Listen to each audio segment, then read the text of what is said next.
ติดแล้วใช่ไหม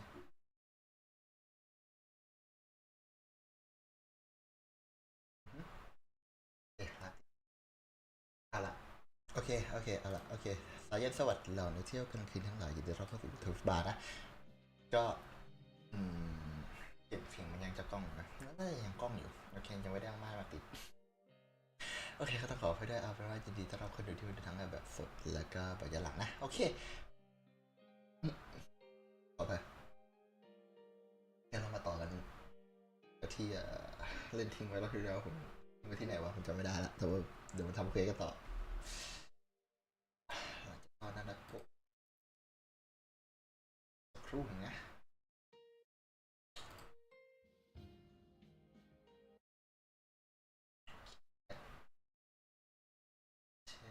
โอเค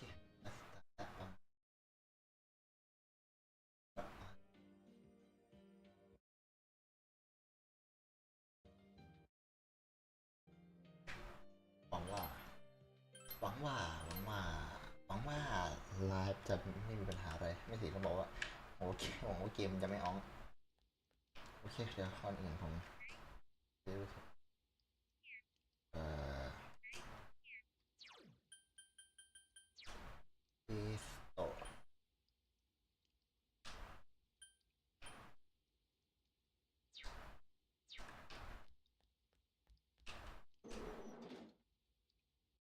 ต้องรอนาโกะฟื้นก่อนฮะอันนี้ว่าแต่วันนี้ทำอะไรดีอาญาดูหนังตาริเสอาญาไปคาเฟ่ก็ตกปลาหรอ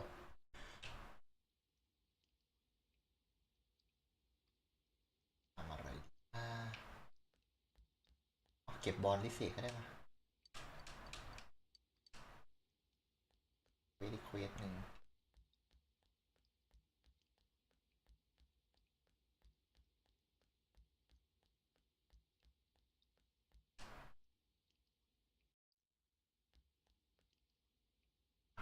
ดูหรอ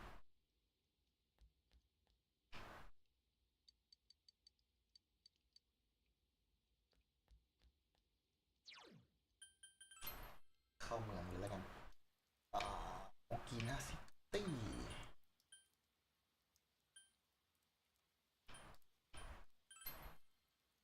อันนี้ก่อน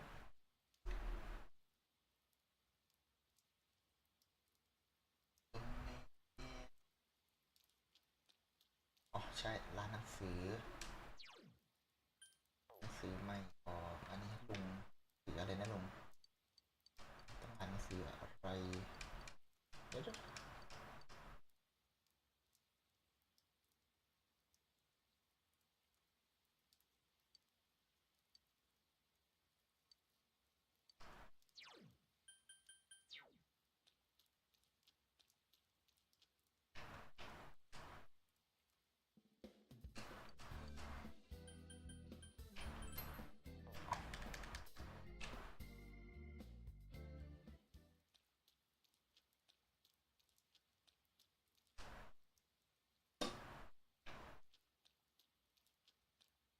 ซื้อของก่อน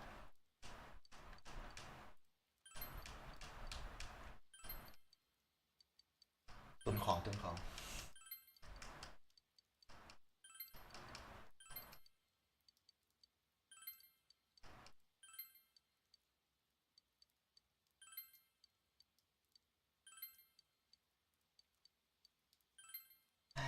โอ้เอาหมดแล้วเหรอ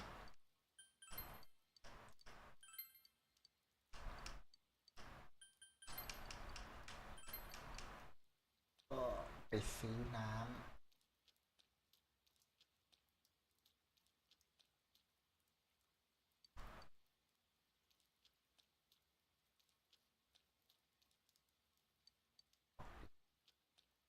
ตู้ปอนอบอกมีของซอนี่โอซื้อมาหมดนั่นแหละ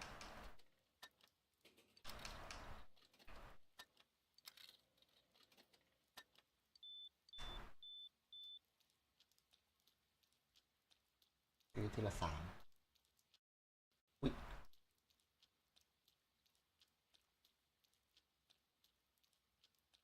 ดูหนังกับลิเซ่เหรอถ้าดูหนังกับลิเซ่ได้แค่อะไรเวลอัพจะเปลี่ยนสกิลไหมเอ้าไม่ได้จะคอร้านป้าโอเคก็ดีของลดราคา400 HP มันก็แพงอยู่ดีที่ลดราคาใช่ไหมเนี่ยป้าปักค่าลีฟ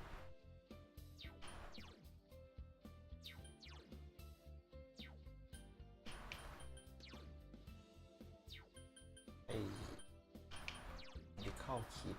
ไม่ลดเลยอะลดอยู่แค่3อย่างนะป้าตลกแล้ว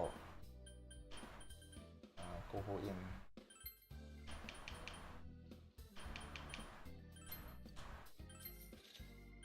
ฟิลสักอัน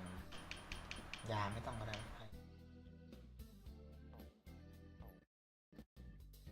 ประมาณนี้ก็พอ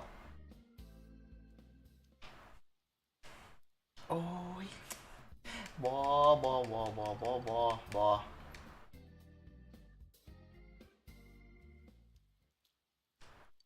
เออ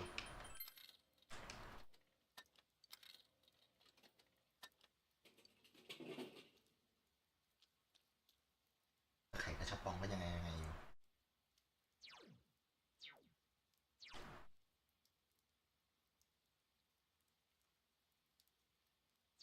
อาญาแล้วกันเพิ่มสเต็ป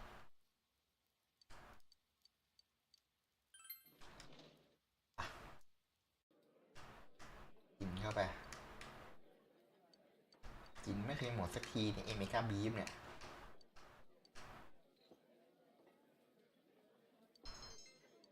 สแตนโคเรตเพิ่มดิลิเจนเพิ่ม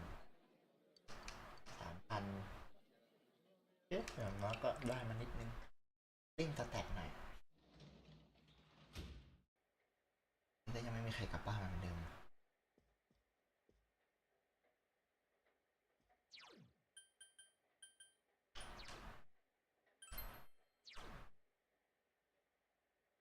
เฮ้ยจะเต็มทุกด้านเลยนี่หว่า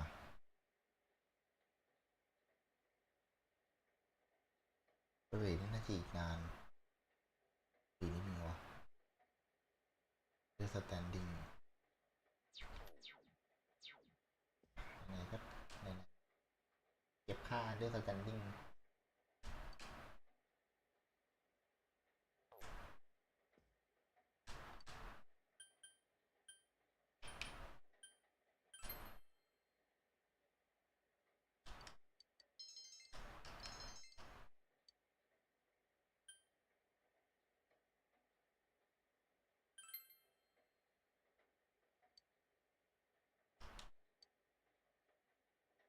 ไปต่อ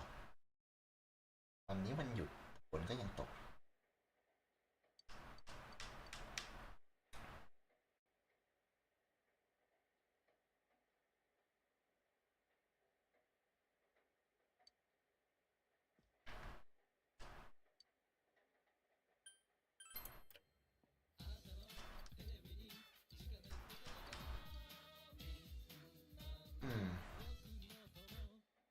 59,000เลยเหรอ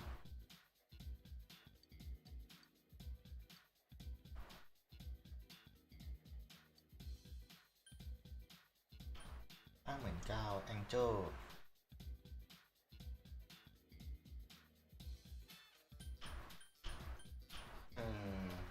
ชุดที่มันให้ใครใส่อ่ะคำถามคือชุดมันตั้ง59,000เลยนะ59,000ดูกูหาเรื่องเสียตังค์อยู่แล้ว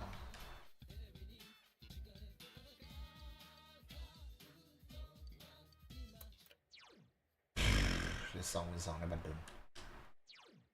ในวันนี้ฝนก็ตกทำเควสเลยก็ไม่ได้อ่านหนังสืออยู่บ้าน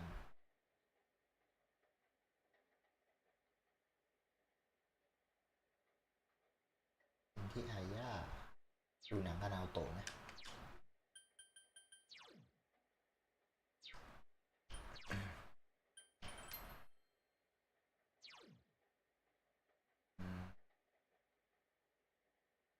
โอเลดไม่เพิ่มสักทีกินที่อาย่าตอนเย็นก็ได้มั้ง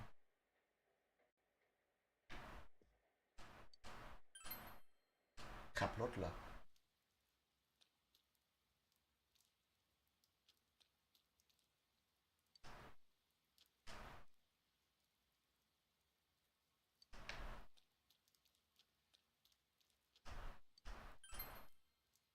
เหตุผลที่ต้องขับรถ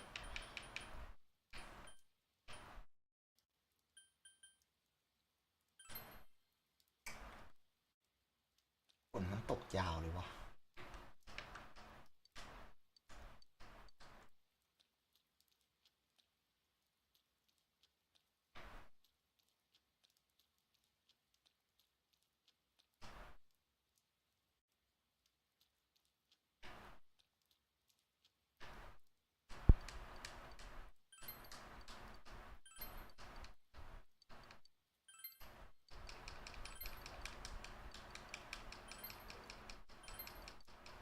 ตุนของแล้วกัน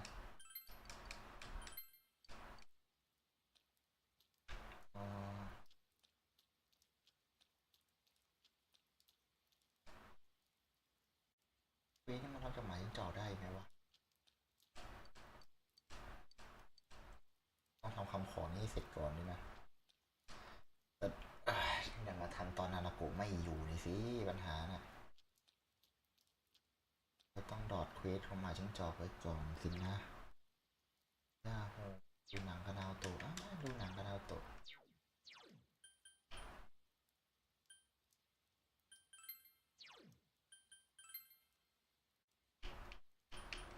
หนังกับนาโอโตะ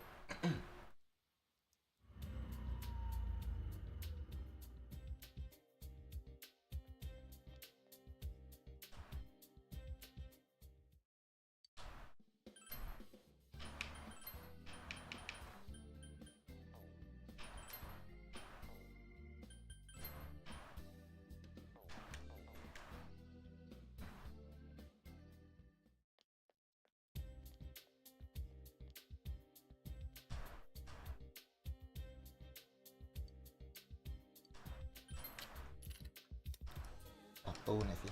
ในโกโชกุนนะมีอะไรติดไหมเนี่ย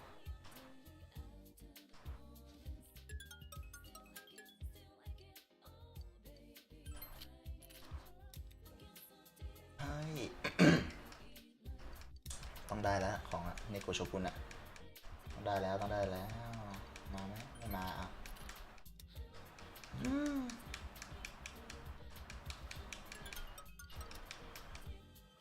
รอบได้ไหมไม่ได้เลย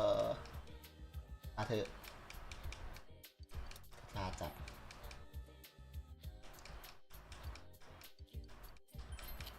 ยังไม่หยุดประเด็นคือยังไม่หยุดอีก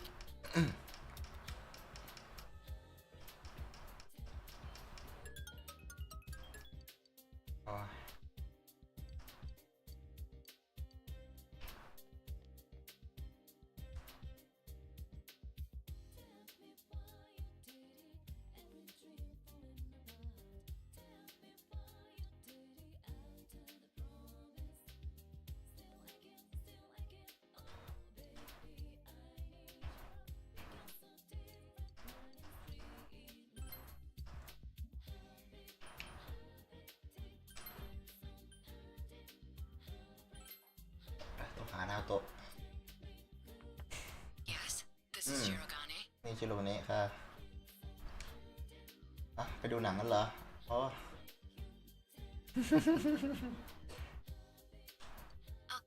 ไปชวนเราโต๊ะไปดูหนัง Very sorry to keep you waiting. ขอโทษที่ทำให้รอนะมีแค่2 คนเหรอมันแต่ก็เฮ้ยมันเป็นไรไปดูหนังกัน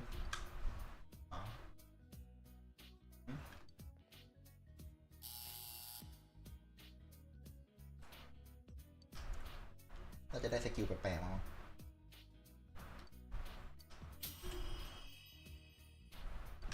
เร็วเรื่อง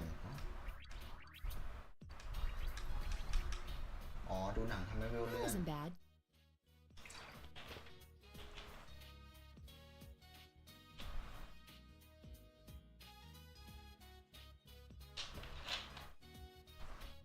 เ wouldn't mind doing that again.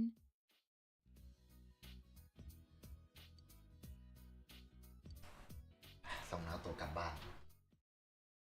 ดูไม่ว้าวอะไรมากดูหนังกันแล้วตัวนิ่งๆจัด And now the weather.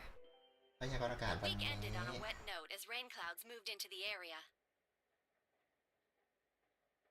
จนถึงสุดสัปดาห์เมฆฝนจะเคลื่อนตัวไปที่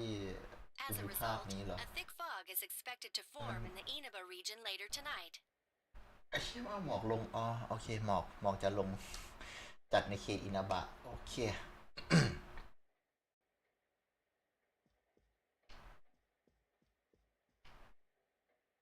เซฟก่อนจะเป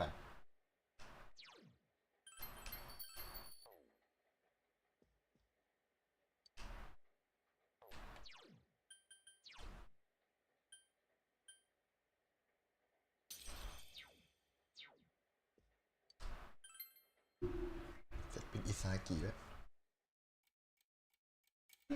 เฮ้ยเข้ามาในคัสซีนด้วยเข้ามาในนี้ด้วยใช้ได้หมอกลงพอดีเป๊ะแจ็คฟอร์ตั้งดูโอเคไม่มีเงาใครอยู่ในบินในชาแนลแล้วนาฬิกาก็ถูกช่วยออกมาแล้วเพราะฉะนั้นไม่มีปัญหา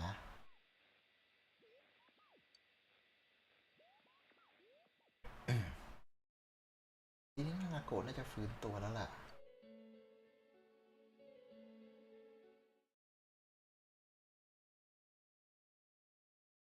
วันจันทร์ที่21ทำไมหมอกลงหนาจังอะ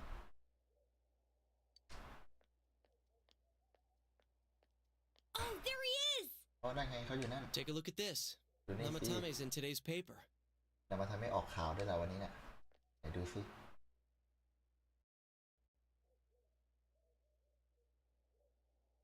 เรามาดูฟังข่าวหน้าหนึ่งโจกหัวบอกว่านามธรรมนี้แฮสระวดีวันนี้อะไรวะ before ก่อนรุ่งในวันนี้ช่วงรุ่งสามอะไรวะผู้ต้องสงสัย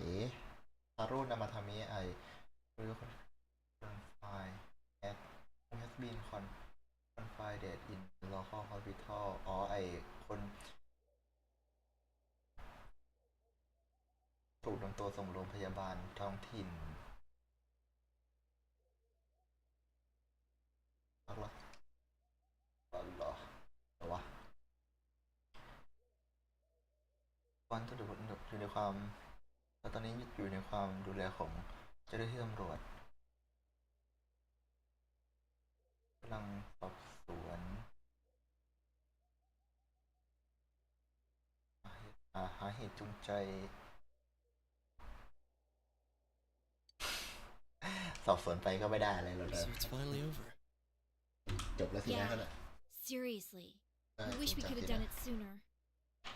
ว่าจบเร็วขนาดนี้ Isn't the fog kind of thick this morning? And it's so chilly. บอกลงหนาไปว่าตอนเช้า Rarely เนี่ย gets this cold in November.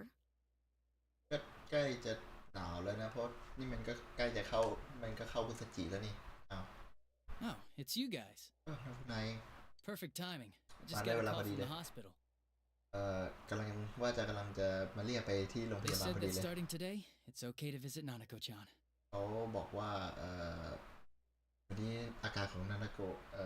ดีขึ้นแล้วก็ให้ไปเยี่ยมได้นะโอ้ So she's getting a little better. Thank goodness. โอ้เธออาการดีขึ้นแล้วขอบคุณสวรรค์ Oh, is that today's paper? ขอบคุณสวรรค์เฮียและขอบคุณพวกกูเนี่ยอ๋อใช่แล้วก็วันนี้เห็นในหนังสือพิมพ์แล้วใช่ไหมนายน่าจะรู้เกี่ยวกับพวกนั้นแล้วนี่นะ เขาจะมาทำไปดู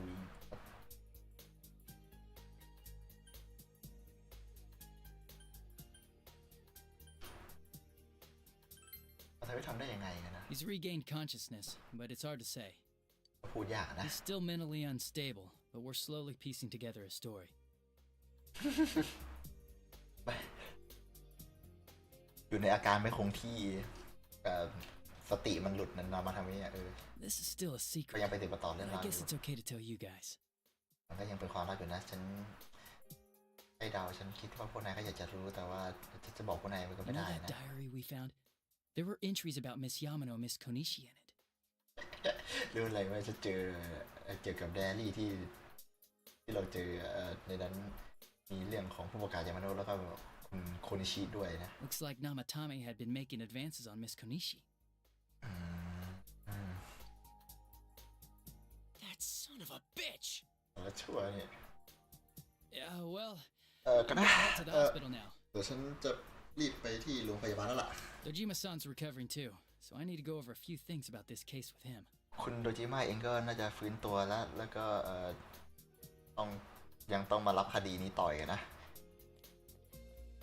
แปลกๆใช่ไหม Yosuke. นี่โยสเกะ Sorry. โทษที All right. ไม่เป็นไรไม่เป็นไร Namatame's been caught. อย่างนั้นนาบาทามิก็โดนจับนะ อย่างนั้นเขาก็ไปทำใครเจ็บตัวเมื่อไหร่แล้วแหละ But forget him. แล้ว Let's ก็ go visit Nanako-chan after school. ลืมเข้าไปเถอะเพราะว่าเดี๋ยวเราต้องไปเยี่ยมนาราโกะจังกันหลังจากเลิกเรียนอีกนะ Of course. แน่นอน Let's tell the others once we get to school. งั้นก็ไปบอกคนอื่นด้วยเถอะตอนที่เราไปถึงโรงเรียนแล้วอะเดี๋ยวอยู่พยักหน้าอย่างเดียวทำเพี้ยเลย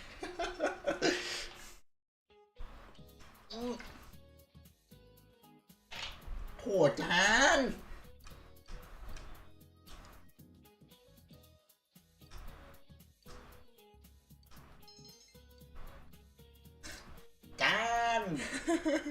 อาจารย์ช็อตฟิวไหมสัปดาห์หน้าสอบ Nanako, everyone's here to see you. กูแม่งกลายเป็นชาวเซเวียเลย นี่นาราโกะดูดิสิ ทุกคนเขามาเพื่อเยี่ยมหนูเนี่ย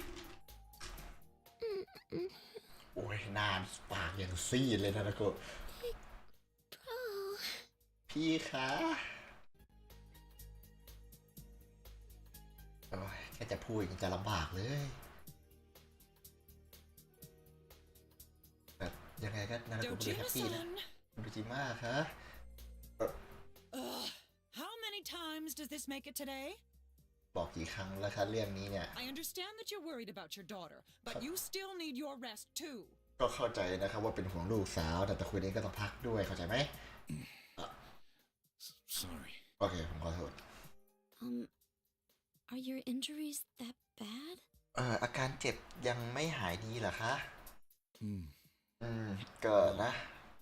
My wounds have just closed up. And แผลใกล้จะ I have a couple of fractures ปิด as กัน well. สนิทแล้วแต่ว่าแบบมันก็นะยังทำอะไรมากไม่ค่อยได้อะ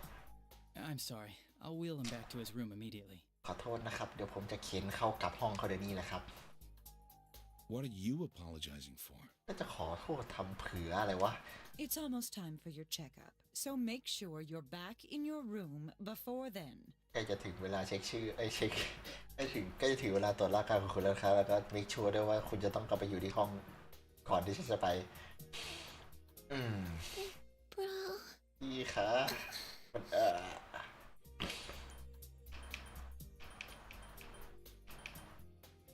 พี่อยู่นี่แล้ว Yeah. I'm so glad. ดีใจจังเลย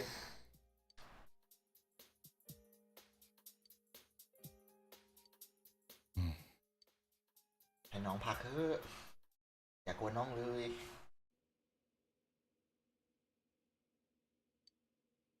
Her condition is stable for now, but อาการของเธอตอนนี้ก็คงที่สำหรับตอนนี้ I นะ never thought I'd say this as a doctor, but we still can't figure out the cause of Nanako-chan's symptoms. เพราะ That's why we can only administer temporary treatments to alleviate her current pains. But she's not in danger anymore, is she?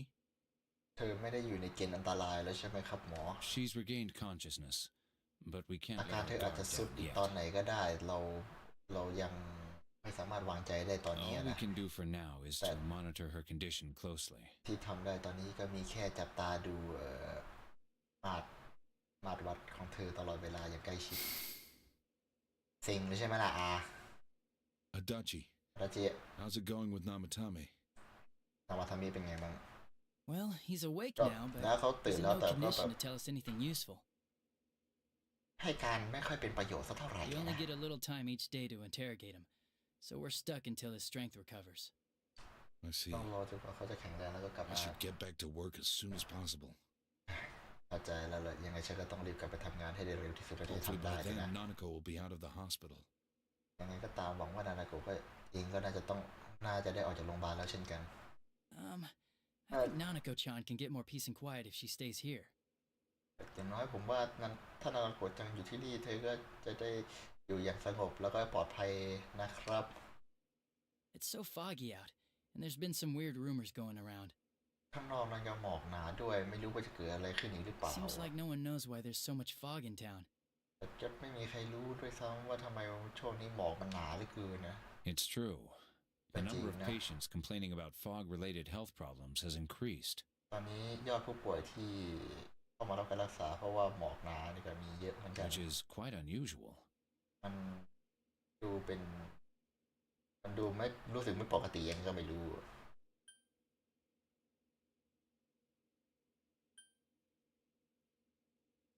หมอกนั่นเป็นพิษเหรอฮะถามแบบ I โง่ can't say for sure that it has no effect on the human body. ๆมันก็บอกไม่ได้100%ว่าหมอกนั่นนะมีผลส่งผลกับร่างกายมนุษย์หรือ It เปล่านะ certainly could be a psychological effect. People's anxiety over the fog could cause problems. โอเค โอ But เค as หมอ far as the fog's chemical makeup, well, it's not my field, so I can only speculate. What concerns me is that transportation of our medical supplies has been delayed due to the fog. Fog-related health problems. Well, that's just ridiculous. Anyone who says that is just blowing smoke. ใครมันสูบบุหรี่ยังไงวะบ่นไปเรื่อยฮะยังไงก็ตามนานาโกะฟื้นมาหน่อยนึงละมันเอาชุดเห็นเวดิ้ง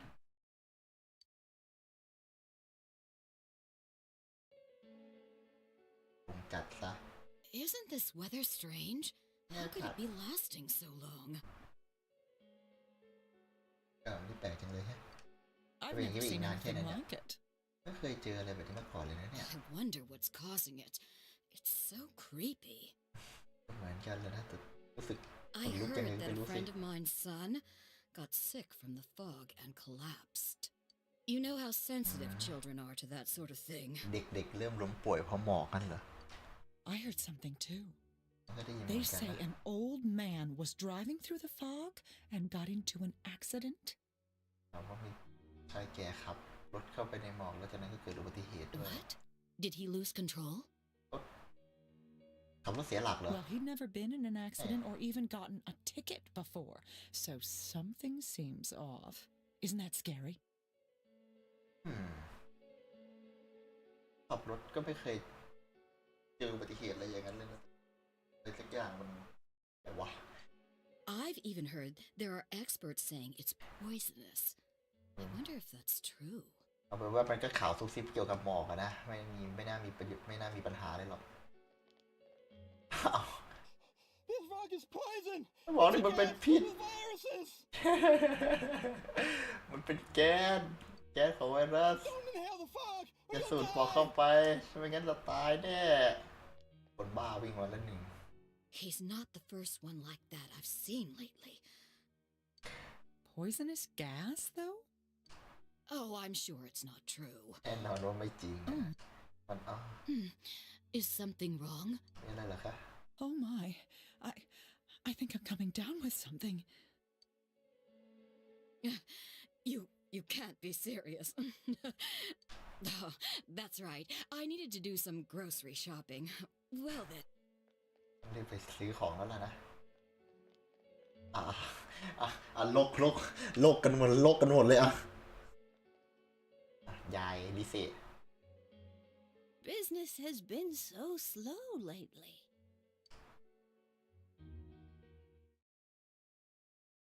ยายช่วงนี้ธุรกิจไม่ค่อยดีอะต้องรีบปั่นบอลให้เต็มแล้วสิ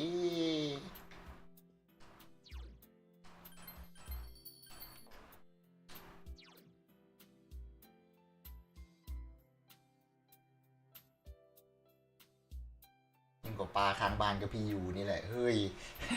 อย่าว่ายังสั้นไปเวลากับลิเซแล้วกันลิเซจิยินดีต้อนรับคุณน็อตนะเดี๋ยวมีแพลนโอเคผมได้แพลนใหม่แล้วคิดว่า Persona 4 ใกล้จะจบแล้วใกล้แล้วล่ะคิดว่านะน่าจะเดี๋ยววันกี่ตัว2ไหมแต่ก็น่าจะใกล้แล้วแหละเพราะว่าแบบพี่ค่ะไปสปินไปกันน้องหนูใช่อะไรวะเดี๋ยวผมจะหยิบ Persona 3F มาทำอ่ะ Senpai. Show we play at juniors with in the internet เกี่ยวกับคอนเสิร์ตที่เล่นรอบที่แล้วเหรอลิเซก็รีบคอมเมนต์แล้วว่าแบนอีเดนี่วงอะไรอ่ะอ๋อ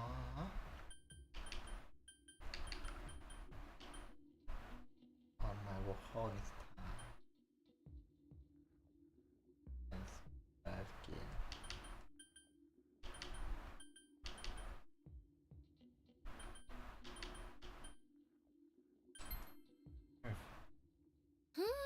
อ๋อคุมะอิสระเพรับพี่ก่อนเอาอันนี้ปล่อยเธอเจ็บตกลงไปแล้วก็เจ็บเลยนะเห็นไหมนะฮะอย่าลองมันอีกนะคราวหลังขอร้องล่ะอ้าวโดนดุซะงั้นคิดว่าฉันไม่เอาแล้วล่ะคอนเสิร์ตอ่ะมันแค่นั้นก็พอแล้วล่ะแต่นั่นก็แล้วละArtistic costume maybe people won't know in visit บางทีถ้าฉันใส่ชุดของคูม้าเนี่ยพวกคนอาจจะไม่รู้ว่าเป็นฉันก็ได้นะ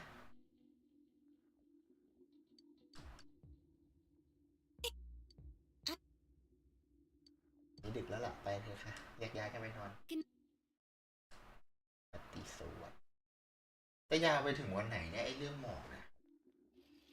หมอกก็หนาซะเหลือเกินสัปดาห์หน้าก็ต้องสอบอีก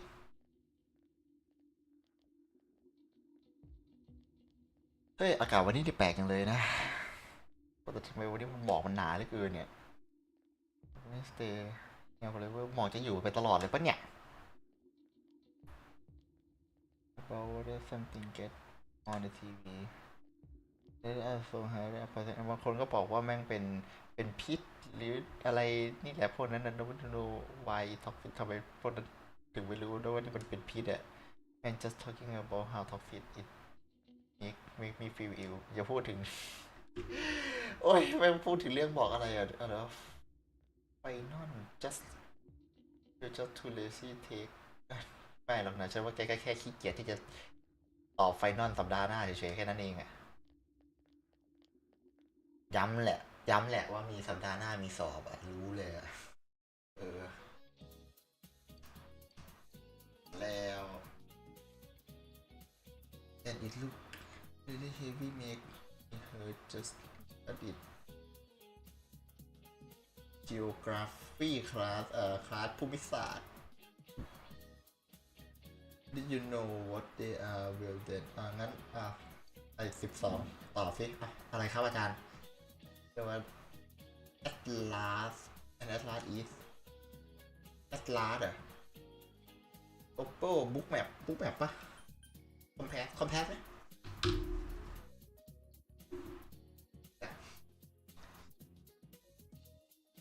มันเป็นคำถามความรู้รอบตัวบางทีก็ลืมไม่ใช่ลืมบางทีไม่รู้เลยอ่ะcompare ก็วะเข็มทิศเหรอ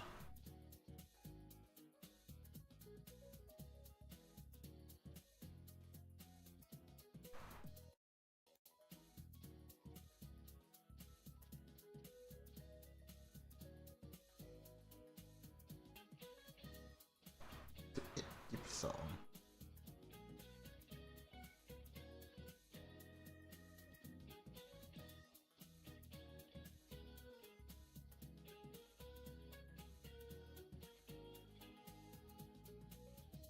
ก็จะตอบของแพสไหม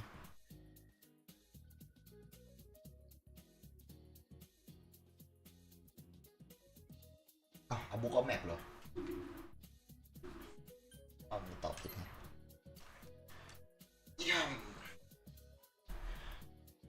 อ๋อ picture of a large on the cover note the spell is spell ATLAS okay I mean however would you spell it ไงก็ตามนะฉันก็จะปวดหลังอยู่ดี knowledge increase เยอะมากนะเนี่ยไม่เพิ่มนาทีเนี่ย knowledge เนี่ยนี่มันเวียดโดจังอะ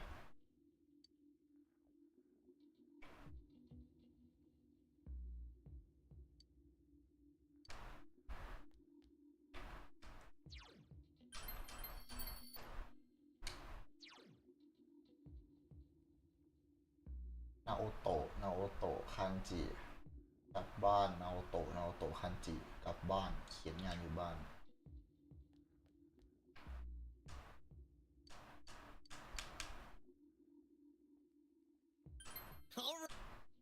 เยี่ยมในนาโกะกัน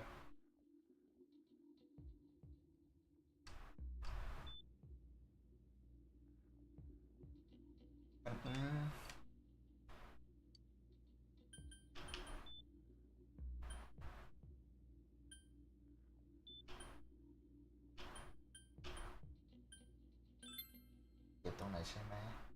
ไม่เป็นไรครับพี่ดูโอเคนะจัง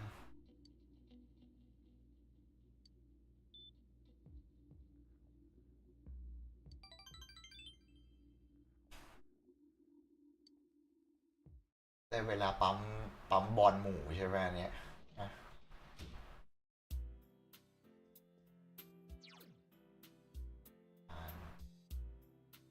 ได้เวลากับไอบิฮาร่า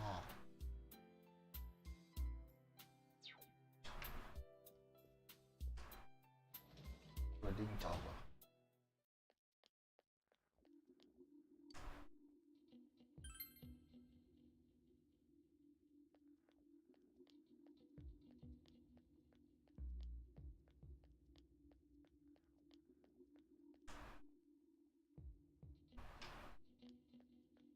งานยังรับไม่หมดเลยประเด็นอ่ะ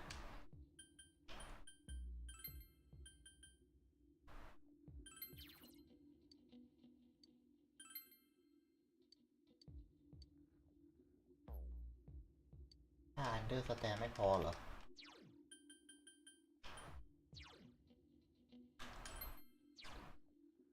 อ๋อต้องใช้ค่าอันเดอร์สแตนดิ้งสุดยากเลยนะยากเลยฉันใช้เวลากับน้องไอก็ได้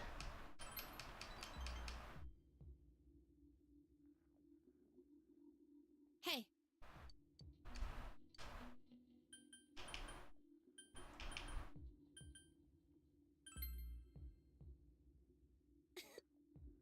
ทำในแบบที่เธอเป็นแค่นั้นแหละ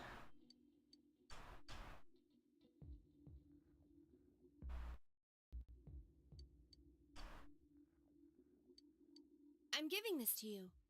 ไรซ์ช็อกโกแลตเค้กข้าวเลือกช็อกโกแลตเวอร์หมอกมันจะลงตลอดเลยไหม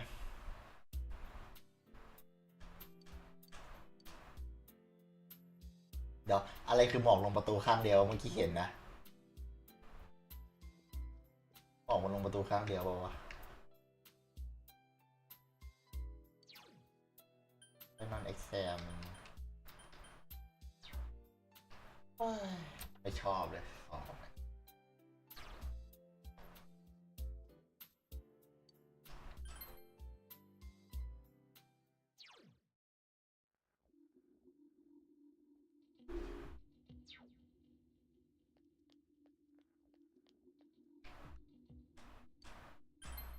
เขาเป็นเมืองนะจ้า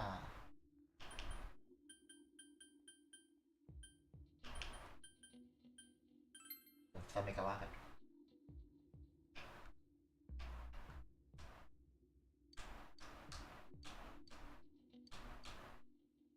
เอ้า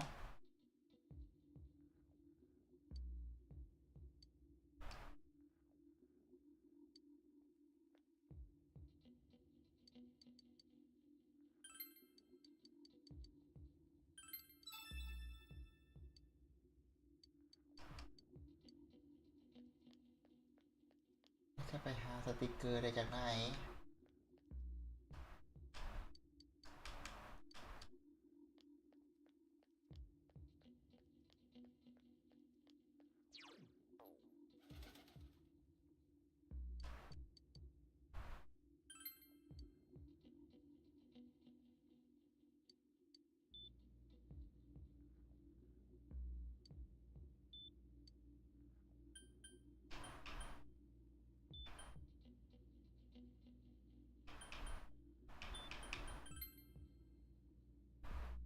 หนูโอเคกันอะ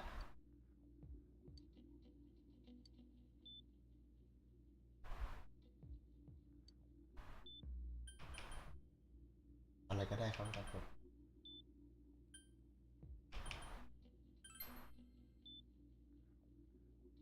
ก็เข้าใจนะนายมาให้เธอได้พักผ่อน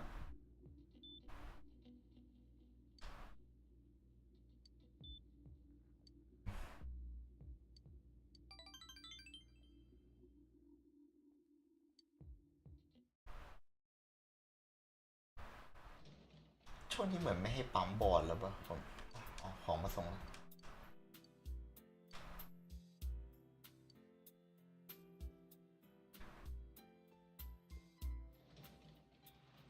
การโรงพยาบาลเหรอไปงานโรงพยาบาล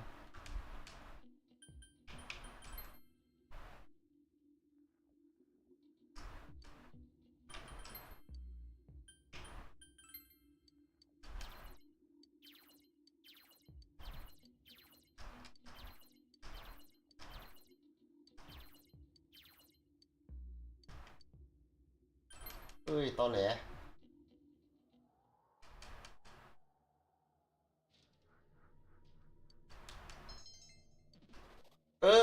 ขึ้นสักทีหาเนี่ยโอ๊ยนี่กูจะไม่ขึ้นแล้วละ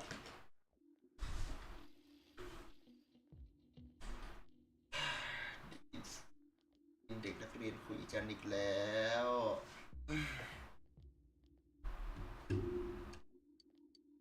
เป็นเรื่องมอบ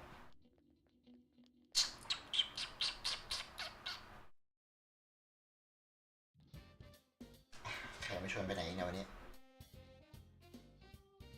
อ๋อ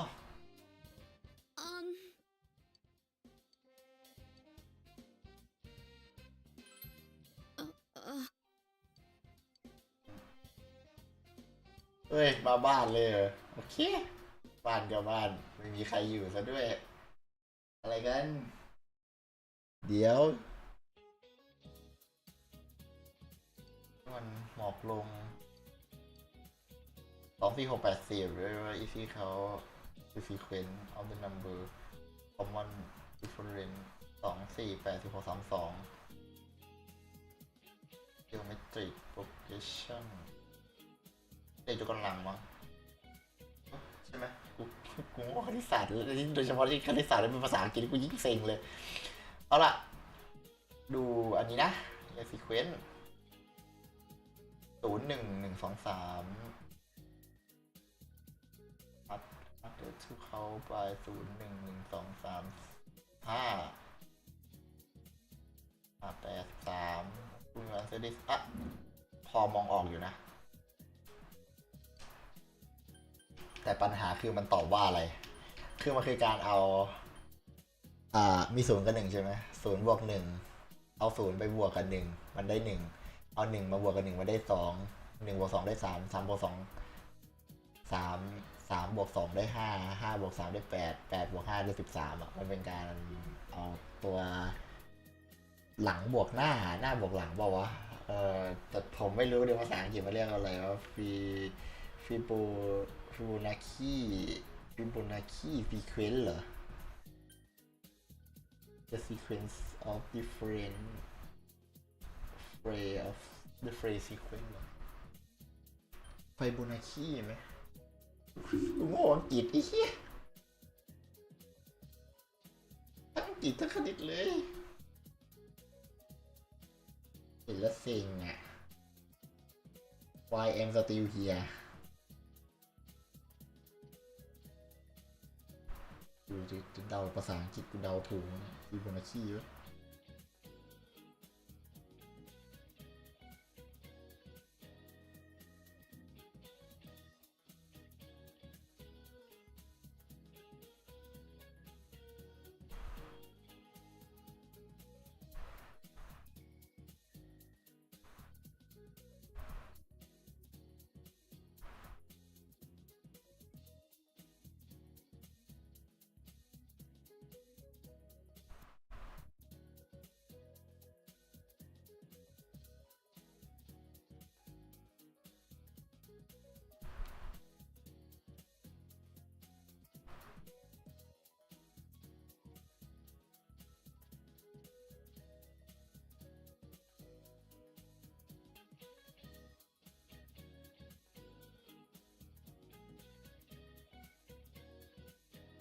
ไม่มีเหรอ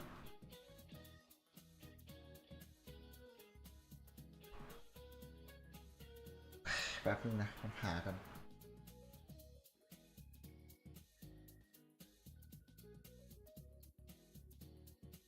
11เท่าไหร่นะมันนะ11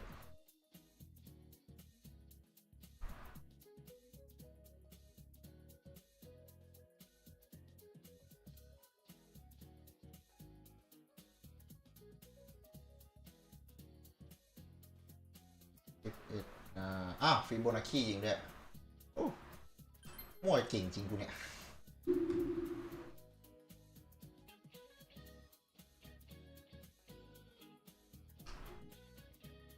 ใช่ มันคือลำดับฟิโบนัชชี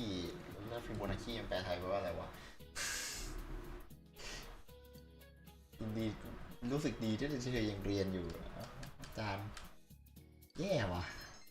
คือผมรู้มันบวกยังไงว่าแต่ผมตอบภาษาอังกฤษไม่ได้อะไม่มันก็ตอบได้แต่ผมจำศัพท์ไม่ได้อะ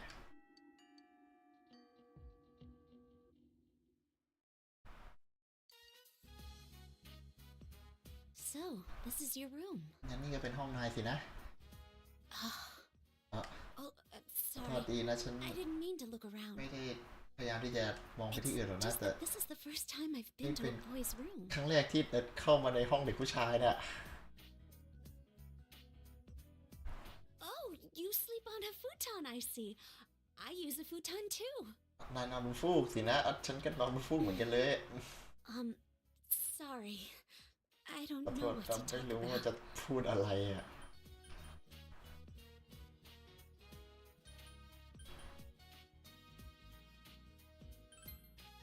ฟูกดีกับเธอเหรอ Huh? มันหอ Oh, you mean to sit? มาถึงนอนนั่งใช่ไหมยังไงก็โอเคแหละ I'm fine with anything. You don't need to worry about me. ไม่ต้องห่วงฉันหรอกนะเฮ้ยแล้วทำไมต้องทำหน้าแดงอ่ะ Oh, yes. I'm still studying cooking and job licenses. อ๋อ I don't ได้ plan สิ to นะ leave anymore, but I thought I might as well. ก็ดีแล้วล่ะ I'm glad I realized sooner. If I'd struck out on my own, I know I would have regretted it. I wanted to become completely self-sufficient. But I think I was being presumptuous. I have the inn, I have my family, I have the waitresses and chefs. Huh? What? I am Okay. who I am now because I was raised by such a kind group. When I think of it that way, my problems aren't just my own. ปัญหาใช่ไหม That's why I'm going to stay here. นั่นเป็นเหตุผลที่ทำไมฉันถึงคิดเลือกที่ยังอยู่ที่นี่ You think it over ฟังดูดีนะ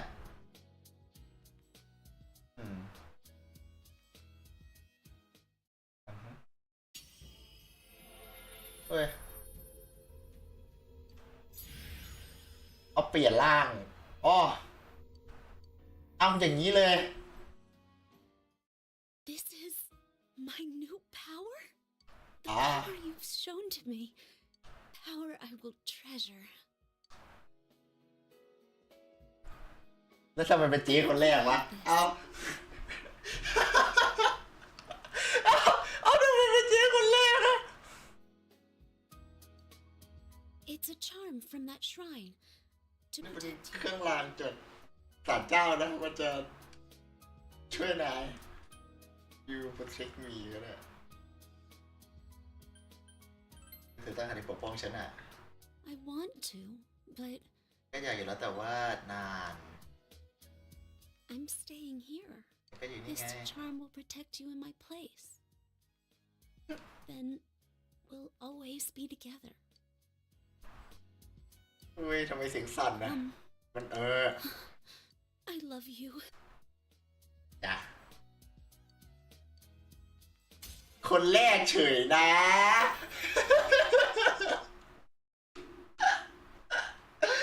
คนแรกเฉย เอ้าตายหองแล้วแต่อย่างน้อยก็หนึ่งในทีมหนึ่งในทีมก็โอเค เหลือใครอีกเหลือยูสเกะกับไอ้นี่ยังปั่นไม่ทันแล้วเนี่ยแห้งแน่เลยว่ะ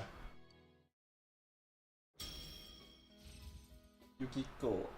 อามาเทเลซึเปลี่ยนใหม่อีเวชั่นไอ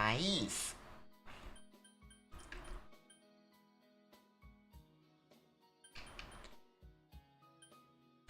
ลดดาเมจไฟลงดีไหม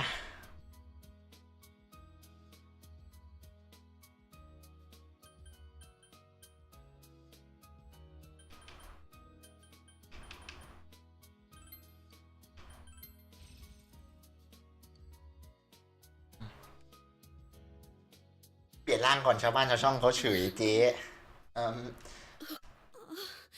Don't stare so much at me. เอ้ยกอดเฉยเลยพี่ยูกู Say it again.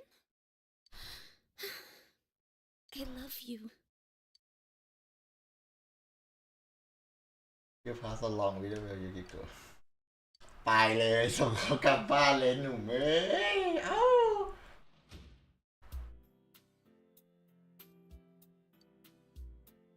ไม่เนาะ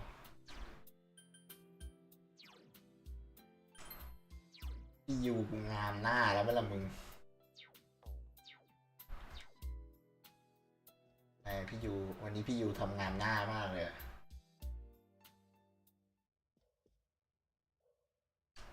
พี่ยูกู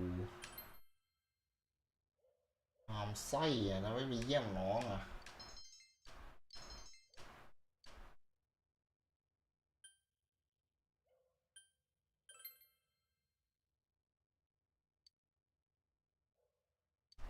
ไม่อินครีสเท่าไหร่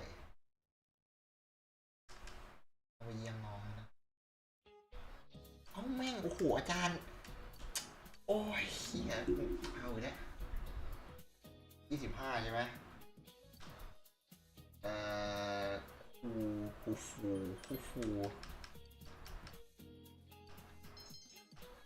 ไม่โนเลดไม่เอาสักทีมันอินคีเยอะแล้วนะ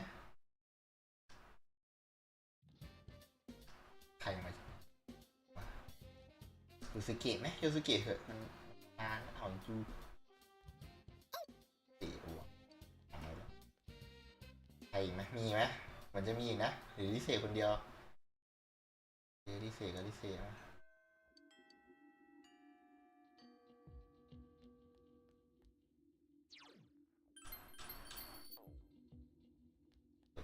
ว่าใช่ไหมได้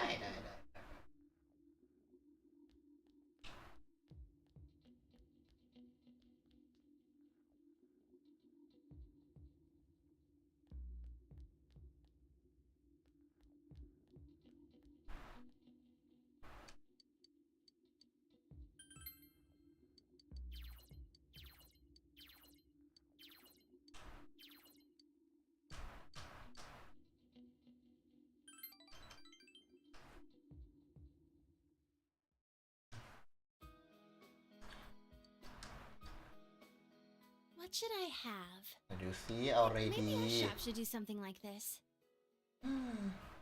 บางทีร้านฉันที่ร้านเราควรจะขายอะไรอ How ย่างนี้ about ได้ a บ้างเนี่ย garlic kebab? Or a tofu croquette? อะไรวะเดี๋ยวไม่เคยกิน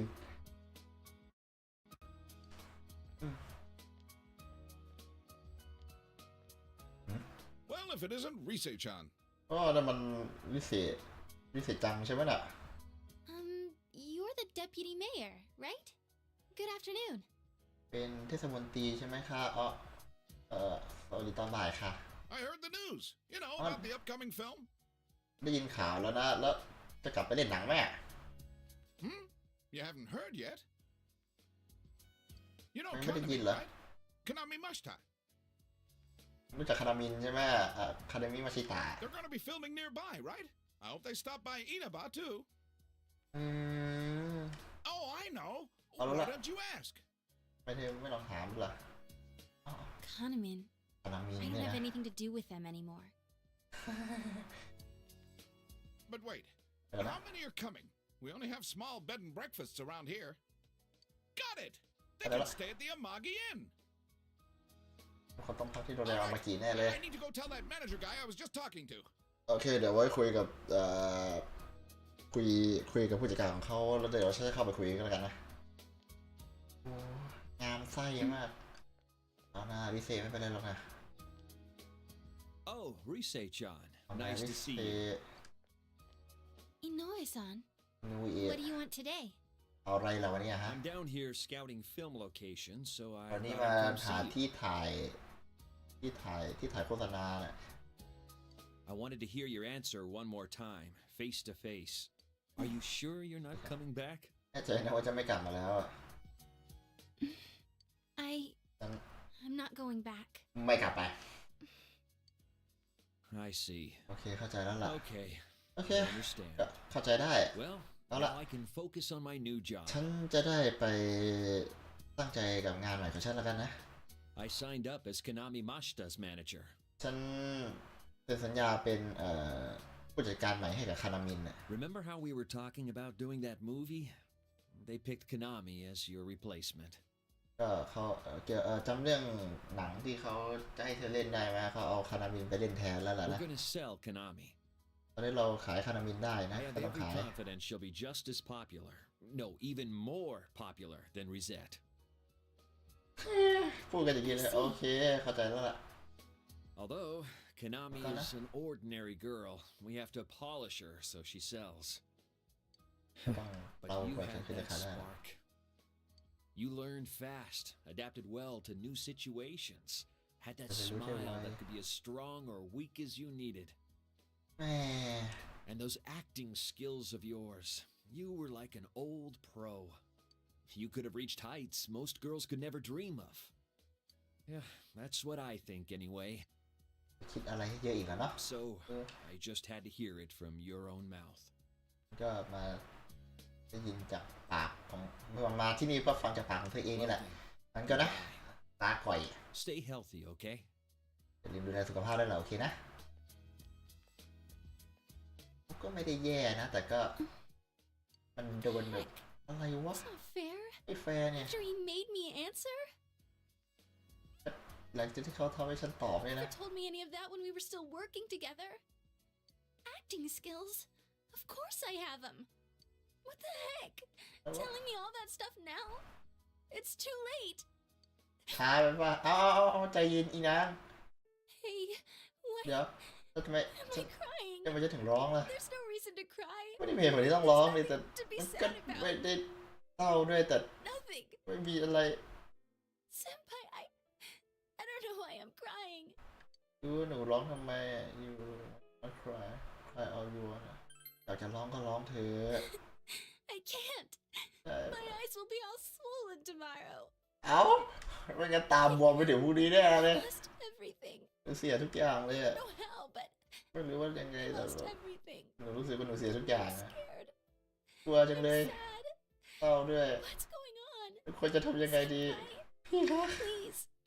Hey. Stay by. อาย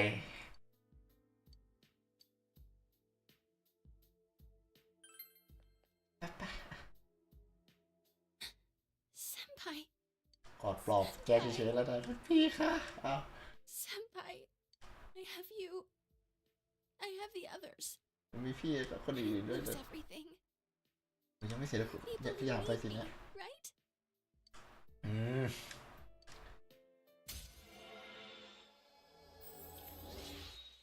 อีกแรงอีก2 แรง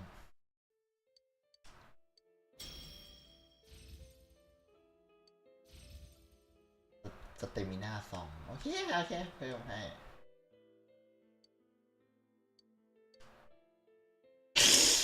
I'm going home now. หนูจะกลับบ้านแล้วล่ะ My head's all messed up. I need time to think it all over. About how I feel now. I don't want to lose anything more. Goodbye, senpai. เจอกันครับรุ่นพี่มันโอ้ยความสัมพันธ์วันนี้นี่มันอะไรกันพี่อยู่คุณรู้โดนแน่ๆโดนแทงแน่พี่อยู่กูมาครับต้มน้ำเหมือนไอ้ความสัมพันธ์แบบนี้นี่มันอะไรกัน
โอ้ย3 ทุ่มเร็วจังอ่ะ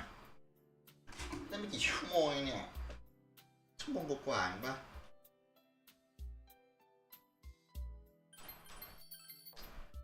อะไรเว้ยมันจะอะไรเว้ย My Fortune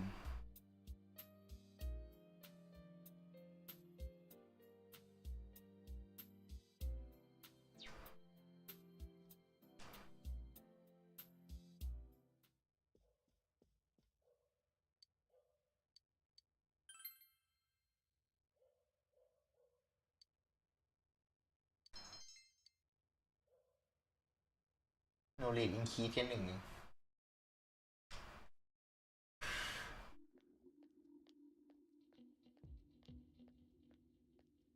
สัปดาห์หน้าก็สอบแล้ว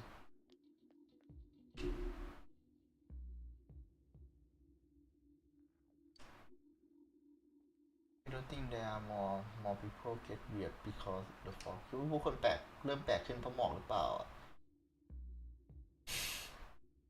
ใส่หน้ากากใหญ่ๆวิ่งไปรอบเมืองอะนะ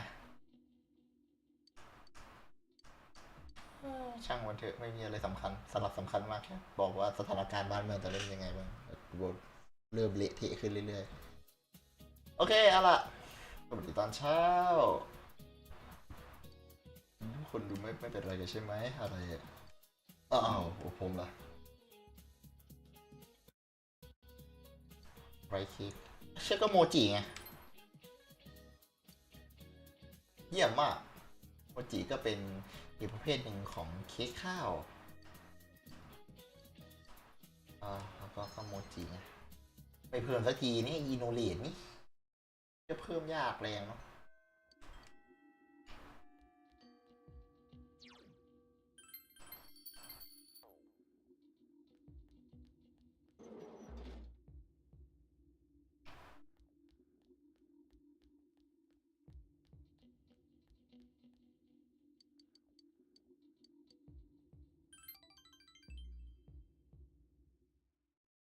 ยูสเกะ I hated this place when I first came to Inaba. You can tell how small the town is from up here. But looking at it now, it's a nice town. ตอนนี้ก็เป็นเมืองที่ดีอะนะ ปอกลงหนายูสเกะ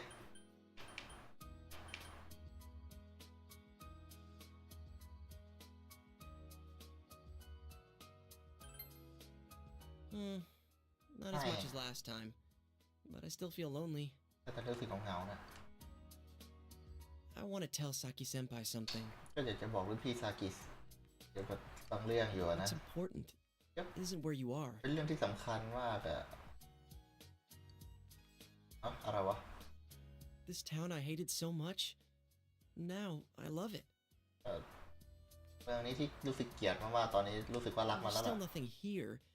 but I have แต่ก็ไม่มี family อะไร and ที่ดีเลย friends and you. แต่อย่างน้อยตอนนี้ก็มีเพื่อนมีครอบครัวแล้วก็นายนั่นเป็นฟังดู Things เก๋ are ๆว่ายู never สเกะ far off. They're all around you. อ่ะเขินแล I always wanted to be special. ฉันก็ยังอยาก I จะเป็น thought my คน life พิ would เศษ finally นะ have meaning if I was special to someone. That's why I was really excited when I got my persona. อืม But I really didn't need it. It's not what you have or what you can do. อ๋อ Just being born, living your life. Before you know it, you're already special to someone. ไม่ขนาดนั้นแม่ยูสเกะ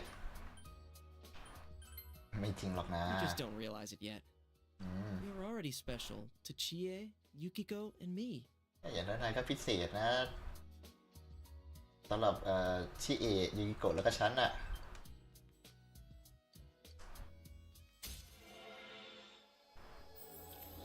เอาแล้วอีกนิดเดียว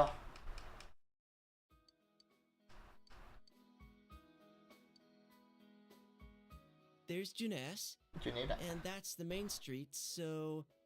my house is there. บ้านฉัน The อยู่ one ตร with ง that นั้น funky roof. Meaning yours is... แค่แรงเดียวโยสเกะถึงว่าแล้วเขาเก็บบอลตัวหลักให้เต็มก่อนมาโถเอ้ยก็นึกว่าจะไปเปลี่ยนร่างตอนหลังแหมเขาทำอะไรผมควรทำอะไร try fortune touring job beat home try โอโตะดีกว่า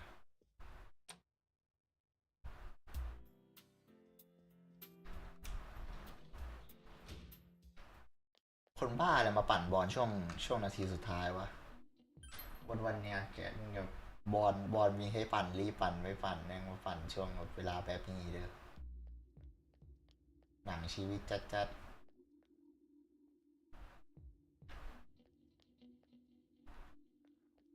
เอาโตะอยู่ไหนนี่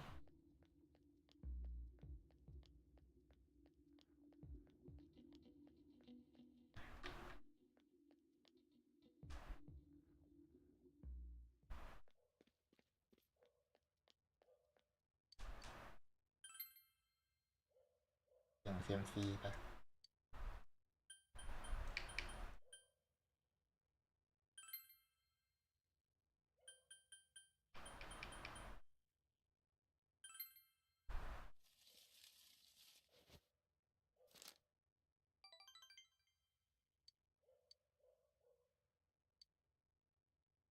ไม่เป็นไร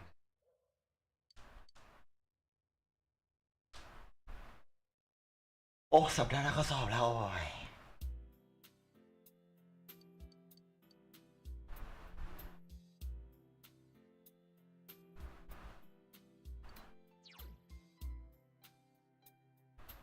มาริริเซมาริ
สักทีเถอะไอ้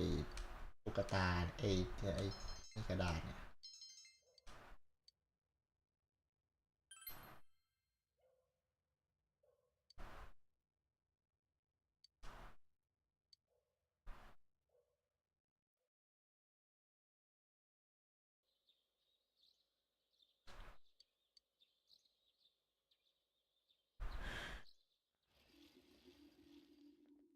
Yo! อ่ะฮะได้ดูสภาพพยากรณ์อากาศไหมอะ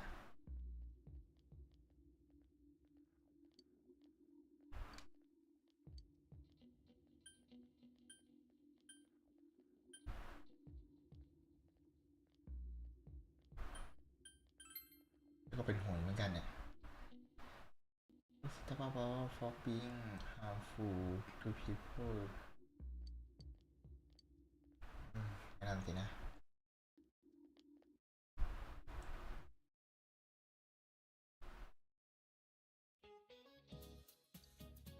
เคลียร์สอบวันแรก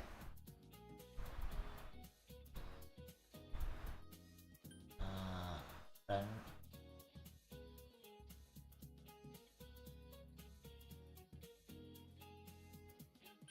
เรียน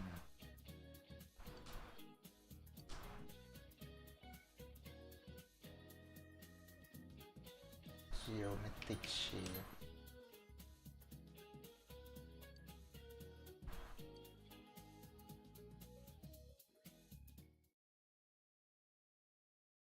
แล้วก็สอบรัวๆเลย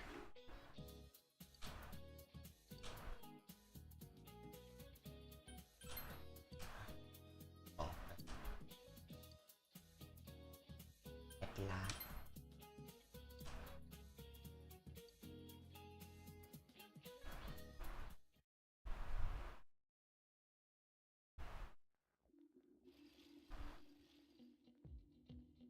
ได้ยินนักเรียนคุยกันคิดว่าครับ we can คิดว่าครับ going like this too many our member are callingมีสมาชิกหลายคนป่วยเกินไปอ่ะโอ้ยเมื่อไหร่จะบอกจะหายไปสักทีนะแต่รุ่นพี่ครับ people who are just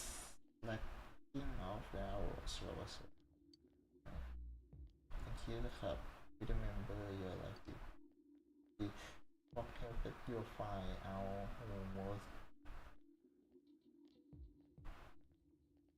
dedicate อะไรแล้ววะน่ะ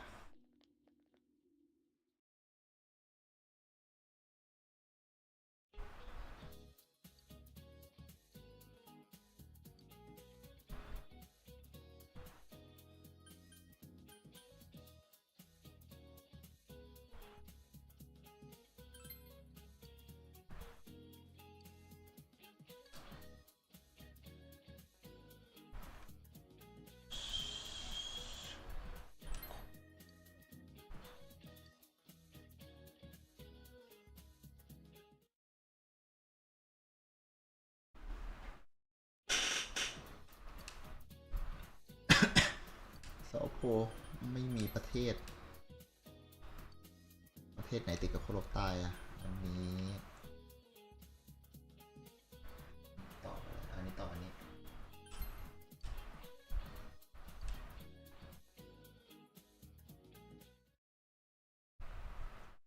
ต่อไฟนั่นยาวจังวะ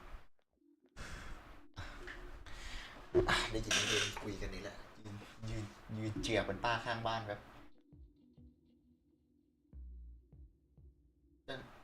ได้ยิน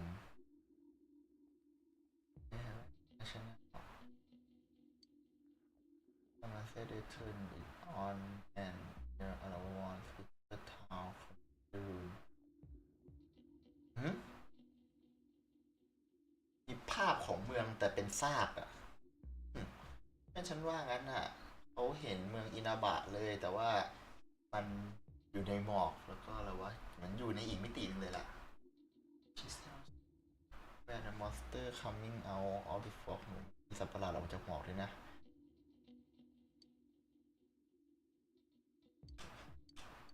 โอเคเป็นเรื่องที่น่าสนใจมากอ๋อ Okay, now I get it. วันที่5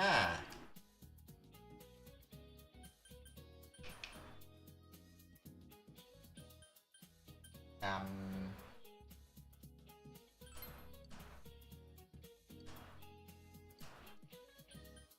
โมจิ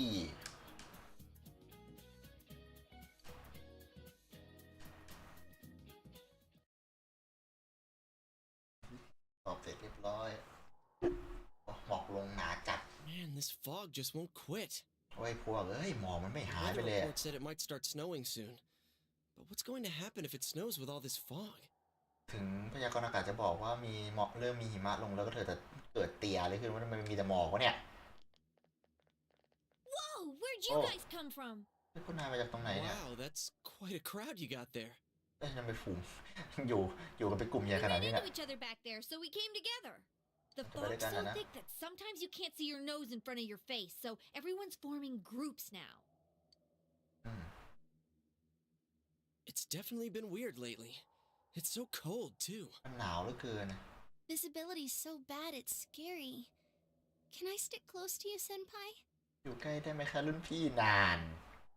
เนี่ย Oh, this girl never changes. เอ้ยอีเด็กนี่ไม่เปลี่ยนไปเล It ย really is hard to see anything in this, though. It's ก็มัน just ยาก like on ที่จะ the มอง other เห็นใน side. น้ำมันก็อยู่อีกฝั่งเลยฮะฝั่งนึงเหรอ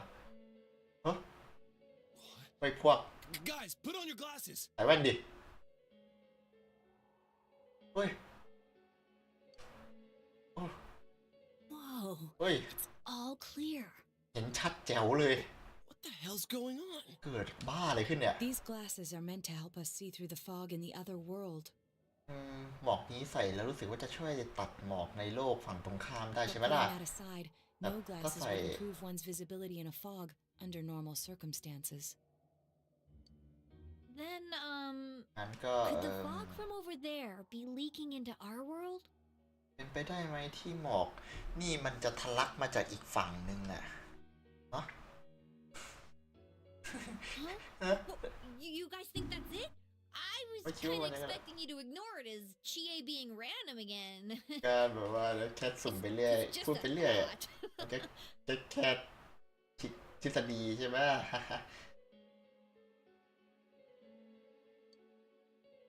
Anyways, today's the last day of exams, right? ยังไงก็วันนี้เป็นวันสอ Let's บ get สุด them ท้ายใช่ over ไหม with so we can meet up at the special headquarters after school. เดี๋ยวไปเจอกันที่ Wow, we haven't used that name in a while. ไม่ได้ใช้ชื่อนั้นมาสักพักแล้วนะเนี่ย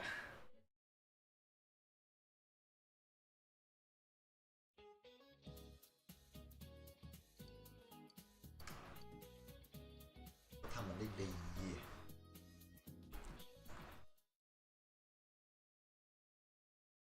You will be อะไร There will be a dramatic turn in the story from this point is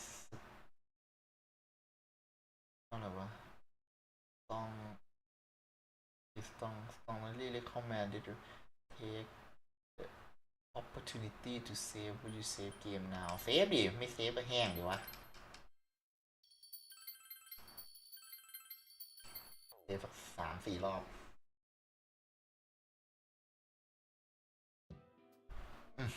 มา Hey, here's a story about the fog.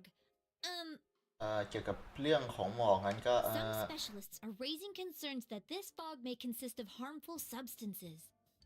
More and more citizens are calling for an investigation into the cause of the fog and the facts about it. Though the government has begun its preliminary investigation, many feel that the causes will be hard to pinpoint. Is this fog really dangerous? งั้นแสดงว่าหมอกนี่ก็อันตรายจริงๆสินะ You hardly ever see people walking around town anymore. Or here either. Everyone's too scared of the fog now to go outdoors much. ตอนนี้ผู้คนเขาก็กลัวหมอกกันน่ะเลยไม่กล้าออกจากบ้านสักเท่าไหร่ It does seem a lot like the fog on the other side. รู้สึกว่าหมอกมันจะเยอะเหมือนกับฝั่ง But นั้นแล้ว beyond เนี่ย that, I'm clueless. รู้สึกไม่ดีเลย There's another item of note here, a summary of Namatame's career with details about the case. The suspect was having an affair with the first victim. It seems she was killed due to relationship troubles. Also in April, Miss Saki Konishi's body was discovered. The police are looking into a motive for the murder. In July, a boy living in Inaba performed a copycat murder. ฆาตกร The เลียน boy แบ was บ initially thought to be the culprit behind all the killings, นั่น but แต่ว่า later suspicion was thrown upon คุโบะ Namatame. Last month, the suspect attempted to kidnap a 7-year-old girl of Inaba, resulting in his arrest. จับ It กุม seems Namatame is still confined to his hospital bed, so further interrogation. So it's finally over. ก็จ A บแล้ว lot นะ of stuff's happened. But all that's left is for the police to build a case for Namatame, right? Can they prove anything will Namatame confuse แต่ Namatame our work done he can hear แต่เรื่องที่ Namatame สับสนล่ะ Whether he confesses or not, it was him who did everything. Well, Getting him but I'm convicted is young. up to your uncle. But the stuff he was saying was so obviously nuts. If obviously he not says anything about the TV world, he might be considered mentally unstable. Also, I heard before that if the police don't have enough hard evidence, it's difficult to build a case. มีหลักฐานมากพอที่จะทำคดี Yes, นี้ใช่ there are many such cases and culprits. It's the eternal conundrum for crime investigators. conundrum อะไรวะ What So even if they're caught, the law can't do shit? นั่นแสดงว่าที่ถ้าจะจับมันก็คือกฎหมายทำอะไรไม่ได้ยังไงฮะ It's a possibility. มันก็เป็นไปได้ยากนะ Hell's up with that! เอ้ย We all know he did it. เราก็ You รู้ can't อยู่ just แล้ว let ว่า a มันทำมัน maniac อ่ะ who thinks he's saving people by killing them run wild on the streets. They better not dismiss something this serious because of some mental issues. Saki-senpai. No, not just her. Or that มันจะ announcer. เธอ Even King Moron is his แล้วไหน fault. จะผู้ประกาศนั่นอีกล่ะ แล้วก็จะโมรอนคิงอีก If it weren't for what he did, nobody would have tried a copycat killing. It's his fault Nanako-chan's in the hospital right now, too. ก็เป็นความผิดเขาด้วยเหมือนกันที่นาราโกะจังต้องเข้าโรงพยาบาลอย่างนี้อ่ะ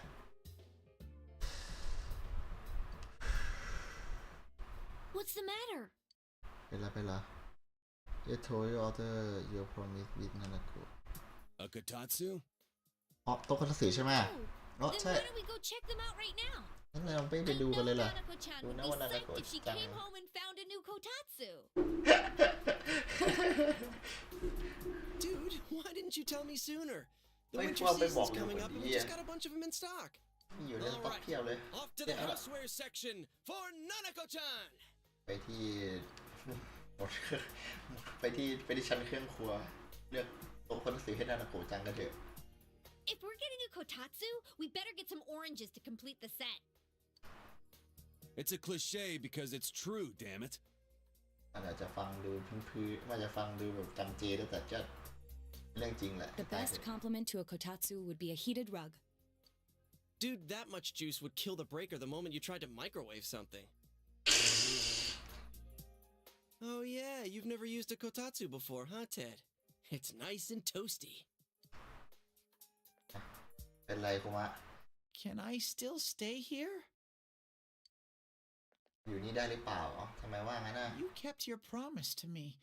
so I should be going back. But I don't want to go until Nana-chan gets better.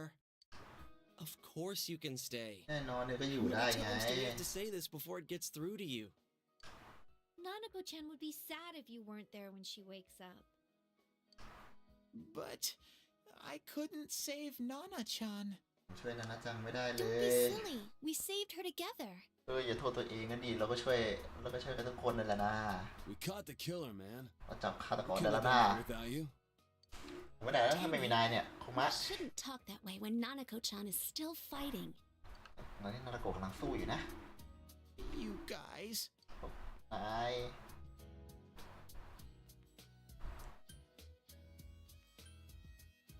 can stay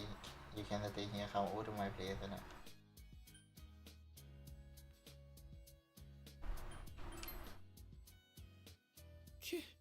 Can I really? เออ That's right, you're just by yourself at home now, huh? Hey, why don't we pick out a Christmas present for Nanako-chan while we're at it. ไม่เลือกของขวัญชิ้นว่าให้นานาโกะจังไปด้วยเลยล่ะ Oh, that's a great idea. I'm sure she'll be out of the hospital by then. ลืมชาร์จแบตเลยอุ๊ย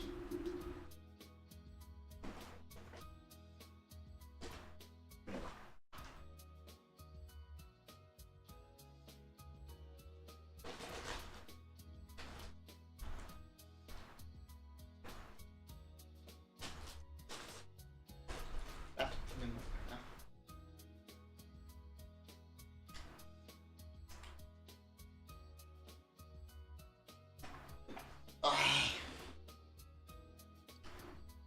All right, but none of this charge it to Yosuke stuff this time. Seriously.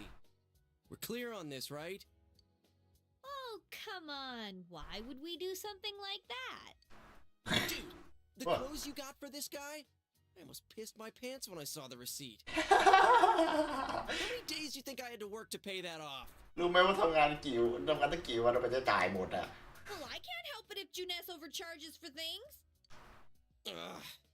Well, I guess you gotta expect that. It's not like Chie-san's ever had the occasion to help a guy shop before. What? What did you just say? เอ้ยเถียงกันทำไม Come on, baby. Don't fight over me. ไอ้นี่ก็พอ Get out of this! เงียบไปเลยนะ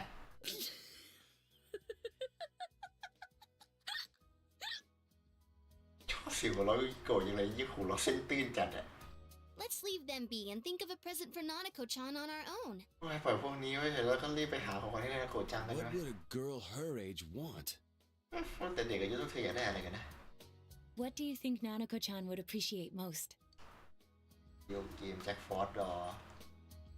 พิเศษดอตุ๊กตาแจ็คฟอร์ดมั้ง Yeah, that white round shape's the best. A plush doll's the way to go. All right, as soon as Nanako-chan's out of the hospital, we'll have a party at your place. แต่มันเป็นตุ๊กตาแจ็คฟอร์ด The cake! งั้นเดี๋ยวเราจะไปต่อเฮ้ยเฮ้ยพูดถึงเค้กเลย Let's make it a cake to remember. ไปซื้ออะไรก่อน No, you're โอ้ไม่ not. ไม่ให้ Send ทำ Nanako-chan back to the hospital? จะส่งนาฬิกาจังเข้าโรงพยาบาลอีกรอบไงไม่โทรมาจากอาราจิ Hello, this is Adachi. เฮ้ยนี่อาราจินะ I want you to stay calm and listen to me, okay? เดี๋ยวจะให้ใจเย็นก่อนแล้วฟังใช่ไหม Nanako-chan's condition suddenly got worse. อาการของนาฬิกาโปะจังตอนนี้แย่ลงมากเลยแหละ The doctor wants you to come to the hospital immediately. We'll be waiting. หมอบอกว่าให้รีบมาที่โรงพยาบาลด่วนเลยจะรอนะนาฬิกาอาการซุดอ่ะ Come on, let's go. เฮ้ยไปเร็ว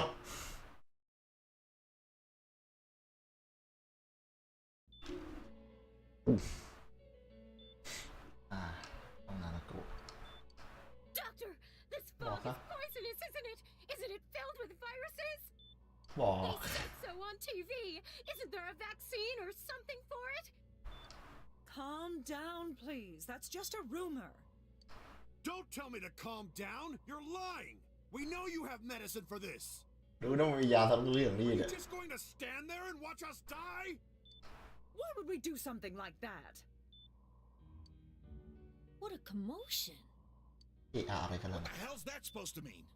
หมายความว่ายังไง Can't อะ you see how much pain she's in? All we can do right now is monitor her condition closely. Dojima-san, you need to return to your... I don't give a damn about myself. Do something about Nanako. ผมไม่สนตัวเองหรอกนะมันทำอะไรสักอย่างให้นาฬิการอดเถอะมัน Dojima-san! โดจิมะครับ Just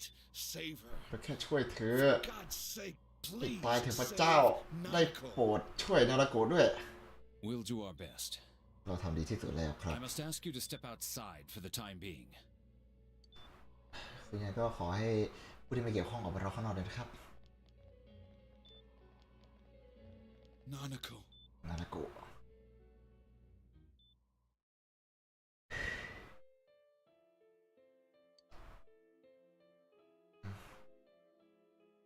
Hey, can't you do something? ทำอะไรไม่ได้ It ได้ไง has to do with the world you came from. Can't you figure something out? I'm thinking, but คิดอยู่นี่ไงคิดอยู่นะ How does แต่ this ว่า have to happen to a little girl like her? ทำไมเรื่องแบบนี้ต้องมาเกิดขึ้นกับเด็กผู้หญิงอย่างเธอด้วยนะ I can't forget it calm down we all feel same way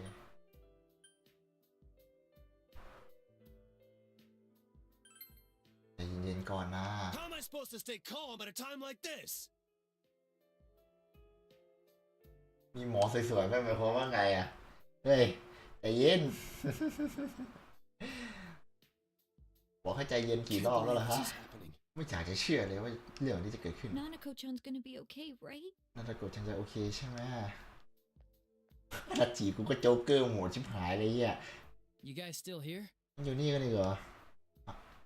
How is Dojima-san doing? คุณโดจิมะเป็นไงบ้าง His wounds opened up again. They're treating it over in his ก็ room now. อาการกำเริบอีกแล้วแหละแต่ก็นะโดนเฉดหัวกลับไปห้องแล้วตอนนี้ Any luck with your investigation on Namatame? แล้วได้ข้อมูลอะไร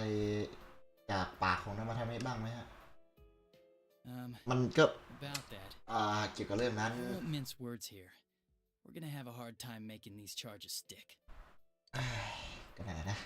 What's that mean? หมายความว่ายังไง I talked with the guys at the station, and it'll be next to impossible to find him guilty in court. Especially given the reason why we took him off our list of suspects for the first case. Oh, yeah. Something about him having an alibi. Yeah, that. And the whole angle about him putting people into TVs. There's no way that'll stand up in court. No one would believe that. But the public wants ก็แง่ละใครมันจะไปเชื่อว่าเรื่องในทีวีเนี่ยน่าบอกสิ้นดีเลย And Dojima-san knows it. โดจิมะก็รู้แล้วแหละ Well, ain't you calm about this? I'm just telling you the truth. เฮ้ยก็บอกความจริงนะเว้ย And you call yourself a cop? Huh? เรียกตัวเองว่าตำรวจหรือไงอะฮะ If you want to see that stuff so bad, we'll show you. Hurry up and bring a TV here, damn it! เอาทีวีมานี่เลยได้อยู่บ้าเฮ้ยหยุดเดี๋ยวนี้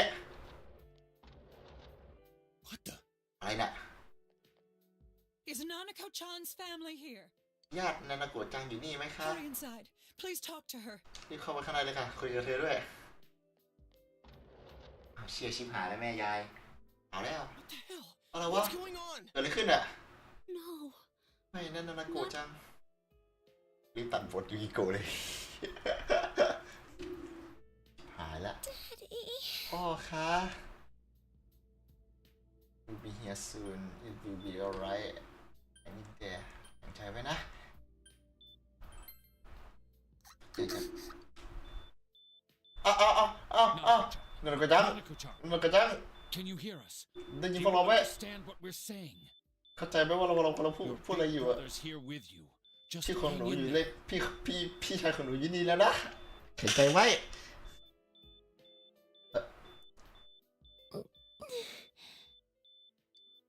Where's Dojima-san? คุณโดจิมะอยู่ไหนเนี่ย Calling for him right now.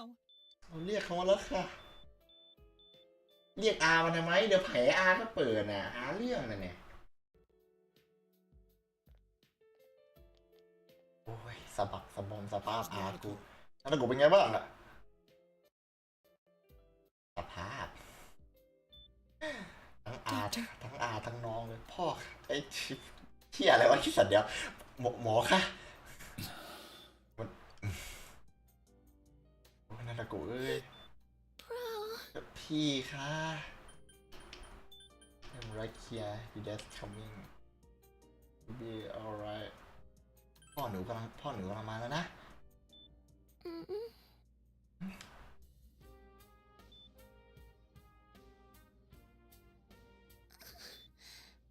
I'm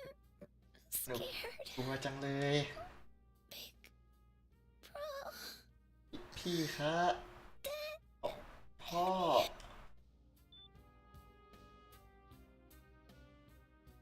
อย่าหลับนะนาโกะอย่านะเอ้า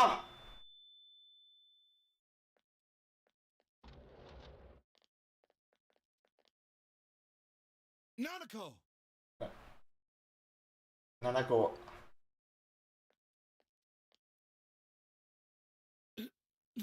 Nanako! นาโกะ I'm sorry, sir. ขอโทษด้วยนะครับแต่ว่าไม่นะ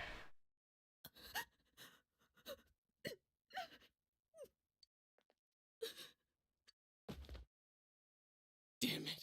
แม่งเอ้ย Damn it! แม่ง Nana-chan. นานาโกะจัง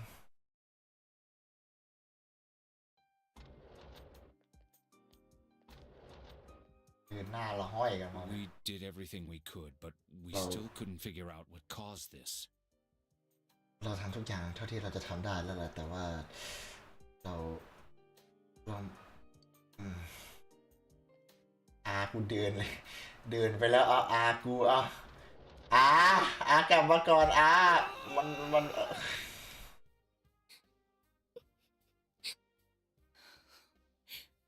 Nanako-chan.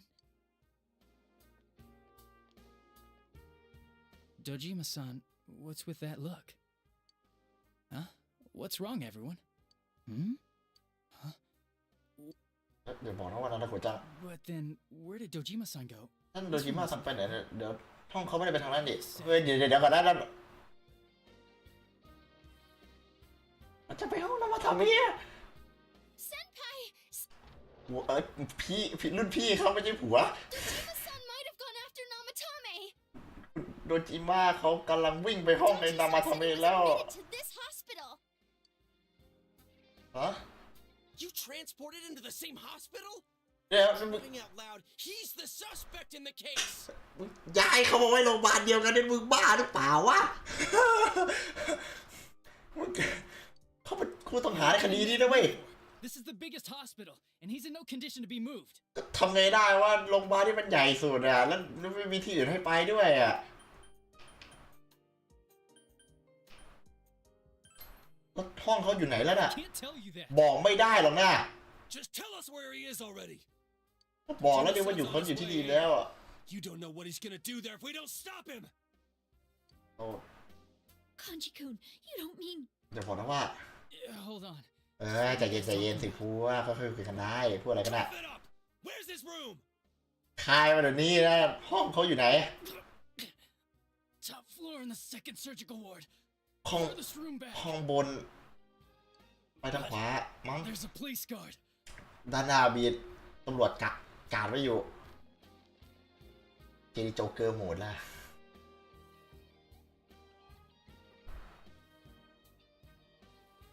ในขณะเดียวกันของนานาโกะก็มีไอโคมะดูอยู่โอเคฉัน I was always watching over Nana-chan,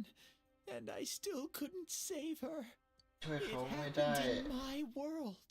Even though I was the only teddy in that place, I... โอ้ไม่เอานะคุณมะ I still couldn't do anything. เอ้ยฉันทำอะไรไม่ได้เลยมันก็เพิ่งเกิดนะแต่ก็นะ Let go of me. ปล่อยกูไป I need to speak to him. กูจะไปคุยกับมัน Like we said, without permission. แต่อย่างที่เราพูดไปนะครับมันเป็นหน้าที่เนี่ย Permission? หน้าที่งั้นเหรอ Who gave them permission to kill Nanako? ไอ้ Tell ให้ me that, huh? ติด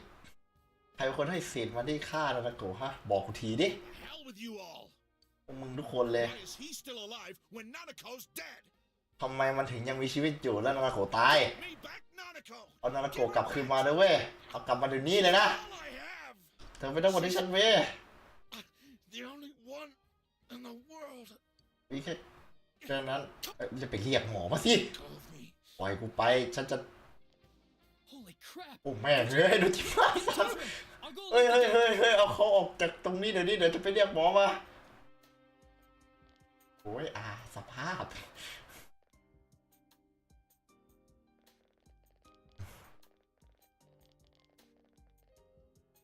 Dojima-san,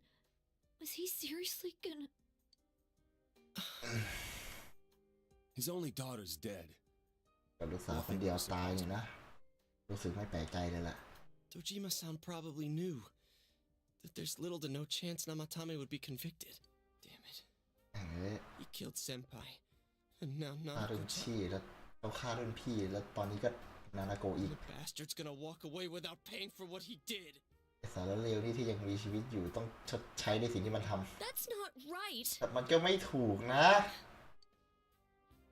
Why? ทำไม Why กัน is อ่ะ he the one that gets to go on living? ทำไมเขายังเป็นคนเดียวที่ยังอยู่อะฮะอ๋อ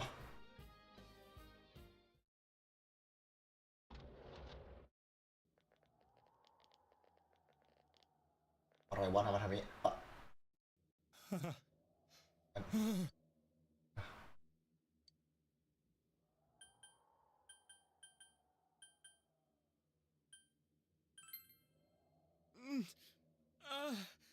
You have your life, and now you want your freedom too? It's your fault that Nanako-chan's... I didn't. จะไม่ได้ทำฉันฮะ 12 o'clock. Is it ฮะ the midnight เที่ยงคืน channel? ทีวีรัติการเหรอ Isn't เอ้ย this... แต่นี่ไม่ใช่นี่นะ I failed to save her. It's because you got in my way. เพราะว่าแกมา Another ขวาง Namatame. เฮ้ยนำมาทำให้อีกคนหนึ่งเหรอ The real one's right here, and we already beat his shadow. เฮ้ยแต่ตัวจริงอยู่นี่แล้วข้างในนั่นมันชาโดว์เหรอ Come to think of it, Namatame never faced his other self. ไม่นี่มันเป็นอย่างอื่นอะแต่ที่เราเห็นเป็นหน้านามาทามิ And we didn't Well, I'll witness keep his shadow returning to his body as a persona either. อ๋อ Perhaps that's why we're seeing this now. แล้วแต่ทำไมเราถึงเห็นเจ้านี่ตอนนี้ล่ะ อะไรกันอะ Failed. But it wasn't my fault. แต่อย่างนั้นมันก็ไม่ใช่ความผิดฉันนี่ The law can't touch me anyway. แต่ยังไงซะกฎหมายก็ทำอะไรฉันไม่ได้หรอกนะ What? อะไรนะ Is that what Namatame's really thinking? เป็นสิ่งที่นามาทามิคิดจริงๆอย่างนั้นเหรอ He wasn't deranged or anything. He knew what he was doing. รู้ว่าเขากำลังทำอะไรอยู่ To อะ hell with the law. ช่างหัวแม่งกฎหมายอะ Did. ไม่ยอม This. ได้โปรดหยุดฮะ Stop หยุ what? ดอะไร We อะ haven't done anything yet. ยังไม่ได้ทำอะไรเลย Do you want us to do something? Something fitting for a bastard like you. คันจิ Do whatever you want. เอาสิ You hate me because the child died, don't you? อย่าฉันเพราะว่าเด็กตายไม่ใช่อย่างนั้น I เหรอ don't care either way. ฉันไม่แคร์หรอกนะว่าจะอยู่หรือตาย Difference to me. ยังไงซะมันก็ไม่แตกมันไม่มีอะไรเปลี่ยนแปลงสำหรับฉันหรอกนะแต่พวกนายพวกนายจะเปลี่ You ยน can't do such a thing. You wouldn't dare, right? พวกแกไม่กล้าหรอกใช่ไหมล่ะ Continue saving people. It's my mission. การช่วยพวกคุณก็เป็น Mission? หน้าที่ของฉันอยู่แล้ว หน้าที่และพระเจ้า Please ได้ stop. โปรดหยุด He wants us to stop. What should we do? เขาบอกให้เราหยุด What do เอา you ไงดี mean? อะเขาว่าไงอะ We can't let this bastard do whatever he pleases. Still, what are you going to do? จะทำอะไรอะ No way I'm gonna walk out of here doing nothing. I understand. เข้าใจนะแต่ว่า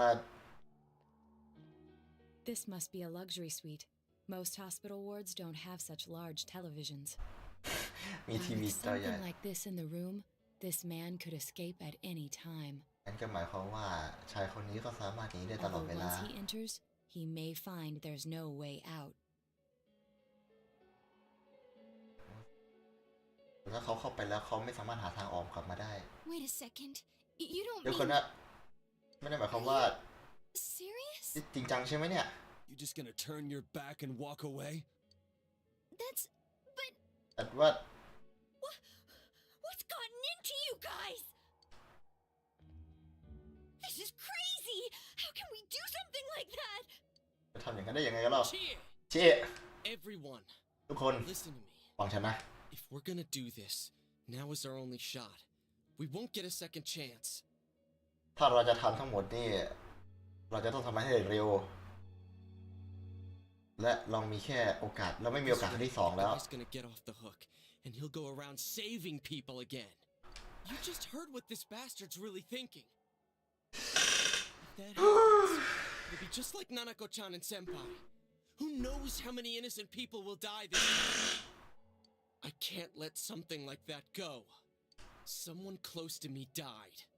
Her killer can't be convicted. And now I'm gonna let the same thing happen again? There's no way I can do that. It's just wrong, isn't it? แต่โยสุเกะมันผิดนะ All we have to do is push him inside the TV. ที่เราต้องทำก็แค่ดันมันเข้าไปในทีวีแค่ไหมแค่นั้นเลย And this is all over. ก็ทำแค่นั้นทุกอย่างก็จะจบ Just push him inside? เขาเข้าไปข้างในทีวีอย่างนั้นเหรอ Any of you want no part in this, just leave the room. ใครที่ไม่ I'm มี not gonna force you to stay. ใครที่ไม่อยากมีส่วนร่วมกับเหตุการณ์กับเรื่องนี้ก็ไม่ได้ฝืนหรอกนะออกไปได้เลย As for me, nothing could make me forgive this bastard. มันก็ตาม Before ไม่ we มี do ทางให้อภัยสาร this, เลวนี่อยู่แล้วแต่ถ้าเรา I ทำ wanna นี่แล้ว hear what you think. What do you อะไร want จะ to คิด do, ยังไง leader? ต้องไงล่ะหัวหน้า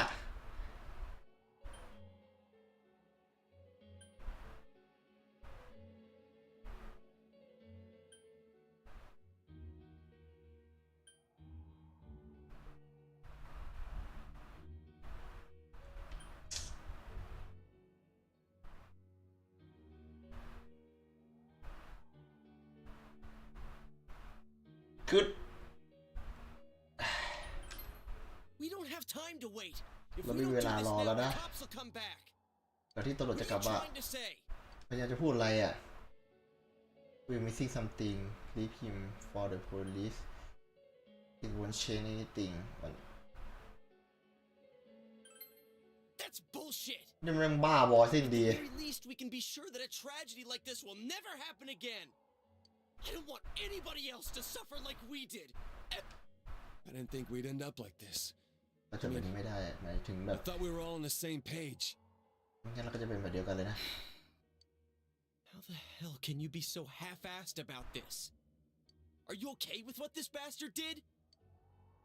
Of course we're not! ก็แน่นอนว่าไม่ล่ะ But can you look me in the eye and say you're okay with doing the same thing this guy did? แต่มันจะโอเคเหรอที่จะทำแบบเดียวกันกับที่หมอนี่ทำอ่ะ That you can't turn your back and do nothing. แน่นอนว่าต่อให้ทำไปแล้วมันก็ไม่มีอะไรกลับคืนมาหรอกนะ I'm not gonna sit back and watch while our friend becomes a murderer, you moron! อย่าให้นั่งมองเพื่อนตัวเองกลายเป็นฆาตกรอย่างนั้นเหรอไอ้เบื่อเอ้ย To kill someone because they killed someone first. I can't decide on something that serious. ใช่ไหมลิเซ่ But still, if you have it in you to be this angry for someone who was close to you, then you mustn't kill. That's something you can never take back. So we leave it to the cops? You Well, trust by them to handling- handle it? แล้วปล่อยเรื่องนี้ให้ตำรวจกันเหรอเชื่อใจนั่นเหรอว่าไม่จะฝากไม่ได้อะ Even if we can't trust them, from here on is no longer our battle. It's Dejima-san and his fellow officers' fight to convict the suspect. Is that what you're trying to say? I'm proud that I could protect this town with you all. That's why เสียงแตกไปสอง I'll แล้ว make ตอน this นี้คือแบบ terrible ยูสุเกะ situation กับ even คัน worse จิ by มัน doing something like this. เข้าใจแหละโกรธจัดเลยอะตอนเนี้ย I want to keep going to school with you all and make more memories with my friends. I don't want one of those memories to be of us killing someone. ไม่อยากจะมีความทรงจำในการร่วมฆ่าใครสักคนหนึ่ง What นะ if there's another crime? We can still save people like we always have. Nothing has happened yet. Then why assume that our future will be filled with misfortune? Nothing's happened yet. Our future hasn't been decided. Let's go back to Nanako-chan's room. กลับไปห้องนานาโกะจังกันเถอะไปกลับไปเถอะปล่อยแม่งไว้เงี้ย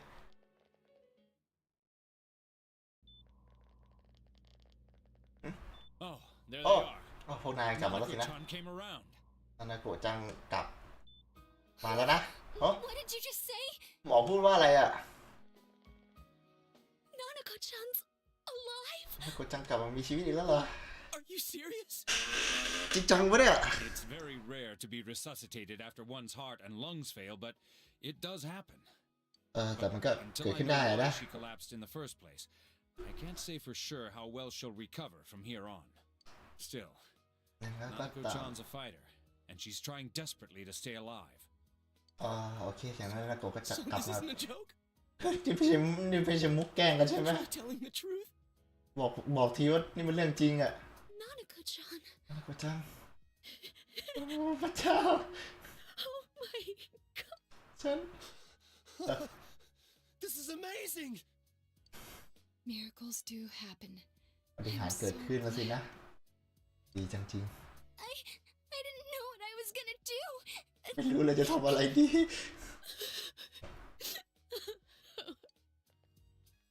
Come on. Stop crying, you two. ครูมาหายไปไหน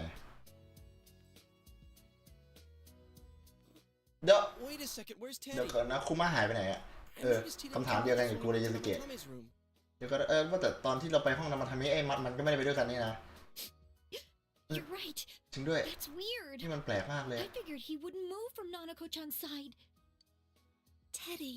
ครูมา where did you go? หายไปไหนกันนะ I'm going back to my own world. จะกลับไปที่โลกของฉัน It's not easy to live there now, ก็ but it's my reality. I'm really, really thankful for everything all of you did for me. Well, ฉันก็ goodbye. ลาก่อนนะ Everyone talking about this case every time มันเวลาก็ล่วงเลยไป โอ้ยผ่านไปถึงวันไหนอะนะหมอกยังลงอยู่เลยนะเฮ้ยเอ้ยโอ้ยเมดอินโตเฮเวนนี่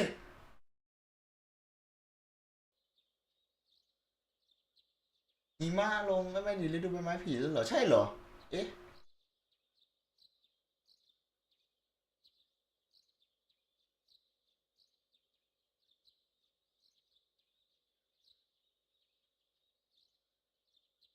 ว่าแต่หม่อมอะไรนานาโกะถึงได้โคม่าว่านานาโกะเข้าไอ้นี่ไงคุณ เข้าไปในทีวีไงโดนพิษหมอกแปลกๆว่ะ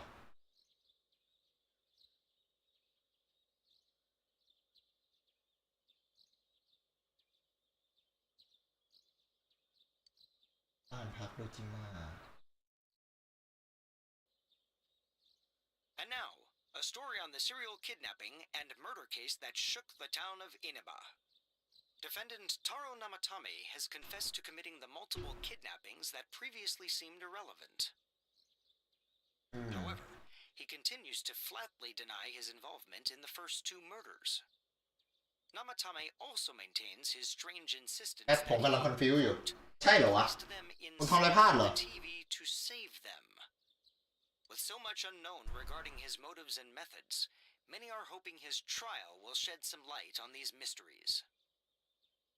Up next is our fog forecast for today. Fog is still covering the town, ผมยัง but it คงอ should ยู่ที่ soften เมือง somewhat this week with the coming of spring. แต่อย่างน้อยก็มาฤดูใบไม้ Today ผลิ and แล้ว tomorrow วันนี้ we'll see fairly light amounts of fog as usual. Saturation from then on is still to be determined. If you have travel plans, please be mindful of visibility conditions. It's almost time for your train. You ready to go? รถไฟใกล้มาแล้วนะ พร้อมจะไปหรือยังครับ Too bad Nanako couldn't leave the hospital in time to say goodbye. เนี่ยแย่หน่อยนะที่นานาโกะ Maybe she ไม่ could have come outside. แปลกว่ะ Feel free to come visit any time, okay? ยังไงก็ถ้าจะมาเยี่ยมอีกก็มาได้ตลอดเลยนะ ฉันก็เป็นผู้ปกครองของนายอยู่ดีนะแป There's ลกๆว่ะ nothing more I can do for this case.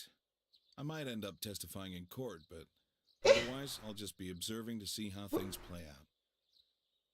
แปลกๆวะ I don't imagine he'll get that harsh of a sentence given the evidence, or lack thereof.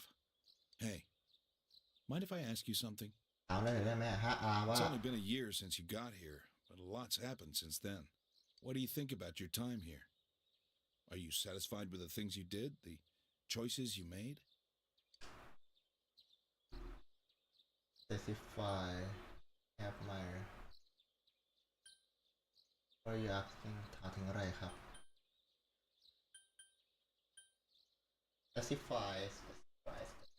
Specify นี่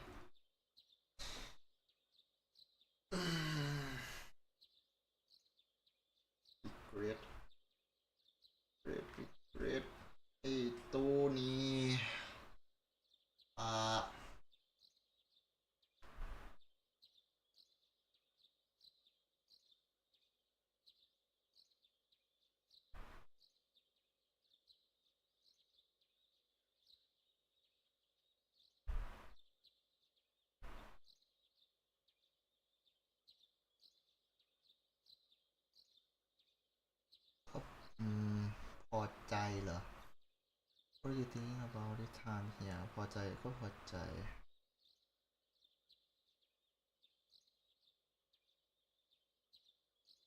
regret ทำไมจะรู้สึกเสียใจพอใจเสียใจถึงเรื่องอะไรล่ะฮะช่วงเวลาที่อยู่ที่นี่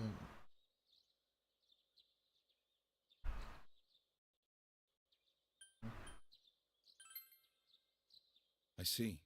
เข้าใจแล้วล่ะ To be honest, I'm still wondering if I really made the best choices. Well, we should get going. Your friends are probably waiting at the station. บางทีเพื่อนของนายอาจจะไปรอที่สถานีแล้วล่ะแปลกๆว่ะรู้สึก Come on. ไปเถอะแป๊บหน้ามันรู้สึกแปลกๆวะก็ใช่แล้วก็ขอบใจนะครับแต่แปลกๆว่ะ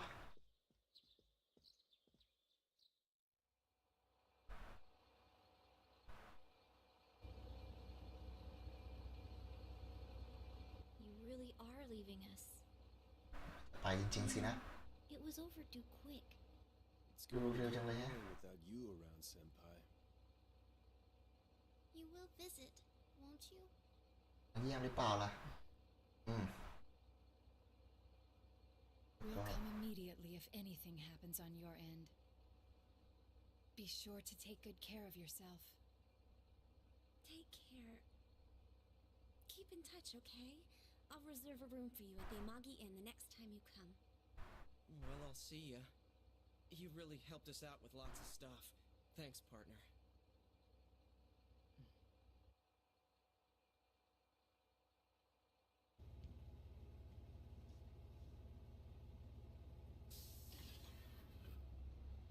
แปลกๆวะไม่ใช่อ่ะมันไม่ใช่วะ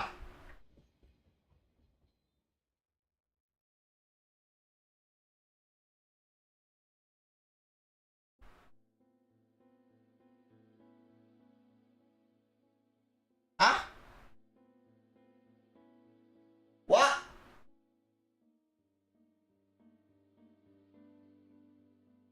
แปลก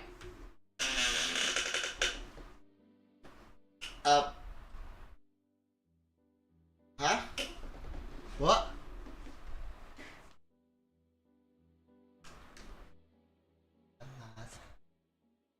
ดูเอทีม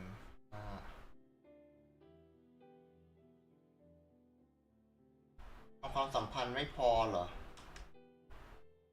จะอย่างนี้เลยเอาดังนั้นหรือไม่ก็ตอบคำถามผิดฮะวะ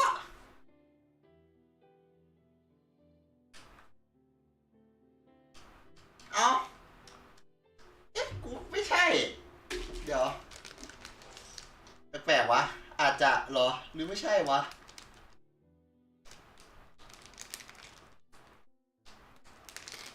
ใช่เหรอแปลกๆนะและไอเราก็เล่นแค่สี่ธรรมดาที่ไม่ได้เล่นจบแบบข้างๆคูๆด้วยก็จำไม่ได้แล้วด้วยเล่นแค่สี่ธรรมดาไงไว้สี่โกลเด้นไม่ได้เล่นเจอเข้าไปลิสต์4โกลเด้นเข้าไปจริงถ้าตอบคำถามผิดโดนยิงหัวนะ เอ้ยแต่นั่นมันภาค5ไงมุกมันจะเอามาเล่นตั้งแต่ภาค4เลยเหรอแล้วเดี๋ยวมีแผนจะไปเล่น Persona 3F ด้วยนะประเด็นอ่ะเล่นแบบเดียวกันด้วยเป๊ะๆแต่ Persona 3F ที่ติดมาเล่นเพราะว่าแบบมันมีเห็นเรื่องมาจากว่า Portable อ่ะตอนแรกว่าจะซื้อ Portable มาเล่นนั่นแหละแบบฆ่าเวลาไงอันนี้แบบเห็นสภาพ Portable แล้วแบบมาเล่น 3F ก็ได้ Portable มันก็ Portable จริงๆอ่ะ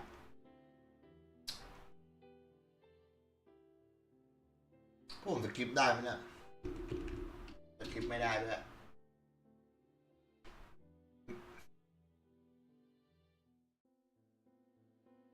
ภาค3ยังมีเหรอแต่ประเด็นคือภาค3ในสตรีมที่มันขายมันไม่ใช่ภาค F ไงมันเป็นPortableมันถ้าเลือก ถ้าเลือกยาม ถ้าเลือกยามก็จบเหมือนกัน ยอมยอมเลือกยอมก็จบเหมือนกันเหรอ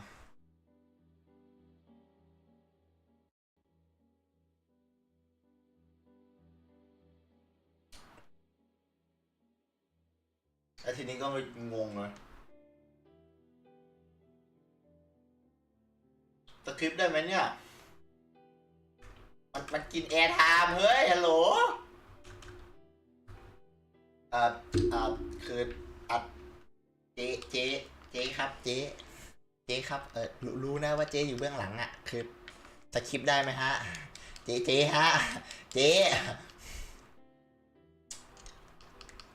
ให้ผมนั่งดูเอ็นเครดิตจริงๆเดี๋ยวจะใจจริงเลยอ่ะแบบ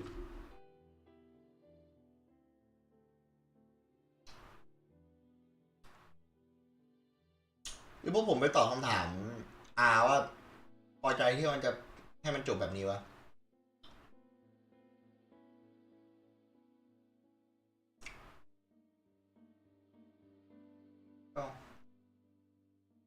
งงเลยแล้วทีนี้กู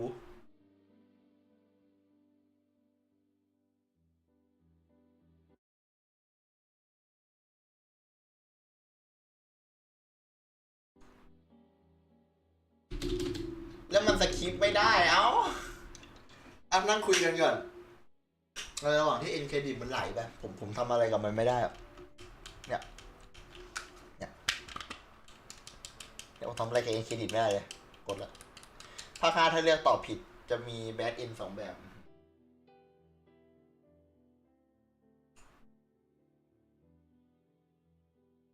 โดนยิงหัวตายตอนในคุกไอตอนในคุกเคยเห็นอยู่แวบๆอยู่แต่ไม่ได้สนใจอะไรไปดูของเป็ดนะมันผ่านอะแต่เอ้ยถ้าจากความรู้สึกตอนนี้มันแค่ประมาณจะเข้าช่วงปลายเรื่องแต่ว่ายังไม่จบA1 Picture Animation Work ของ A1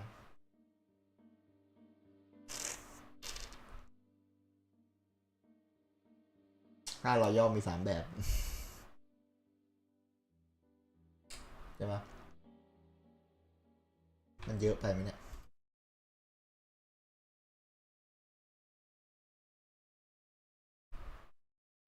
ผมต้องมาเจอเอ็นเคดิแบบนี้จริงเหรอวะแบบวายแล้วคลิปไม่ได้ด้วยนะไม่จับเวลาฆ่าบอสไม่ทันตายโอ้โหเศร้าเล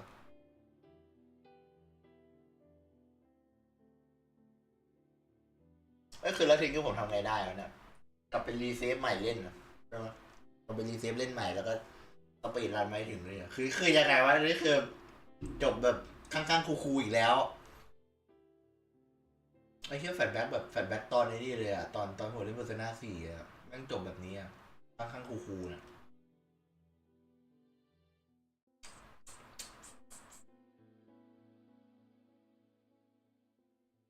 ไม่ใช่ดิมันไม่ควรจะจบแบบนี้ดิ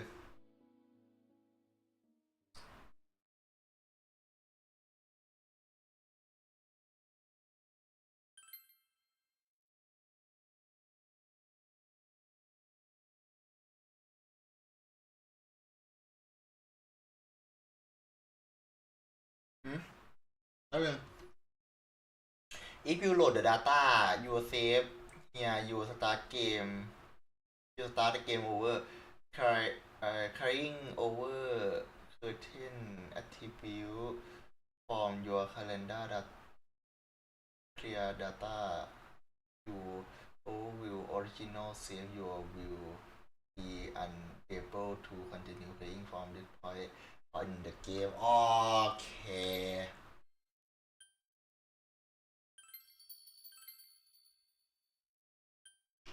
มันเป็น new game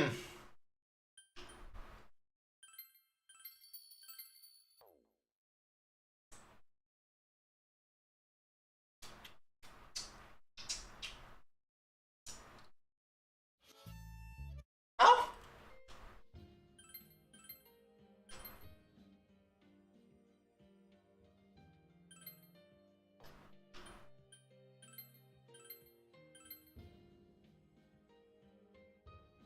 a reward have อะไร having beaten the game you carrying over certain attribute from calendar yeah you clear data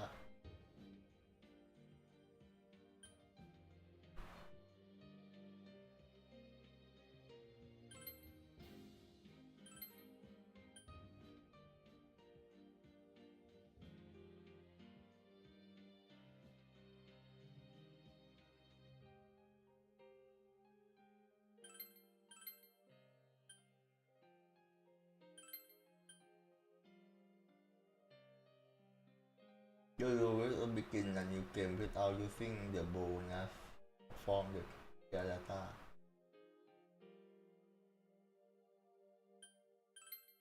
เดี๋ยว ผมควรทำยังไง ผมควรทำยังไง เฮ้ย ครับ as a reward you having beaten the game โหลดครั้งโหลดเซฟเหรอโหลดเซฟเก่าหรือโหลดเซฟเก่าหรือใช้เซฟใหม่เพราะมันบอกว่า new game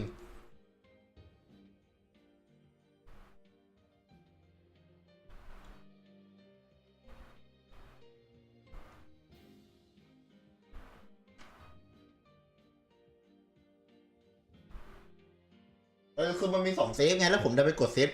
new game อ่ะ new game คือยังไงกดปุ๊บคือ new game เลยแบบ new game คือมันจะเคลียร์ data เป็น new game พัทอะไรอย่างเงี้ยหรอเล่น new game พัทผมเล่นใหม่รอบเพลนมากเลยนะเว้ยผมใช้เวลาเล่นนานเลยนะทั้งนั้นอ่ะ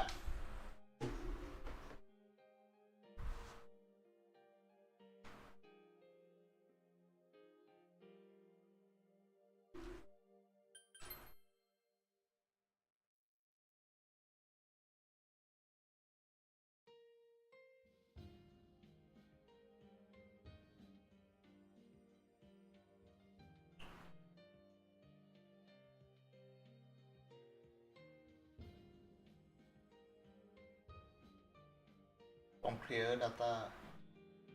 ไอ้คำว่าเคลียร์หลังจากเคลียร์ data นี่คือยังไง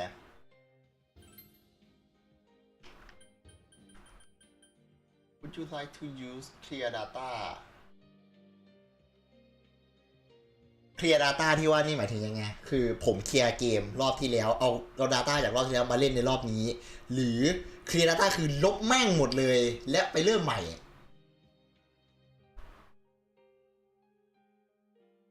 ไอ้เทียบเนี่ยเกมมึงไม่มีปัญหากับตรงเนี้ยไอ้สัสกูไม่เข้าใจคำว่าเคลียร์ของมึงอะเคลียร์ data ของมันคือลบเซฟผมทิ้งทั้งหมดแล้วไปเริ่มชีวิตใหม่กับน่าจะหนึ่งนี่หมายถึงยังไงน่าจะหนึ่งนี่คือยังไงวะแบบคุณ data เซฟผมมีเซฟ data เดียวหายคือหายเลยนะทุกอย่างจะดิสเพียร์ไปหมดเลยทั้งหมดที่เราทำมาในไลฟ์ตลอด20 กว่าไลฟ์มันจะไม่มีอยู่จริงเลยเว้ยมันก็มีอยู่จริงอ่ะคือผมอ่านเป็นหลักฐานอะไรกันแต่แบบทั้งหมด21 ไลฟ์นี่คือแบบสิใครก็ได้เป็นผู้รู้ตอบผมทีผมไม่อยากทำอะไรมั่วซั่วแล้วตอนนี้คือมันค่อนข้างเดิมมันสูงมากถ้าเซฟคือผมพูดเลยถ้าเซฟหายเราอาจจะได้ไปเล่น Persona 3 แทนนะ มันเพลนมากเลยนะเอา Persona อาวุธใหม่เอา Persona อาวุธมาให้ใหม่หรออย่างนั้นหรอน่าจะ1ใช้คำว่าน่าจะด้วยนะเอาไงอ่ะแต่ถ้าเริ่มใหม่คือผมจะกลายเป็นสุดยอดยูเลยนะใช่ไหม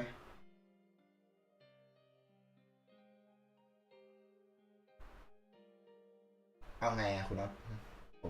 ผมเชื่อคุณนะเว้ยผมกด yes เลยนะผมให้เวลาคุณตัดสินใจก่อนเอางี้เดี๋ยวผมไปเข้าห้องน้ำผมให้เวลาคุณตัดสินใจก่อนคุณไปเช็คข้อมูลมาให้ผมหน่อยไว้ฟังคนดูแป๊บนึงคุณไปเช็คข้อมูลมาให้ผมหน่อยนะเดี๋ยวผมจะกลับมาฟังคำตอบจากคุณน่าจะเพิ่มมาอีกเซฟใช่ไหมคือผมเซฟแยกไปอีกเซฟหนึ่งแล้วเว้ยใช่ผมเซฟแยกไปอีกเซฟหนึ่งแล้วเป็นเซฟนิวเกมที่มันขึ้นสีชมพูคุณน่าจะเห็นนะเมื่อกี้งั้นผมกด yes เลยนะโอ้โห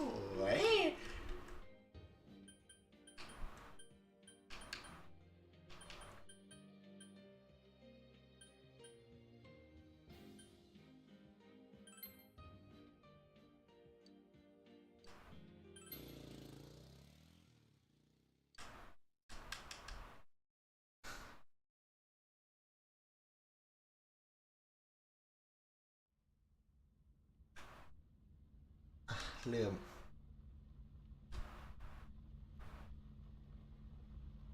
เริ่มใหม่ก็เริ่มใหม่มะหายแล้วเดี๋ยวผมจะลองไปโหลดเซฟเก่าดูถ้ามันเคลียร์ Data ตัวนั้นผมหายนะผมบอกเลยได้เวลาทำใหม่ทั้งหมดแต่ก็ดีเหมือนกันจะได้จัดเมเนจอะไรดีๆกูเห็นหน้ามาคาเล็กรอบนึงแล้วต้องเท่าไหร่แล้วเนี่ยแล้วประเด็นคือไม่ได้เข้าเว็บรูมแล้วเพอร์ซนามีไม่กี่ตัวเลยนะประเด็นสวัสดีก็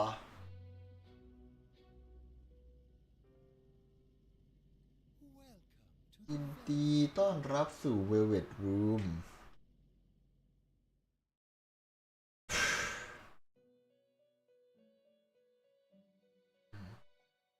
อ่า It seems we have a guest with an intriguing destiny ว่าเราจะมีชะตาที่จะต้องมาผ่านพบกันที่นี่อีกแล้วสินะจะได้ทำความสัมพันธ์เต็มวัยไม่ต้องปั่นไม่ต้องปั๊มสเตตไม่ต้องปั๊มสเตตัสขนาด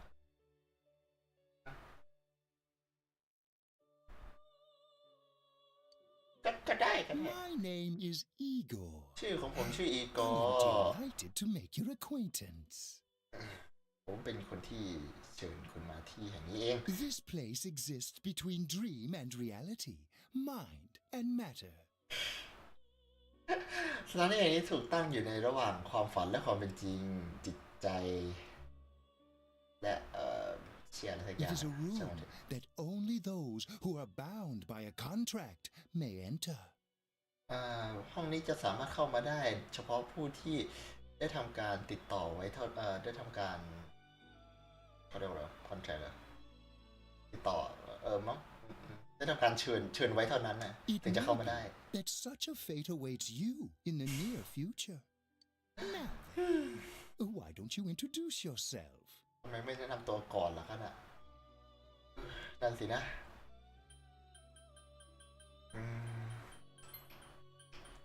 อันหนึ่ง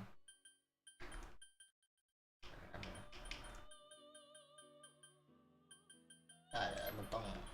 ใส่ชื่อกัน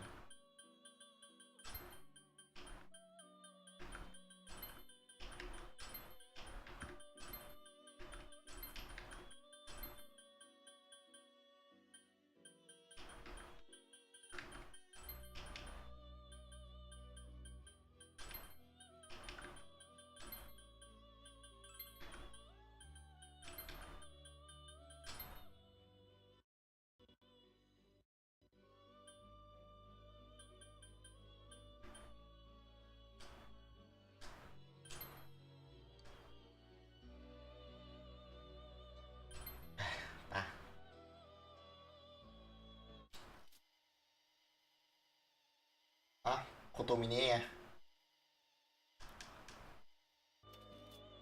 โอ้ยอีกอขอข้ามได้ไหม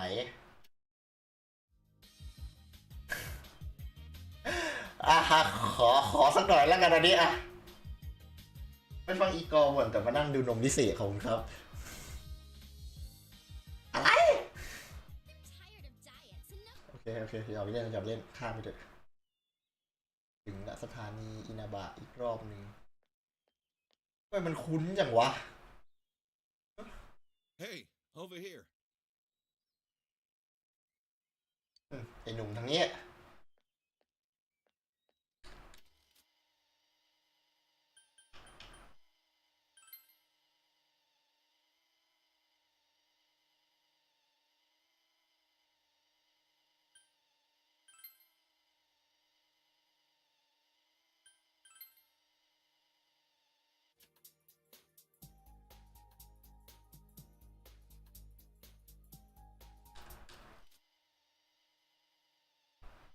กอแล้วกรออีกกอแล้วกอเล่าเดี๋ยวจะลองไปดูเซฟโหลดก่อนถ้าแต่กว่าจะเซฟได้อีกสักพักเลยดีกว่าจับมือจุดเริ่มต้นปวดหัวเลย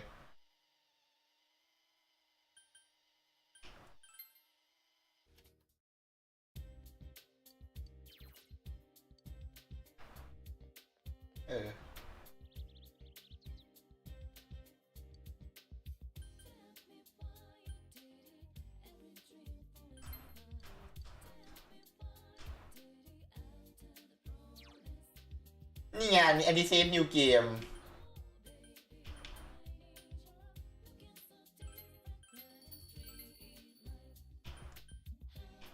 2เซฟซะงั้นอ่ะ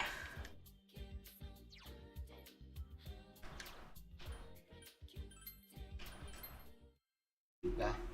ผมไปตอบคำถามอาใหม่ก่อนทั้งนั้นทำไมมันถึงเป็นนิวเกมวะไอ้นี่งงอ่ะยาโซกามิผมเซฟไว้ล่าสุดที่ไหนวะหลังเลิกเรียนใช่ไหมมันสคิปได้เร็วกว่านี้ไหมเนี่ย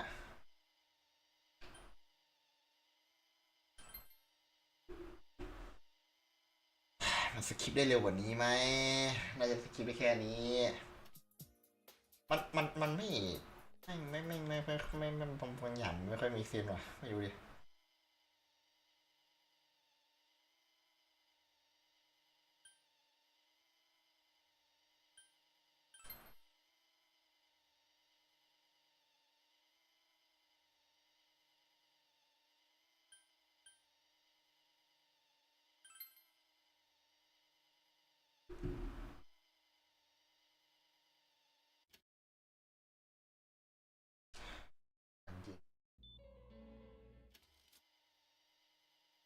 คือมัน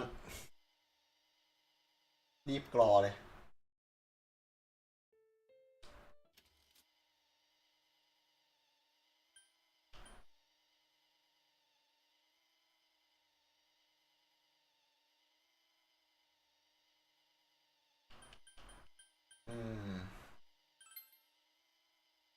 เมื่อกี้นิวเกมผมเซฟแยกไว้แล้วไงเซฟเป็นเซฟนิวเกมอาจจะเอาไว้เล่นแบบไม่รู้ดิหลังนี่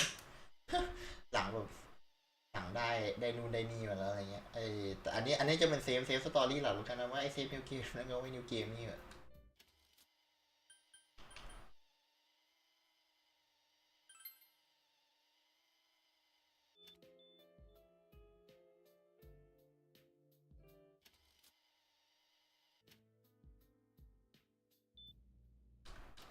โอ้ย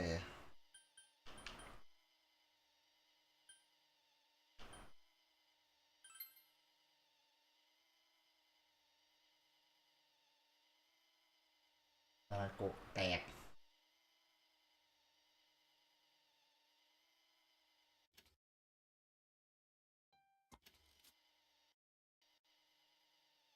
เล่งสปีดเกมมากๆเกมจะหลุดไหมเนี่ย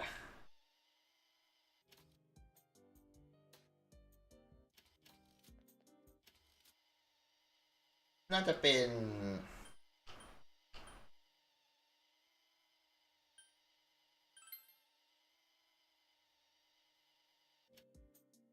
นกับตอนตอบคำถามของอา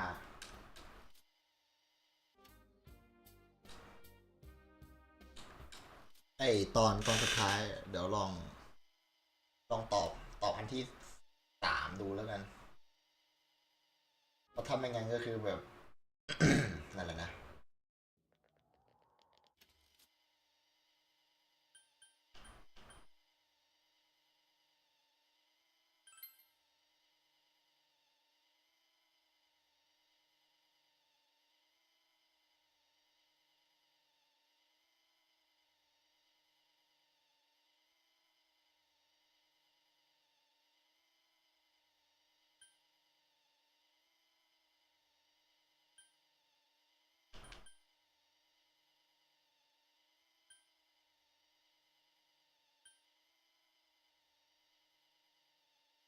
เอาไงดีวะ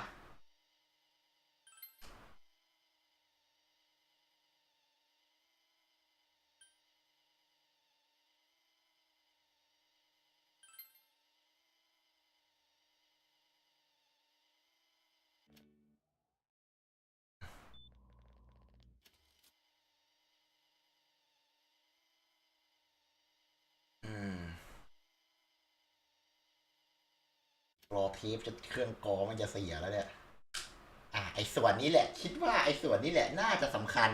เพราะมันโดน Made in Heaven อ่ะมันไม่สมเหตุสมผลไม่คุณจริงๆมันไม่สมเหตุสมผลเวลาเรายังเหลืออีกเยอะนะ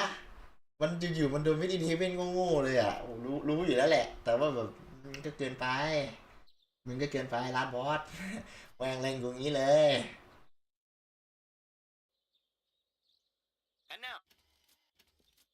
It's almost time for your. รถไฟมาแล้วนะใช่แล้วก็ There's nothing more I can do for this case. I might end up. I don't imagine he'll get that harsh of a sentence given the evidence. Or hey, might have. It's only been a year since you got here, but a lot's happened since then. What do you think about your time here? Are you satisfied with the things you did, the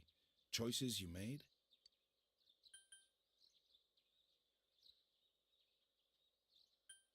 คนต่อที่2ไหมยอมไม่ได้ผมรู้สึกยอมไม่ได้เพราะระยะกิ้งแล้วมันเซฟไม่ได้อะตอนเนี้ยตอบผิดเริ่มใหม่ อีกแล้วเหรอรู้สึกไม่พอใจเล็กน้อยคือถามก่อนดีกว่าถามก็ดีกว่านะพูดถึงเรื่องอะไร We can leave it at that. Well, we should get going. Come on. เอ้า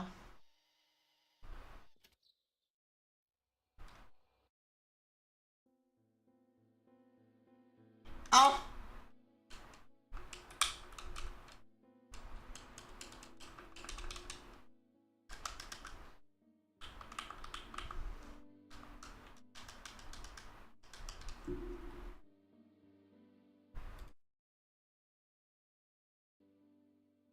What the fuck โดนเล่นแล้ว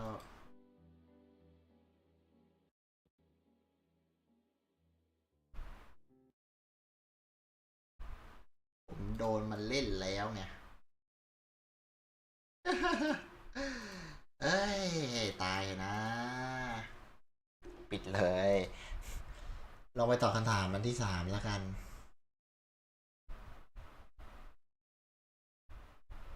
ถ้าตอบลองตอบอันที่2แล้วกันรอบนี้เว้ยไม่ใช่อะไรมันเซฟไกลไงโอ้ยคือกะไม่ให้แบบโหลดเซฟมาดีแล้วแบบโอ้โหแล้วเอ็นเครดิตก็สคิปไม่ได้ไงอร่อยหอเลยสิแม่เวลาเหลือเท่าไหร่เลย2 ชั่วโมง3 ชั่วโมงไม่ถึง2 ชั่วโมง2 ชั่วโมงนิดๆ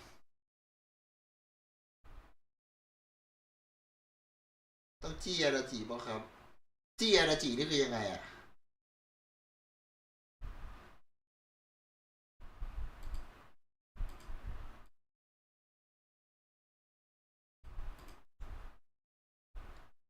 ไอ้จี้อาราจินี่หมายความว่าไงวะ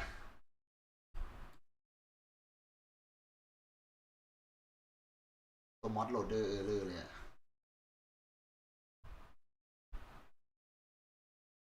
คือเราเราจะจบมันแบบข้างๆคูลๆอย่างนี้เหรอวะผมทำมันไม่ลงจริงๆว่ะคือทุกคนรู้เราทุกคนรู้กันหมดแล้วอะPersona 4 Golden อะแต่ว่าแบบมันยอมไม่ได้จริงๆว่ะให้มันจบแบบนี้ใช่ไหมมานาจิให้มันคายออกมาว่ะอาจจะต้องถามจี้อาราจินะแต่ที่โรงพยาบาลมันไม่ได้มีอะไรให้จี้อาราจิเลยนี่ให้คายอะไรเลยยากว่ะยากนะยากถือว่ายากรู้สึก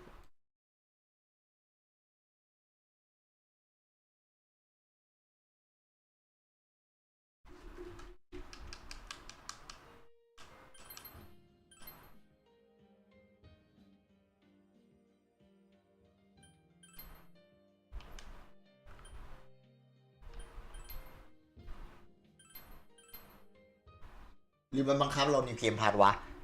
ถ้ามันบังคับเรานิวเกมพาร์ทเราก็แตกเลยนะ The boy was initially thought to be the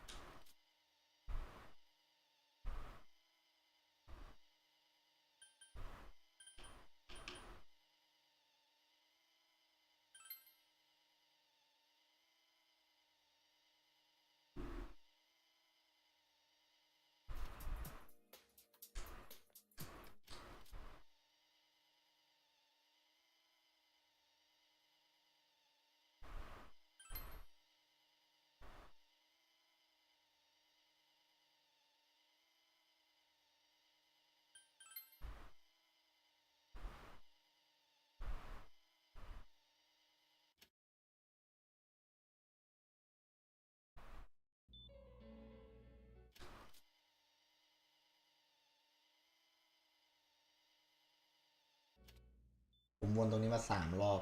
คิดว่าไอ้รอบที่น่าจะให้ตอบคำถามจริงๆน่าจะเป็นรอบสุดท้าย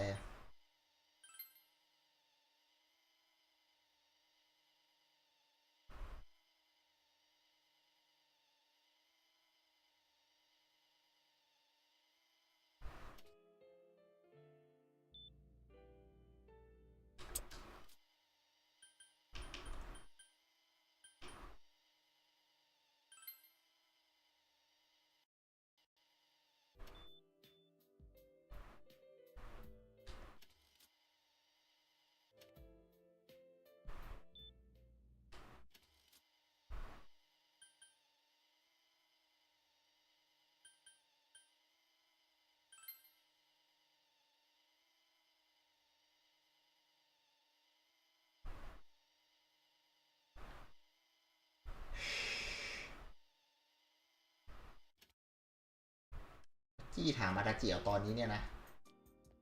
เดี๋ยวดูให้ครับเอาตั้งแต่ตรงอาดาจินี่เลยนะ Senpai!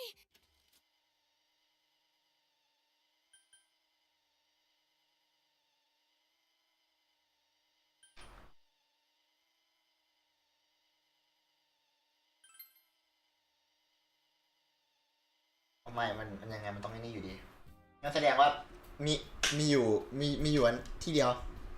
หรือผมต้องผลักไอเวนี่เข้าไปหรือผมต้องผลักไอนามาทามิเข้าไปว่าแต่ก็ไม่น่าใช่ผลักนามาทามิเข้าไปแล้วก็ดึงออกมา Let go of me. I need to speak. โดนหิ้วไปแล้วอากู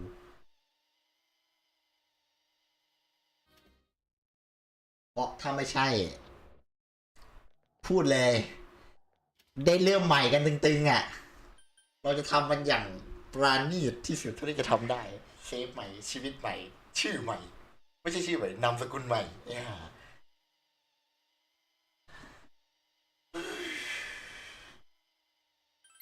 เราจะทำอะไร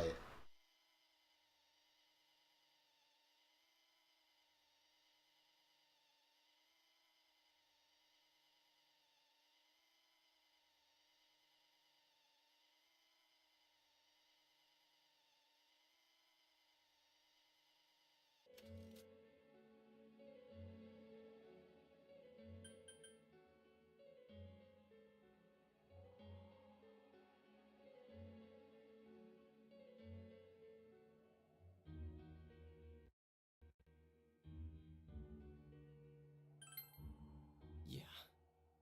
We'll end this here and now.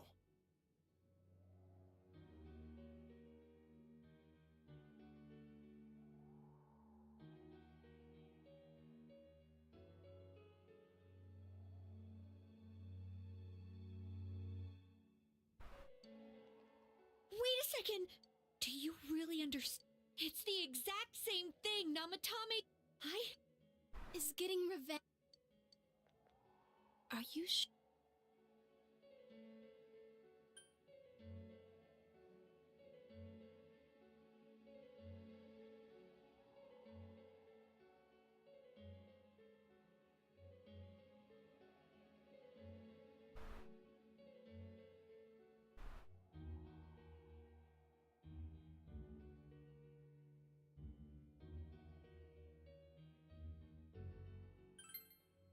Thank goodness. How the hell can you be so half-assed about this? Are you okay with what this bastard did? Of course we're not! But that's... Even if we can't trust, it's Tojima's.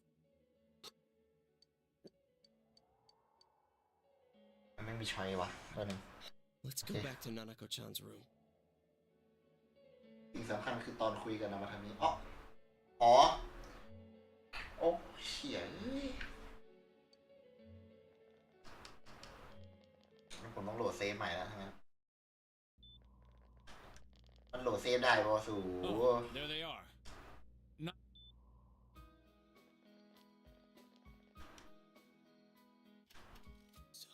So this is...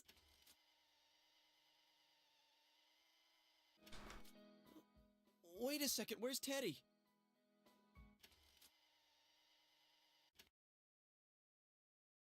นั่นไงไปฮิวู้เราขาดอะไรบางอย่างแล้วนะไปเลยวู้ฮู้สุดยอดไปเลยครับพี่ตายอากูไอ้เหี้ยส่งกูบินอีกแล้วแต่ถ้าจะจบจริงความสัมพันธ์เกมต้องเต็ม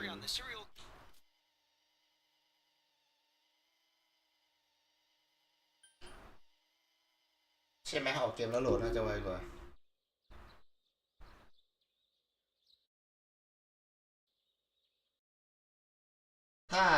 ถ้าพอยต์หลักมันคือโอ้ยเฮียแต่เกมมันไม่น่าวางระบบอย่างนี้มันเฮียเกิน เกมมันก็ไม่น่าวางระบบอย่างนี้หรอกไอ้เฮียแล้วมันต้องตอบให้ตรงแบบเป๊ะเลยนะไอ้สัตว์เอ้ยวางระบบอย่างนี้ก็หิงซวยดีอ้าวรอโอเคถ้างั้นก็คือตัวเลือกใดก็ได้ไอ้ที่จะเป็นรอสักครู่ที่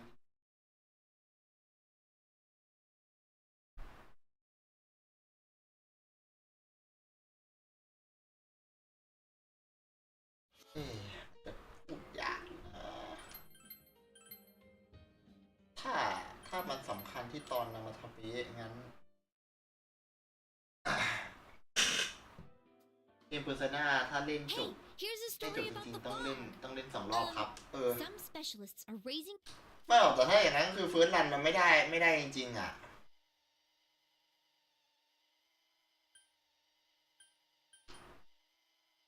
ภาค 5จะเป็นแบบเหมือนกันเดี๋ยว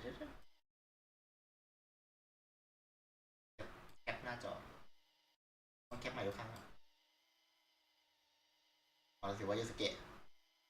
โบโหลดจะมานานโหลดทีเดียว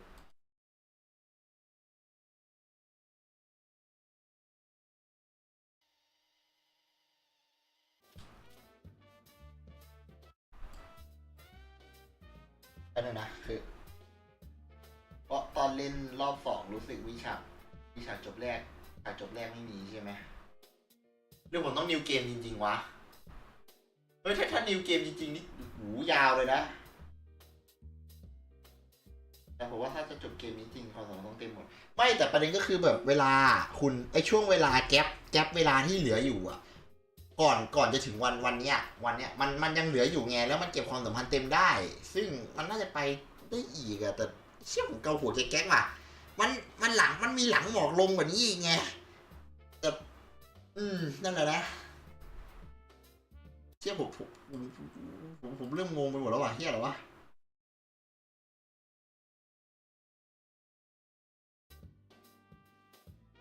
เกมแคปได้ที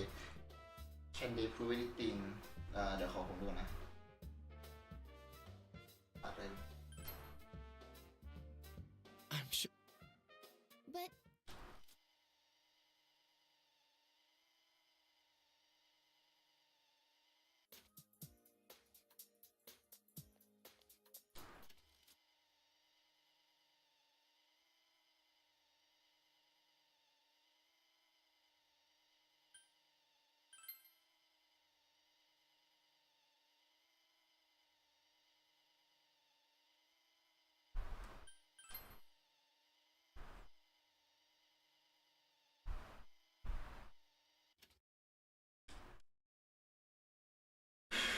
คือไม่ให้เสียสักไกลเลยฮะ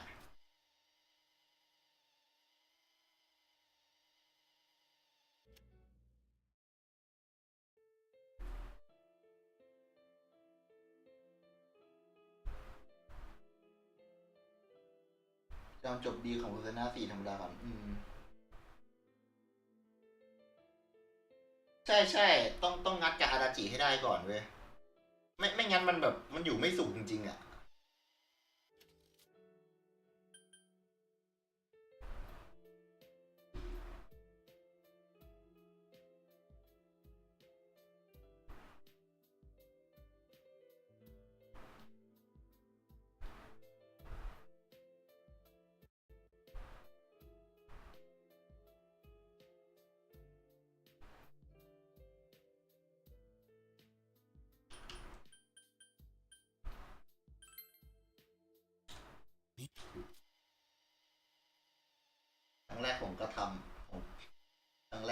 ไม่เต็มแห้งดิไอ้นี่แหละปัญหาน่ะ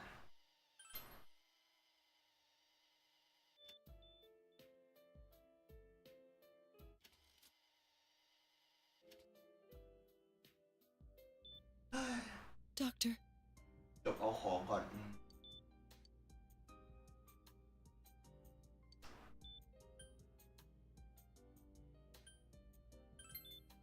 นะกูต้องวนลูปดูนานาโกะตายเกิดกี่รอบ กูต้องวนดูนานาโกะแห้งแล้วกลับมาเกิดใหม่เพราะคุมะสละชีพไปกี่รอบฮะ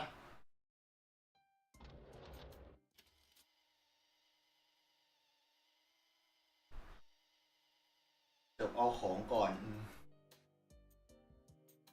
Senpai!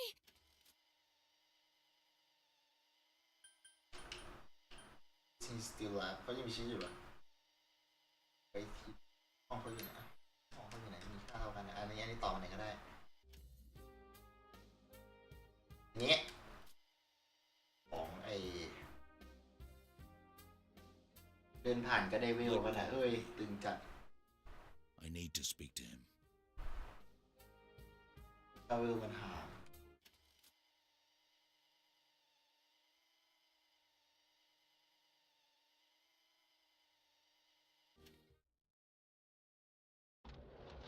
มาชี้ชะตาอีกรอบเป็นไรนะ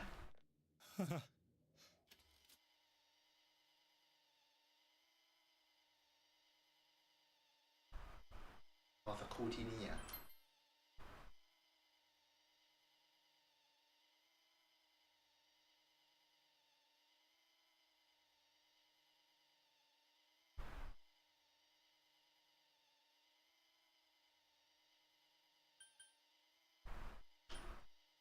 ใช่เหรอรอสักครู่ที่นี่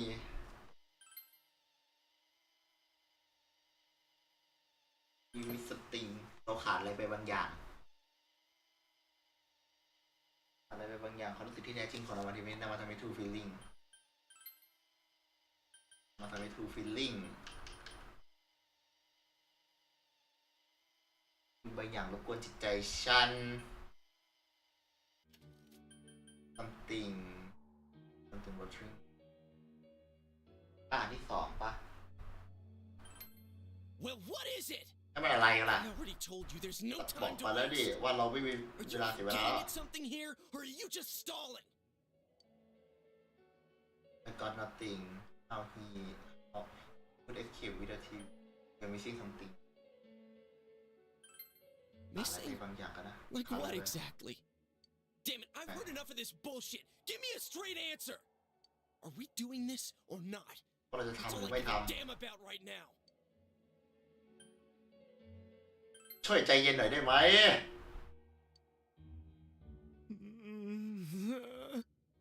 ได้ละ thank you Let's เขาพู all ดถูกนะ calm down for a second. ภาคสามผมจำได้มีบอสตัวหนึ่งต้องตอบคำถามไม่ถูกเหมือนกันอ๋องั้นเริ่มใหม่หมด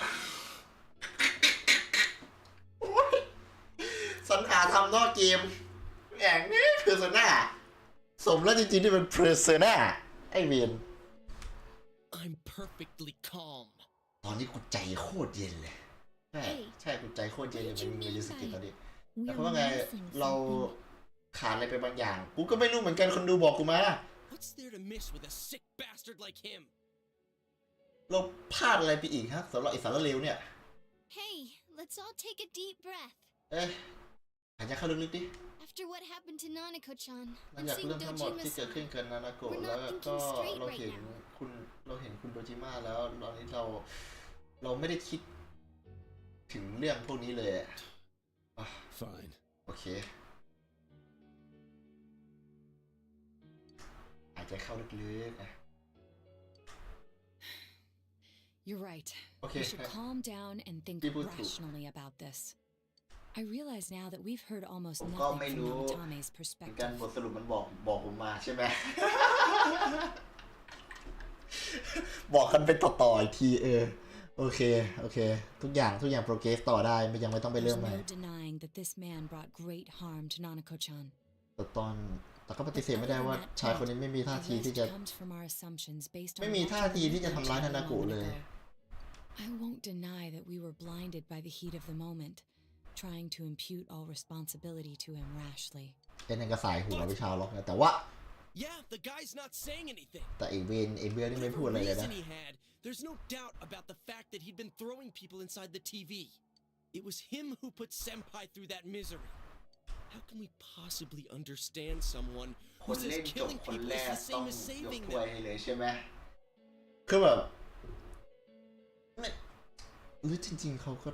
อ่านบทสรุปหรือว่าเขามั่วจนถูกวะหรือว่าเขาเล่นจบเหมือนเราจนหลายรอบเกินจนแบบมันรู้สึกแบบเชี่ยอะไรวะมันซัฟเฟอริงอะไรอย่างเงี้ย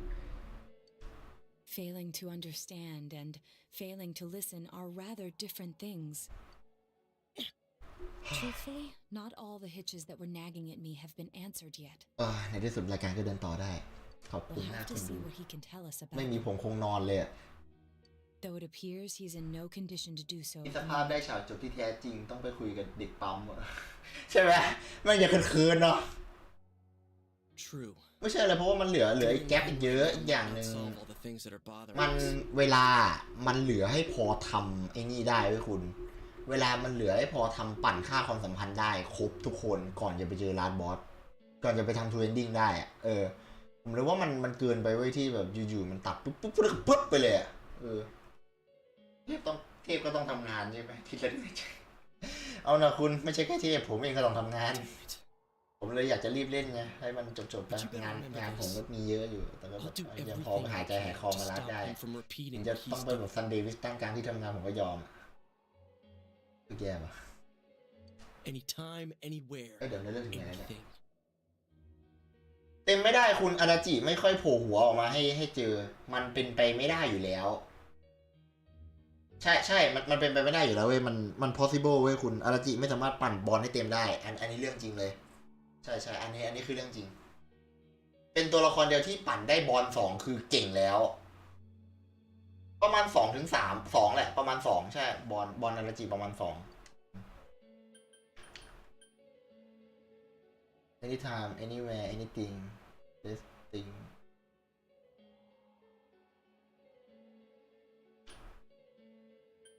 I feel the same way ก็คิดดูก่อนสิพวก How the hell can you stay so calm, man? ทำไมถึงยังจะเย็นได้อยู่นะ Again, that's why you're our leader. นั่นเป็นเหตุผลว่าทำไมนายถึงเป็นผู้นำของเรา All right. โอเค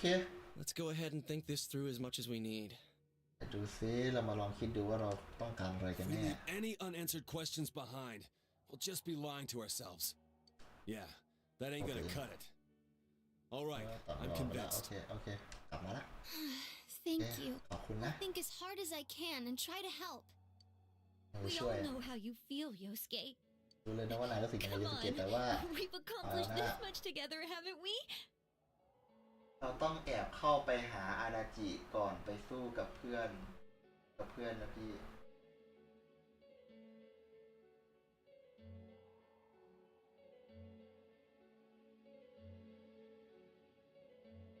เดี๋ยวแอบเข้าไปหาอาราจินี่คือแอบยังไงวะ Right. ใช่ Together. ด้วยกัน Yeah, you're right. ใช่นายพูดถูก Sorry. ขอโทษนะแล้ว And ก็ thanks. ขอบคุณยากนะโอเคแม็กแรงและ Investigate Team อย่างน้อยอันนี้ก็เต็มละมันเต็มหลายใบอยู่อ่ะแต่ว่าแบบมันไม่ครบอ่ะใช่แล้วก็อีกเรื่องถ้าคุณดูตอนยูกิโกะอามากิได้เพอร์เซนาตัวใหม่แล้ว คนแรกของทีม เฉยเลยอ่ะอยู่ๆนางก็ได้คนแรกของทีมเฉยเลยอะไรวะนะครับโลกิได้แล้ว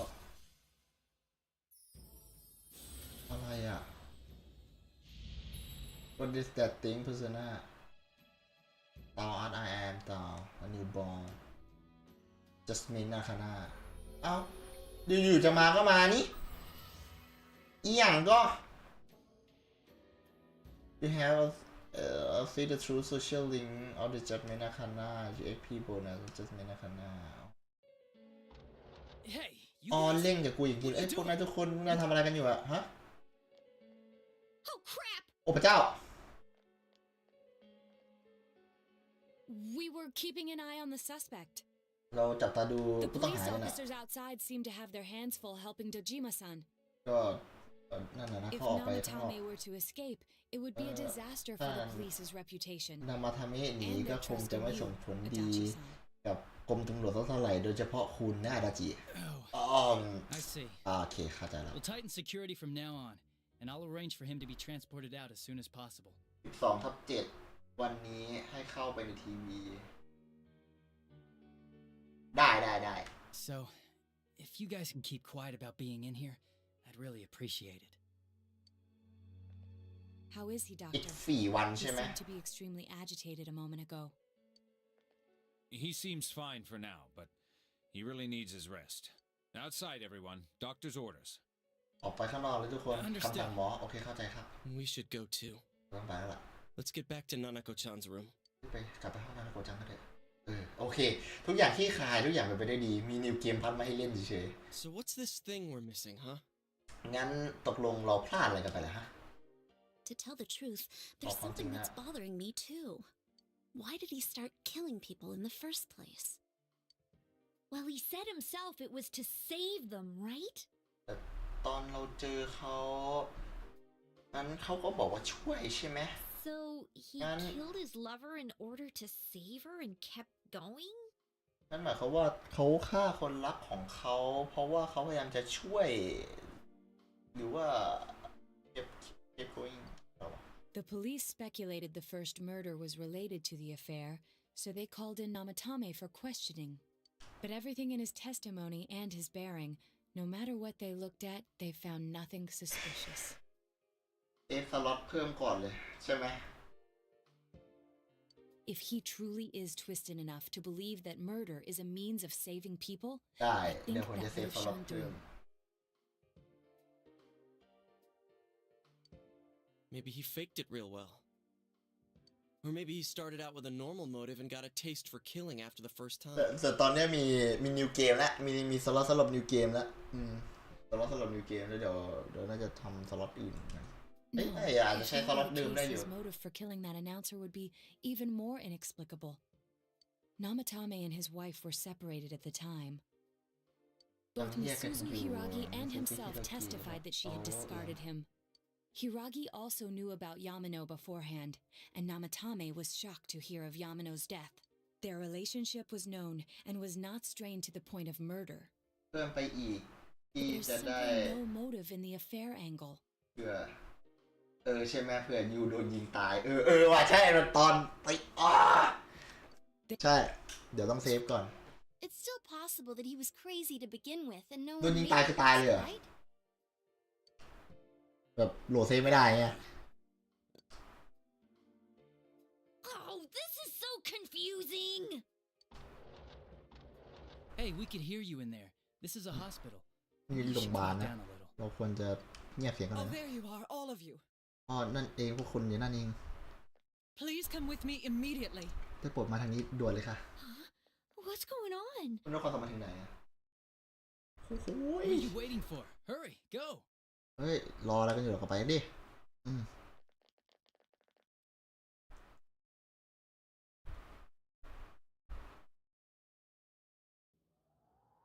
อาคุมะเดินรายการสี่แยกอะWhere am I? ชื่ออยู่ไหนอะเนี่ย Is this จบแบบนั้น Teddy's world? ดูช็อกเลย หรือไม่เกี่ยว ใช่ไหม This doesn't quite feel like it though. สถานที่ที่ I เงียบเชียวนะ remember being at the hospital. จำได้ว่าอยู่โรงพยาบาลนี่นะ That's right. อ๋อใช่เนี่ยนะจัง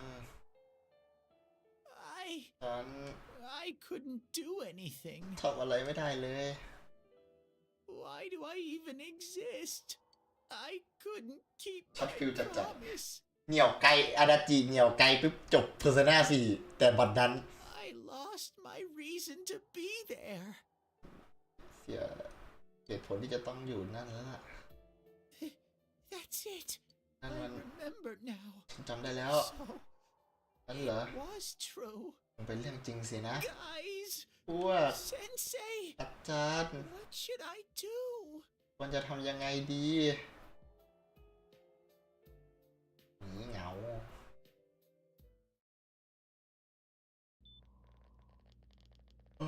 โอเค Oh, there they are. โอ้โหนามานี่แล้วนานาโกะจังหัวใจกลับมาเต้นแล้ว What did you just say? พูดว่าอะไรนะ โอเค อันนี้ก็จะเหมือนเดิมไปในซีนเดิมเป๊ะเลย มาอยู่ไหน อยู่ในใจเปอร์โซนาอาดาจิชื่ออีเรเซลครับไม่แน่ใจช่วยไม่ได้ฉันช่วยเขาไม่ได้ฉันมี And that girl too. ผู้หญิงคนนั้นก็ด้วย Couldn't save them. ช่วยไม่ได้เลย Huh? What's the matter? Feeling guilty all of a sudden? อะไรรู้สึกผิดอยู่หรือไงฮะ jeez ไอ้นี่ก็นอนหลับพี่คิดไงกับอะไรวะเพียนเฟดเกมใหม่เฟดเลมแนนน่ะเหรอ I can't reach him. Did that stupid bear forget to charge the battery? หวังว่าไอ้เห็นแม่งนะฮะหวังว่าไอ้หมีบ้านนั้นมันจะไม่ลืมชาร์จแบตโทรศัพท์นะ We took a quick look around the hospital, but there's no sign of him. I wonder where he went. เรื่องว่าเขาไปไหนอ่ะหิมะตก Oh, it's snow. หิมะเนี่ย Hey, you're right. ใช่ Wow, it's been a while since I last saw real snow. เห็นหิมะจริงๆมา It กี่ doesn't ปี look แล้ว that นะ pretty though because of this ผม fog. ว่าขาย DLC ตัวละครได้เยอะแน่เลยอะโอ้ยเฟดเลมแนนก็ถ้าใครกระตังหนาก็ตอนนี้ก็รีบซื้อแต่ก็ไปซื้อมาเล่นได้ก็ไม่ได้มีใครว่าอะไร เอ้ยอย่างน้อยเกมมันก็อยู่กับเราตลอดไงคุณใช่ไหม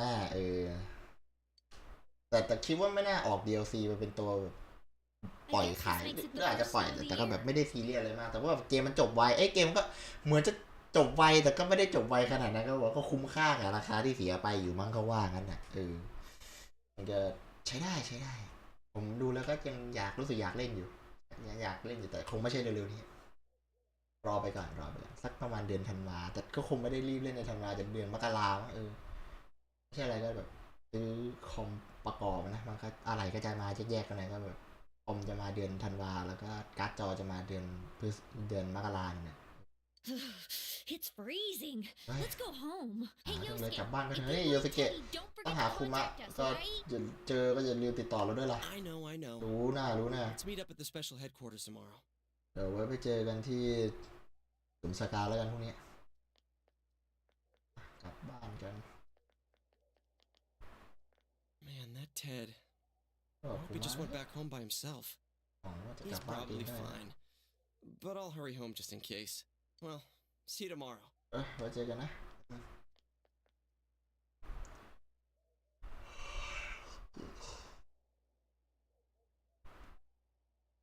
เปลี่ยนเลมแนนปล่อยภาคเสริมมาราคาเต็ม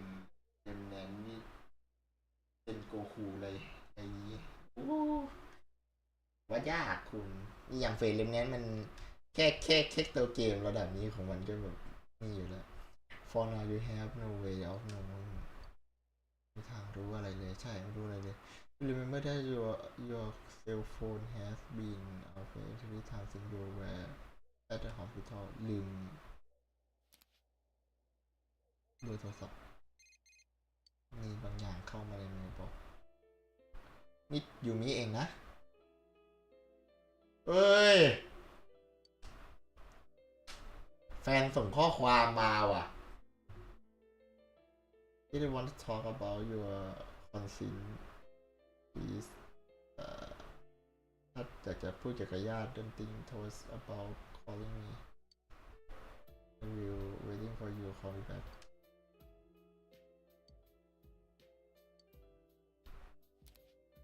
Yes you remember that I have friend who have encourage each other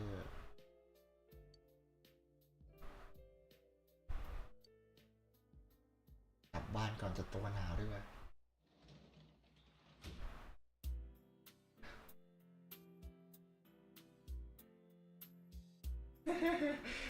ชิมัวเอาแบบเพอร์ซนาแบบเพอร์ซนา4แบบเพอร์ซนา4โกลเด้น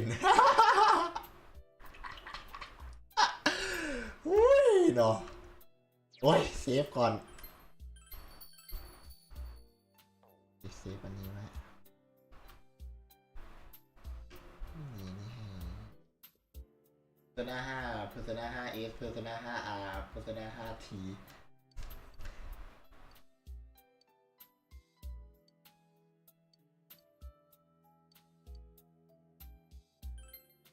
เฮ้ยคุณรู้อะไรไหมไอ้ Persona 5 แท็กติกมัน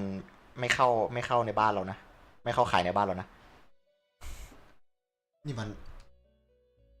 Welcome. ยินดีต้อนรับ It's been quite some time. มันก็เงียบหน่อยนะเข้าไปเปิดรูมเฉยเลย Not be alarmed. You are fast asleep in the real world. ไม่ต้องกระโตกกระตากไป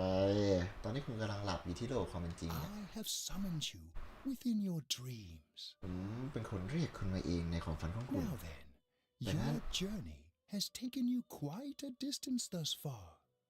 Do you believe you'll be able to successfully solve this mystery?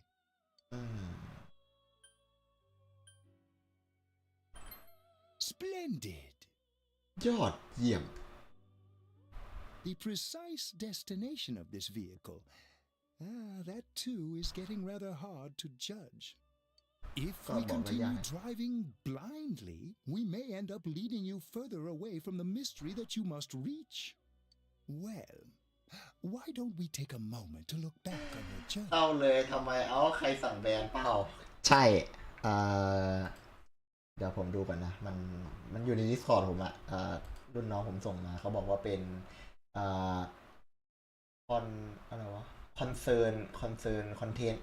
มันถูกจัดในหมวดคอนเซิร์นคอนเทนต์น่ะก็คือแบบอาจจะกระทบกระทั่งกับศาสนา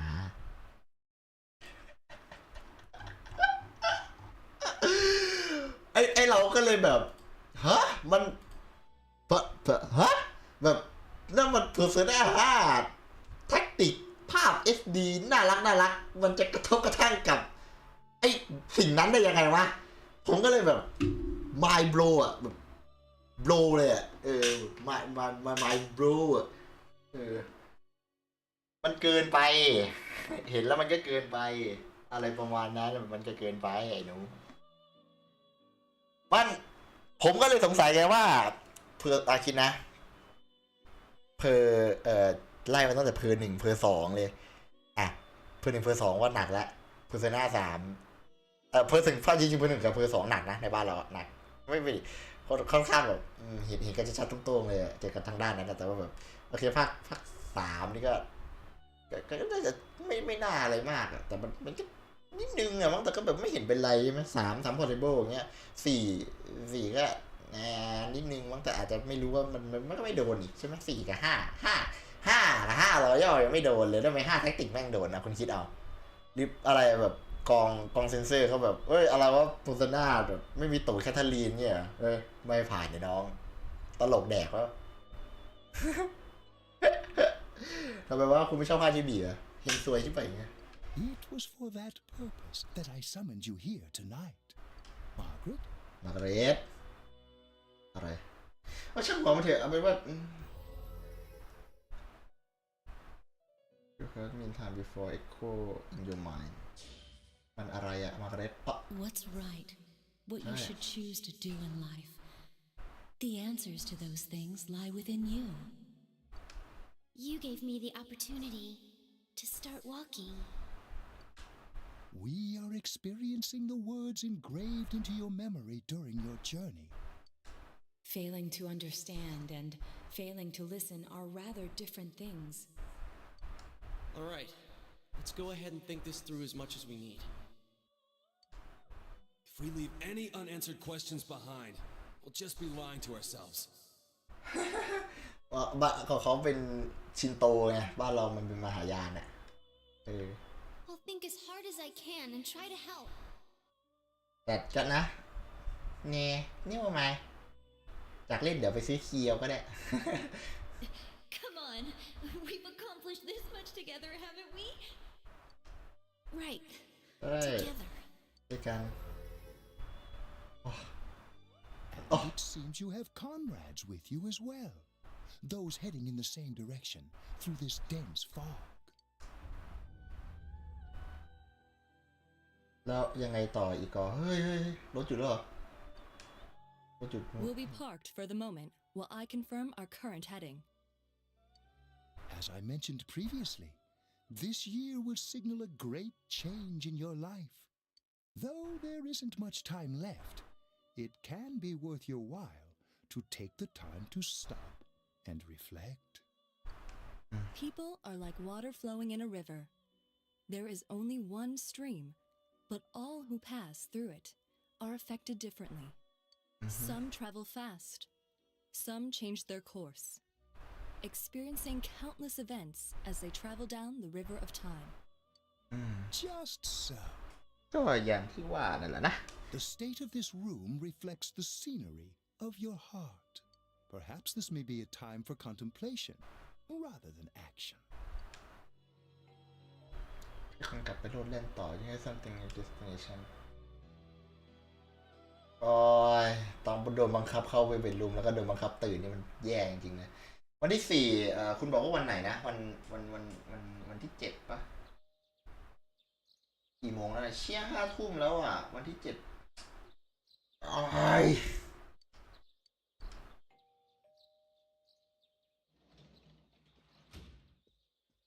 นะ Teddy's missing. ไอ้คุมาหายว่ะ All over the neighborhood, but I couldn't ต้อง find ไป him ถาม anywhere. เพื่อนบ้านแล้วแต่หาเขาไม่เจอเลยอ่ะเรื่องเป็นห่วงก็สิ Yeah, me too. ใช่ฉันก็ด้วย He's acting all weird lately. ตรงนี้เขา Maurice ทำ and ตั the ว others แปล are กๆนะ checking inside the TV to see เดี๋ยว if he's จะลอง gone ไป back to the other side. อีกฝั่ง We're ของ meeting ทีวี pretty แล้ว soon, กัน so will you come with me to Jeunesse? จะไปจูนี่ด้วยกันเลยไหมไปได้ไม่มีที่อื่นให้ไปแล้ว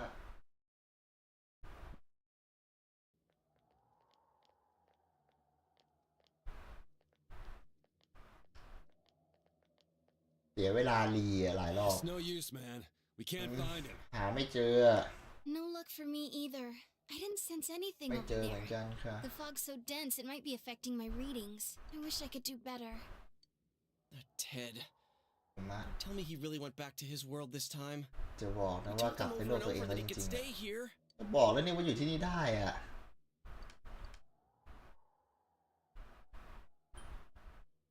He will be back to sure. Are you getting worked up? Think about this. เอาไงดีวะเนี่ย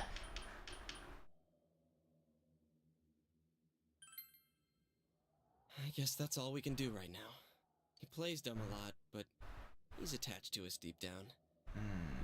I'm worried for Teddy myself, but let's trust in him and await his return. Right now, we must concentrate on the case. It won't be long before Namatame is transferred to another location. We must hurry, or we will miss our only chance to get his perspective on this. You know, I've been thinking about the case since, but something just doesn't seem right. Let's quickly review the facts. Of all the victims, only 2 were killed, Miss Yamano the announcer and Saki-san. From the documents we found in the car, we know Namatame had some sort of dealings with them. After that, there were multiple attempted murders in which we were targeted. It was only when he took Nanako-chan that we caught him in the act, identifying his modus operandi in the process. Want to hear you put it like that? Sounds like the dude's guilty. As a result of Namatame's arrest, the police admitted that Mitsuo Kubo was a mere copycat killer. เป็น Back up to yesterday. Remember when you said Namatame didn't have a motive to kill the announcer? That's what's bothering me. Right. Either he's completely nuts or we're misunderstanding something. You lost me. She's trying to say that if Namatame is sane, then there may be facts in the case we don't know about yet. Sane or insane? Sounds like a play I saw before. When he talks about saving people, what does that actually mean? I don't think there's any doubt that it includes kidnapping people and throwing them into the TV. ก็แค่ลักพาตัวคนแล้วก็โยนเข้าไปในทีวีไม่ใช่เหรอ Could he mean saving them through death? ช่วยพวกเขาจากความ He ตายอย่าง did นั้นเหรอ call himself a savior and Oh, said that tôi the không other có side is a cô. wonderful world. แล้วพูดว่าอีกโลกหนึ่งเป็นโลกที่สวยงาม So they'll be saved if they die? What a bunch of crap! The bastard should have gone and saved himself. What do you think, Senpai? พูดว่าไงรู้พี่ maybe it's what him there's something else Well, yeah, that's the normal conclusion to take. There's something I've been wondering about for a while. When we first encountered him, he said, "You're the ones I saved. Don't worry, I'll save this girl too." ไม่ต้องห่วงฉันจะช่วยเด็กคนนี้ด้วยเหมือนกัน So, if he ถ้าเขา saved ช่ว people ย by killing ด้วย them, การฆ่า did he save us too? นั่นหมายความว่าเขาช่วยเราด้วยหรือเปล่า Wouldn't he actually have failed to save us? นั่นหมายความว่าเขาล้มเหลวในการช่วยพวกเราใช่ไหม You raise a good point. If he thinks that salvation comes only ตั้งประ through เด็นไม่ได้ดี death, his words to us make no sense. And another thing, the Namatame who appeared on the Midnight Channel said he failed to save Nanako-chan. Well, maybe he really was trying to save the victims by putting them inside the TV. เขาว่าเขากำลังช่วยเหยื่อโดยการเอาพวกนั้นเข้าไปในทีวีอย่างนั้นเหรอ Come on, เอา don't ไม่เอา get นะ all quiet like that. อย่า You เงียบ guys อย่าง know นั้น I สิ just say the first dumb thing that pops into my head.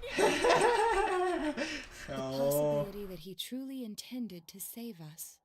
But he's still the one who threw in Saki-senpai and that announcer, right? Sure, we haven't nailed down his motives, but that doesn't change the fact that he killed them. Or what? You think someone else was involved?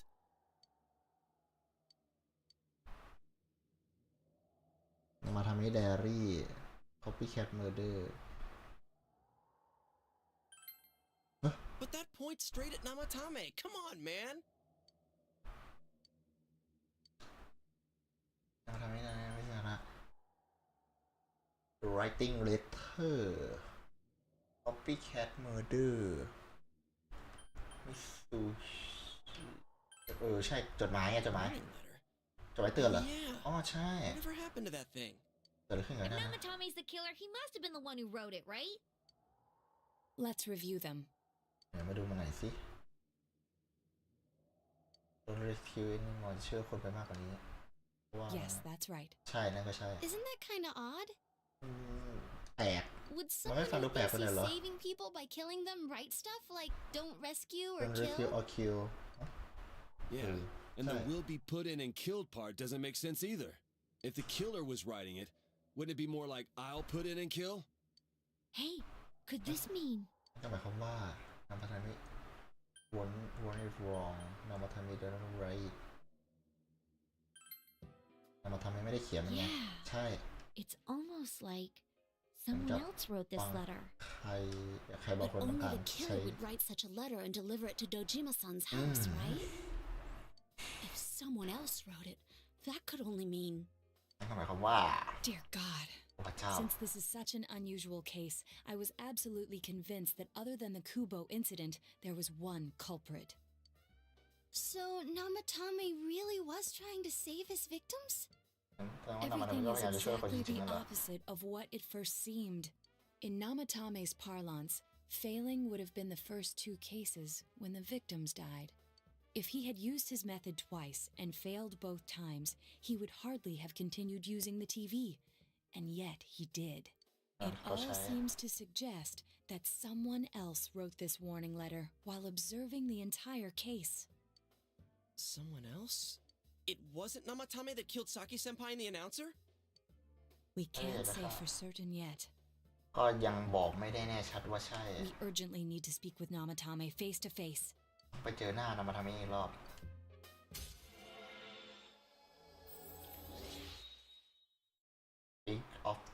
Seeker of Truth ผู้ตามหาความจริง Judgment นัด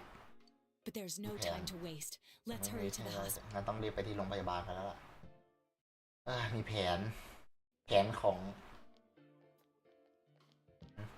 Hey, this place is off limits. ที่นี่เขตห่วงห้ามนะ I'm a consultant with the police. I'd like a few words with Namatame-san. May I go in? ขอเข้าไปได้ไหม This is Unit 252 requesting confirmation on an ID. Name of Naoto Shirogane. Understood. โอเคเข้าใจแล้วล่ะ Well, you're on the list. โอเค I คุณ can อยู่ใน give you ลิ a สต์ few minutes, but I'll have to record your conversation with him for security purposes. Not that I expect you'll get anything coherent out of the guy. He's been spouting nothing but gibberish.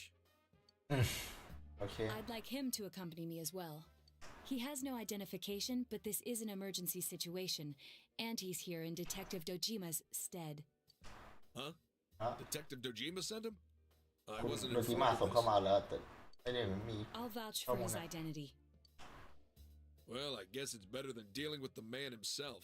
We have our hands full with the transport procedures, so the last thing we need is Detective Dojima running wild. Detective Adachi is busy somewhere too. This is Unit 252. Has something happened?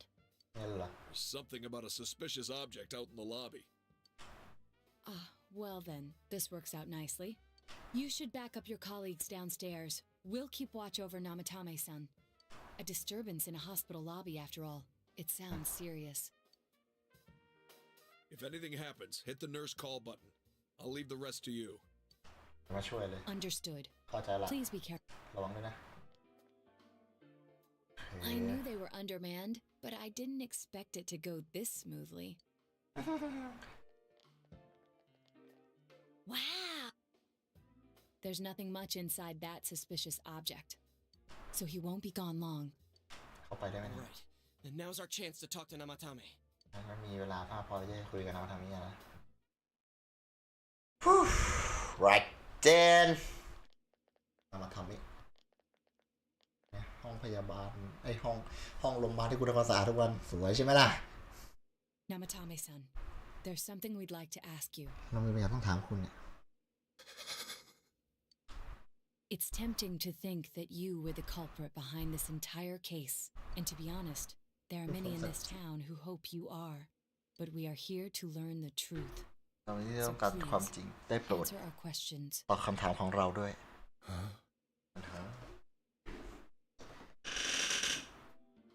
โอเคถามเขา Who throwing in first Did you kill those two girls saving การช่วยคนการช่วยเนี่ยคือการฆ่าผู้คนอย่างนั้นเหรอฆ่าผู้หญิงสองคนนั้นหรือเปล่านะไม่ได้ฆ่านางจริงด้วย They were killed. เพราะคนนั้นถูกฆ่าไปในก่อนหน้าฉันช่วยเขาไม่ได้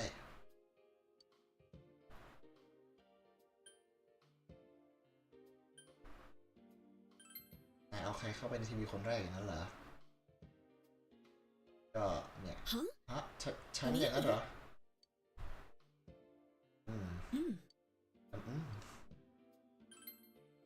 การช่วยที่ว่าเนี่ยเป็นการฆ่าคนหรือเปล่า No. ไม่ If nobody saves them, they'll be killed. ไม่ช่วยพวกถ้าไม่มีใครช่วยพวกนั้นเอาไว้พวกนั้นจะถูกฆ่านั่นเป็นเหตุผลที่ทำไมฉันถึงเอาพวกเขาไปซ่อนไว้ในนั้น Then tell me if my estimation is correct so far. After discovering the Yamano and Konishi incidents, you realized an appearance on the Midnight Channel meant certain death. Thus, to save her from that fate, you kidnapped Yukiko Amagi. จากชะตากรรมคุณก็เลยลักพาตัวยูโกะ You อามากิ couldn't สิ let นะ her be killed, so you threw her into มัน the ก็เป็นการ TV, รีแคปในเรื่อง preventing the ช่วงต้นนั่นแหละว่าแบบเรียงคดีเลยโดย and ส you ภาพ repeated the process as more individuals appeared on the Midnight Channel. โดยเรียกเป้าหมายจากการอะไรวะที่ปรากฏอยู่บนทีวีรัติการนั่นสินะใช่นะโอเค It all falls into place. โอเคทั้ His งหมดมัน body ลงล็อก is เลย weak, but his mind is sound. He's trying to tell us the truth. พยายามจะบอกความจริงกับเรา If the โอ stuff เค he's saying is true. There's เราจะ another เชื่อได้ไงว่า killer เขา who พูด murdered ความ the จริง first two victims? Indulge us in a few more questions. อาจจะมี Who killed the first two while wearing the letter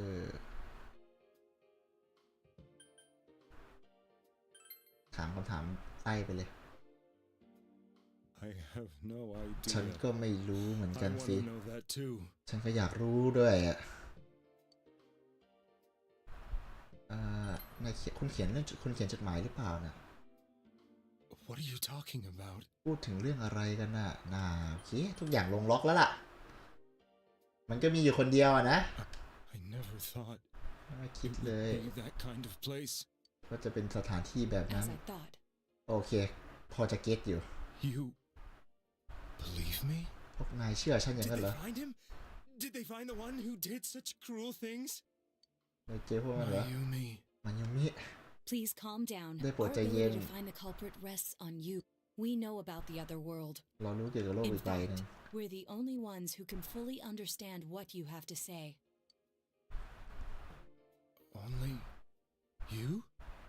มีแค่พวกนายอย่างนั้นเหรอ We did blame you for everything at first. ตอนแรกเราก็โทษนายอะว่าเป็นคนทำทุกอย่าง But now I think แต่ we can ตอนนี้ accept whatever you เรา got to tell เข้าใจ us แล้วแหละว่า as นายอะ truth. พยายามบอกความจริงกับพวกเรา Please, ได้โปรด tell us everything you can, calmly and slowly. ได้โปรดตอนนี้บอกทุกอย่าง เท่าที่คุณจะทำได้ช้าๆ และใจเย็น You willing to listen? Do my story? ๆจะฟังเรื่องของฉันอย่างนั้นเหรอกับยืนหัวโดอยากจะฟังจะเที่ยงคืนแล้วเร็ว All right. โอเค มาเป็นคัสซีนเลยนะคุณจะได้ปล่อยไหลไปเลยโอเคไม่ใช่ Soon after my affair with Mayumi became common knowledge, โอเคให้ตายเลยนะ I returned to my parents' home, as if to run away from the scandal. บ้านจากนั้นก็And I started drinking heavily to drown my anxieties. ดื่มหนักพอตัวจนกระทั่ง I ตัวเอง hadn't รู้ been สึก able ว่า to หน่ว reach งเลย Mayumi at all, and that didn't help either. Mayumi, มันยังไม่ทำไม where are you? ไปอยู่ไหนกัน She'd been disgraced on all the afternoon shows and forced to resign from the program she was on. It cost her so much trouble.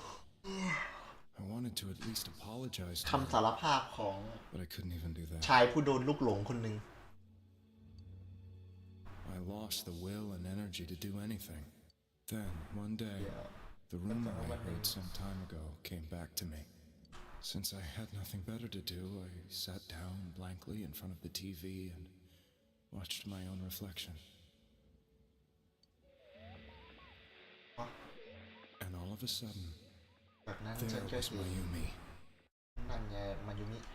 Mayumi? มายุมินั่น Is that you? นั่นเธอนั่นเหรอ The Mayumi inside the TV Mayumi looked as ở if she TV. was calling to me for help. จากนั้นเธอก็บอกให้ฉันช่วย Mayumi? มายุมิ Mayumi! มายุมิ When I reached out unthinkingly to touch her, จากนั้นฉันจะพยายามจะจับ my เธอ arm แขนของฉัน disappeared ก็ into the TV. เข้าไปในทีวี I was so shocked that I lost my balance and nearly fell face first into Lucy. the TV. รู้สึกช็อกมากก็เลยควบคุม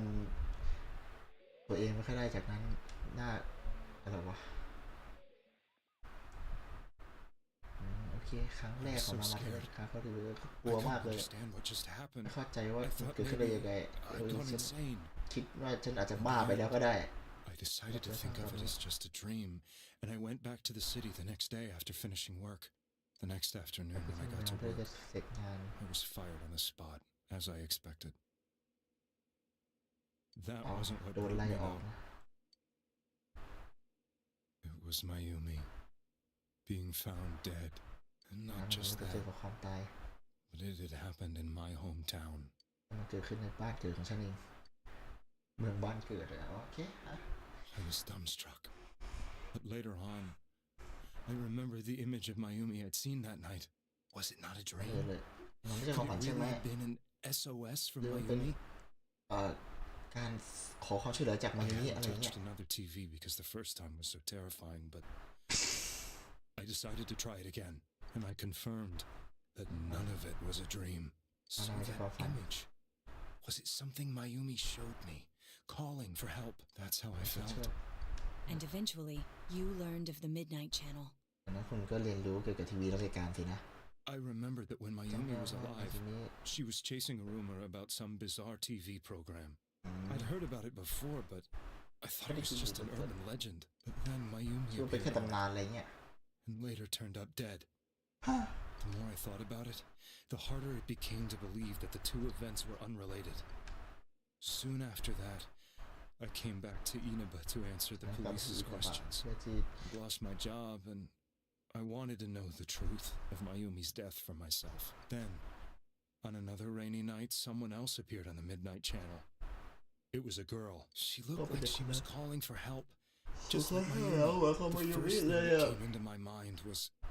maybe this girl will be the next to die. And that was Saki-senpai. น่าจะหมายถึงรุ่นพี่ซากิ I've สิ been นะ following all the news about Mayumi, so I noticed right away that she was the girl who found Mayumi's body. เป็นเด็กผู้หญิงที่เจอร่างของมายุ If มิ my hunch was right, she'd be ทุ the กอย่าง next ลงล็อกหมด victim. แล้ว I didn't want her to die the way Mayumi did, so I desperately kept watching. I was consumed with the idea of rescuing her. Then, little by little, her image on the screen came into sharper focus. It became sharper? How did you find out it was her? After I came back, my father couldn't bear to see me in such low spirits and gave me a job with the family business. เขาก็ให้งานธุรกิจครอบครัวมาให้ฉันทำ When I delivered a package to the liquor store. ตอนนั้นฉันเห็นผู้หญิงเด็กผู้หญิงคนนั้นตอนที่ฉันกำลังขนของไปส่งที่ร้านขายน้ำนั่นน่ะ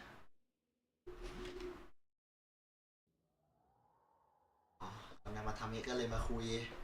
และเด็กมันก็ไม่เชื่อ I decided to meet her and told her to be careful. บอกก็ไปพบเธอแล้วนะแต่ก็บอกให้เธอระวังตัวด้วย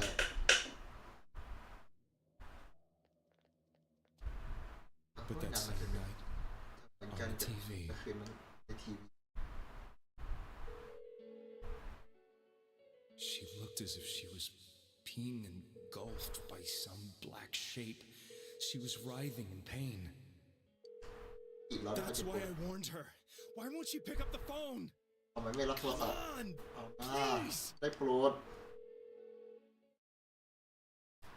สงสารว่ะ The next day, they found her dead. แล้วก็เจอเธอเป็นศพไปซะแล้ว I knew she was going to be murdered, but I couldn't save her. ฉันรู้แหละนะว่าเธอจะโดนฆ่าแต่ฉันช่วยเธอไม่ได้เลย I blamed myself, ฉันก็โทษตัว thinking เอง there must have been something I could have done. คิดอยู่ว่าฉันควรจะทำยังไงดี There was no one who depended on me. Nobody at work, not even my wife. Mayumi was the only one who accepted me for who I was. But she was murdered, and the same person killed another girl. เป็นคนเดียวกันกับที่ฆ่าเด็กหญิงคนนั้น You really did love Miss Yamano. เหมือนว่าคุณจะรักคุณยามาโนะมากเลยนะ Yes, from the bottom of my heart. จากก้นบึ้งของหัวใจเลยก็ Before ได้ I was married, my wife made it big in show business. I was happy for her, but it put a strain on our relationship. I think I can kind of relate. โอเคพอจะเข้าใจได้อยู่แล้ว It นะ was around that time when I met Naomi. She was interviewing our candidate for the next election. She was a big-name announcer, but she only worked with local stations, and her attitude towards work was similar to mine. We both came from Inaba, so she was easy to talk to. I knew it was wrong. She gave meaning to my life. Soon after Saki-san was found dead, yet another girl appeared on TV. That was you.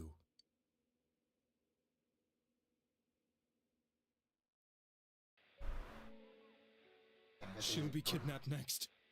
and murdered. I can't let her end up like Mayumi and that other girl. This time, I'm gonna do something. เป็นแบบมายุมิแล้วก็เด็กผู้หญิงคนหนึ่งไม่ได้ฉันจะต้องทำอะไรสักอย่างหนึ่ง My opponent was a murderer who left no clues to his identity. I thought hard about what I could do to protect her from someone like that. I'll never convince her. If she gets suspicious and they arrest me, who'll save her then? The girl inside the TV looked as if she was smiling at me. And that's when it hit me. I apparently had the power to go through the TV screen to the other side. Then, what if I put her into the TV and give her shelter there before the killer gets her? What are you trying to tell me? That it's safe over there? Is that it? ข้างในฝั่งนั้นปลอดภัยดีใช่ไหมนั่นน่ะ The girl inside the TV seemed to smile at me again. And I thought, No matter what kind of place it might be, it's better than being slaughtered. Once things calm down, I could just let her out again. If เอา she's ทุกอย่าง inside ส the งบลง TV, ค่อยๆเอาเธอออกมา there's no way they can find her. เอาเธอไปไว้ในทีวีพวกนั้นจะหาเธอไม่เจอ It felt as if everything was starting to come together in my mind. Could it be that my unit gave โดน me ปั่น that มานี่หว่า to prevent any more victims from meeting her fate? Was it my mission to save people? หรือว่าจริงๆแล้วหน้าที่ของฉันคือช่วยผู้คนกันนะ There was a big problem. มันเป็นปัญ If หา I ใหญ่เลยล่ะ explained the situation to the victim, they wouldn't understand. I had already tried that and failed miserably. It seemed the only thing I could do was to take them away. If that was my mission, or so I thought. Mayumi, please lend me your strength. คนบ้าน่ะเนาะโอเคเข้าใจได้นะไอเกเดต So, since you thought people who appeared on the Midnight Channel would be killed, you kidnapped us in order to save us. อ้ายตายทีนะมันสักครู่นึงนะ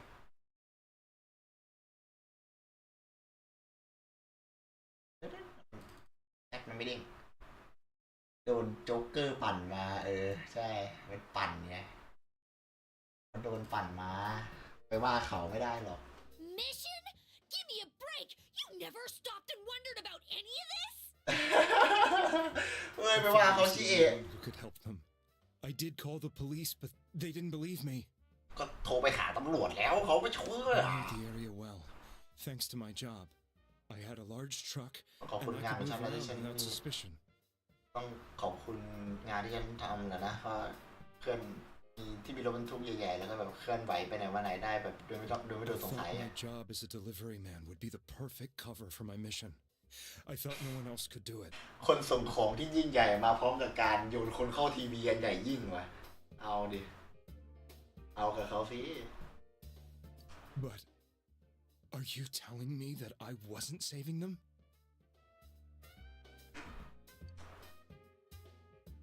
If a person is still within the TV world when the fog appears here, they will die.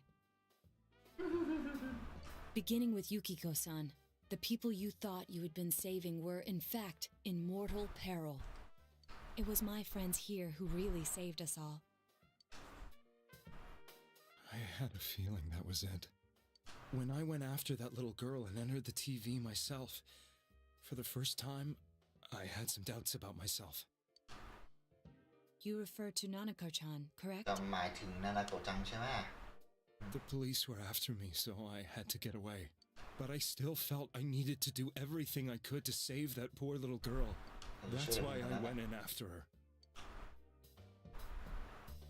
But the TV world was completely different than I imagined. มันไม่เหมือนกับที่ฉันคิดไว้เลย Grotesque place. มันเป็นที่ที่แย่มาก I knew that the three of you who I saved went back to your normal lives, so I didn't realize how terrible that ไม่ world รู้ was. เลยว่าโลกเนี่ยมันแย่ขนาดนี้ I อะ never knew. พวกเอง You พวก couldn't เอง even get ไม่ out ไป of the place on your own. ไม่ได้ไปเห็นกับตาพวกเองก็ไม่เชื่อหรอกก็ได้ใช่ไหม ปิดไนท์ชาแนลยังพึมพำไอ้ก่อนหน้านั้นยังไอ้นี่กันอยู่เลยนี่ยังบอกว่าแบบทีวีรัติการเนี่ยอาจจะเป็นแบบเกี่ยวกับเนื้อคู่ได้นะอะไรเงี้ยจะกันอยู่เลยตอนแรก That's a cowardly way to put it. I'd probably already begun to realize that it was a dangerous place. If I hadn't, I wouldn't have gone to see you all. See us? Wait, are you talking about the concert we did at Junes? พูดถึงคอนเสิร์ตที่จูเนสป่ะ Yes. I wanted to know why the ones I saved were all hanging out with each other, and how much you remembered. But in the end, I couldn't bring myself to say anything and ran home. I must have ไม่ felt ได้ too พูดอะไร guilty. ก็เป็นความรู้สึกผิดด้วยแหละนะ But all the doubts and anxieties I'd been unconsciously suppressing exploded out when I entered the television myself. เอ้าพูดแบบนั้นไปเขาพูดแบบนั้นไปเขาไปแนะนำให้ไปโรงพยาบาลจิตกันไม่แนะนำไปโรงพยาบาลจิตก็ดีแล้วใช่ไหม อุ้ยน่าชีวิต I thought I was going insane. I probably did. And you know the rest. When I came to, I was lying in a hospital bed. You really were trying to save people. แสดงว่าคุณก็พยายามจะช่วยคนจริงๆสินะก็แค่เหยื่อคนนึง doing just the opposite. What a fool. ผมก็คิด I ที่ always โง่ wanted ใน to ขนาด enter นี้ the world of politics and become useful to society. But after losing my job and the woman I loved, all I had left was this power. I convinced myself that world was some sort of sanctuary, and I secretly believed myself to be a hero. รถบรรทุกสู่ต่างโลก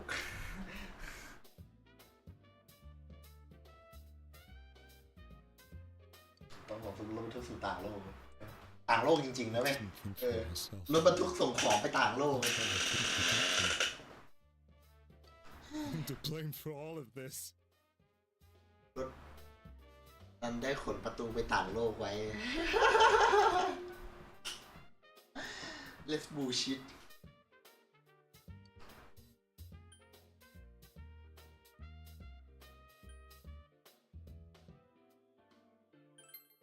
อะไรที่มันแล้วก็แล้วไปเถอะนะ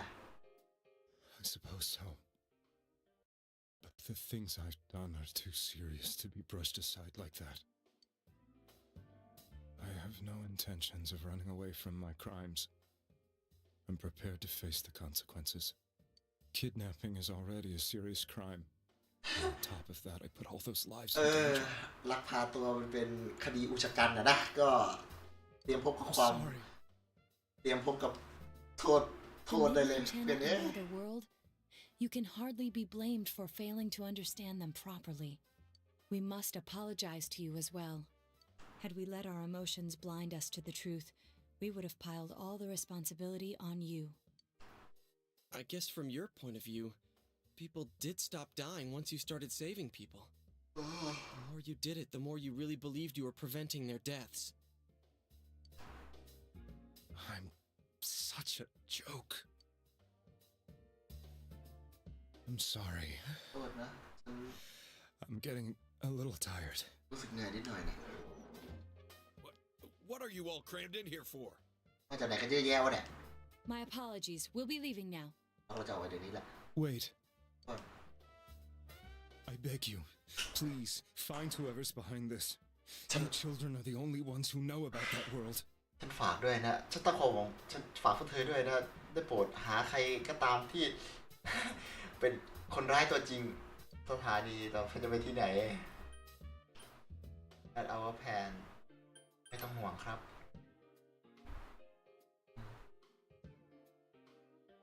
It's all clear now. He never committed any murders. It was another party who threw the first two victims into the TV.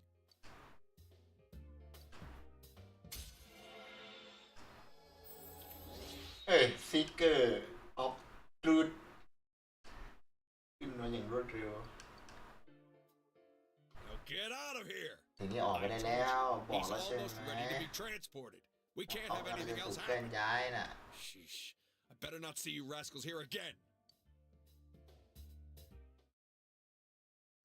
ตำรวจก็จริงจังเกินไป Nanako-chan looks like she's in pain. She's fighting ถ้า for เข้า dear มาผ่าน life. ทีวีก็อีกเรื่องแล้วนะ อันนั้นก็เวอร์เกิน This was the last place we saw Teddy, right? He was so worried about her. ที่ถ้าเราเห็นคุมะครั้งสุดท้ายใช่ไหมดูเขาเป็นห่วงเธอมากเลยนะ How can he flake out like this when we have to find the real killer? The police consider the matter closed. We'll have to do all the investigation from here on out. Let's revisit Saki-san and Miss Yamano's incidents and see if we can turn up fresh details. But it's been over 6 months. Wouldn't the trail be cold by now? I know, but we can't give up. We're the only ones who understand what's really going on. 6 เดือนแล้วเหรอ And you never know. People might remember some things now because they've had so much time to think about it. Let's split up and talk to people all over town tomorrow. We'll meet up in the evening to discuss our findings. I hope we can find out something about Teddy, too. เรื่องของคุมะด้วยนะ Tomorrow you will be going get to talk to people in the town. Will finally help uncover the information that will lead you to the true corporate โอเควันนี้ต้องเซฟก่อนละ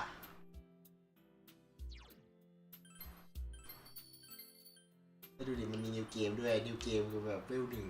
1 95 ชั่วโมงโคตรตึงอะกี่โมงละ5 ทุ่ม40แล้วล่ะโอเค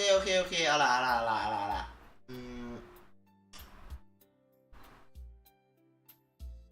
คิดว่าใกล้จะจบแล้วแหละใกล้แล้วเหลือใครเหลือใครอาราจิใช่ไหมทีวีจะแสดงให้เห็นสิ่งที่อยากเห็นหรืออยากให้เป็นถ้าเขาสงสัยอาราจิจะเป็นไงก็เป็นหน้าอาราจิไงหน้าโจ๊กเกอร์เลยไม่เป็นหน้าโจ๊กเกอร์อาราจิเลยไอ้ที่ไม่ตึงเลยครับแต่รู้อะไรไหมคือแบบมันเที่ยงคืนแล้วผมต้องไปทำงานพรุ่งนี้ต่อมันจะเที่ยงคืนแล้วผมต้องไปทำงานพรุ่งนี้ต่อขออภัยจริงๆนะอยากจะเล่นต่อแต่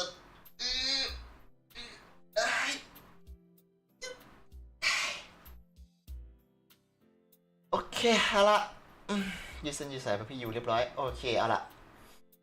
ขออภัยจริงๆนะอยากจะบวกกับอาราจิต่อเดี๋ยวไปทำรูปปกรอบหน้าบวกกับอาราจิแล้วอาราจิก็ได้ไปต่างโลกเลยใช่รอบหน้าจะไปบวกกับอาราจิก่อนเตรียมรอดูกันได้เลยอาจจะเป็นไลฟ์พิเศษนะบวกกับอาราจิอาจจะไม่ได้เป็นไลฟ์ในตารางหรืออาจจะเป็นไลฟ์ในตารางเนี่ยเดี๋ยวดูอีกทีนึงเอาล่ะโอเคก็ขอบคุณคนดูที่มาดูทั้งแบบสดแล้วก็แบบย้อนหลังเนาะวันนี้ไม่มีอะไรแล้วล่ะตึงจริงๆยังไงก็ขอบคุณคนดูที่แวะมาช่วยชี้ทางสว่างให้ ถ้าไม่มีก็รายการนี้ก็คงจะจบไปแล้วแล้วนะไม่งั้นก็21 พาร์ทคือทั้งหมดคือศูนย์เปล่าแล้วเราก็จะต้องไปเล่นใหม่แล้วเราก็จะแห้งกังแห้งแก๊กโอเคเอาล่ะไม่มีอะไรแล้วไว้เจอกันใหม่แล้วน่าจะมาต้นนี่เดี๋ยวดูแลสุขภาพด้วยสำหรับใครที่ยังไม่ไปนอนแล้วก็จะไปนอนก็ฝันดีนะเจ้ายาสมิไว้เจอกันใหม่แล้วน่าจะบ๊ายบายมาแล้วขออภัยสำหรับเสียงที่มันยังคงก้องนะก็ยังแก้ไม่ได้น่ะเพราะห้องมันใหญ่อะนะมันก็นั่นแหละยังไม่ได้ใส่ผ้าม่านเดี๋ยวโอเคไปแล้วล่ะไปจ้ะต้องไปพักผ่อนแล้วพรุ่งนี้จะต้องไปทำงานต้องไปสู้กับงานต่อแย่ชะมัดเลยแต่กันนะ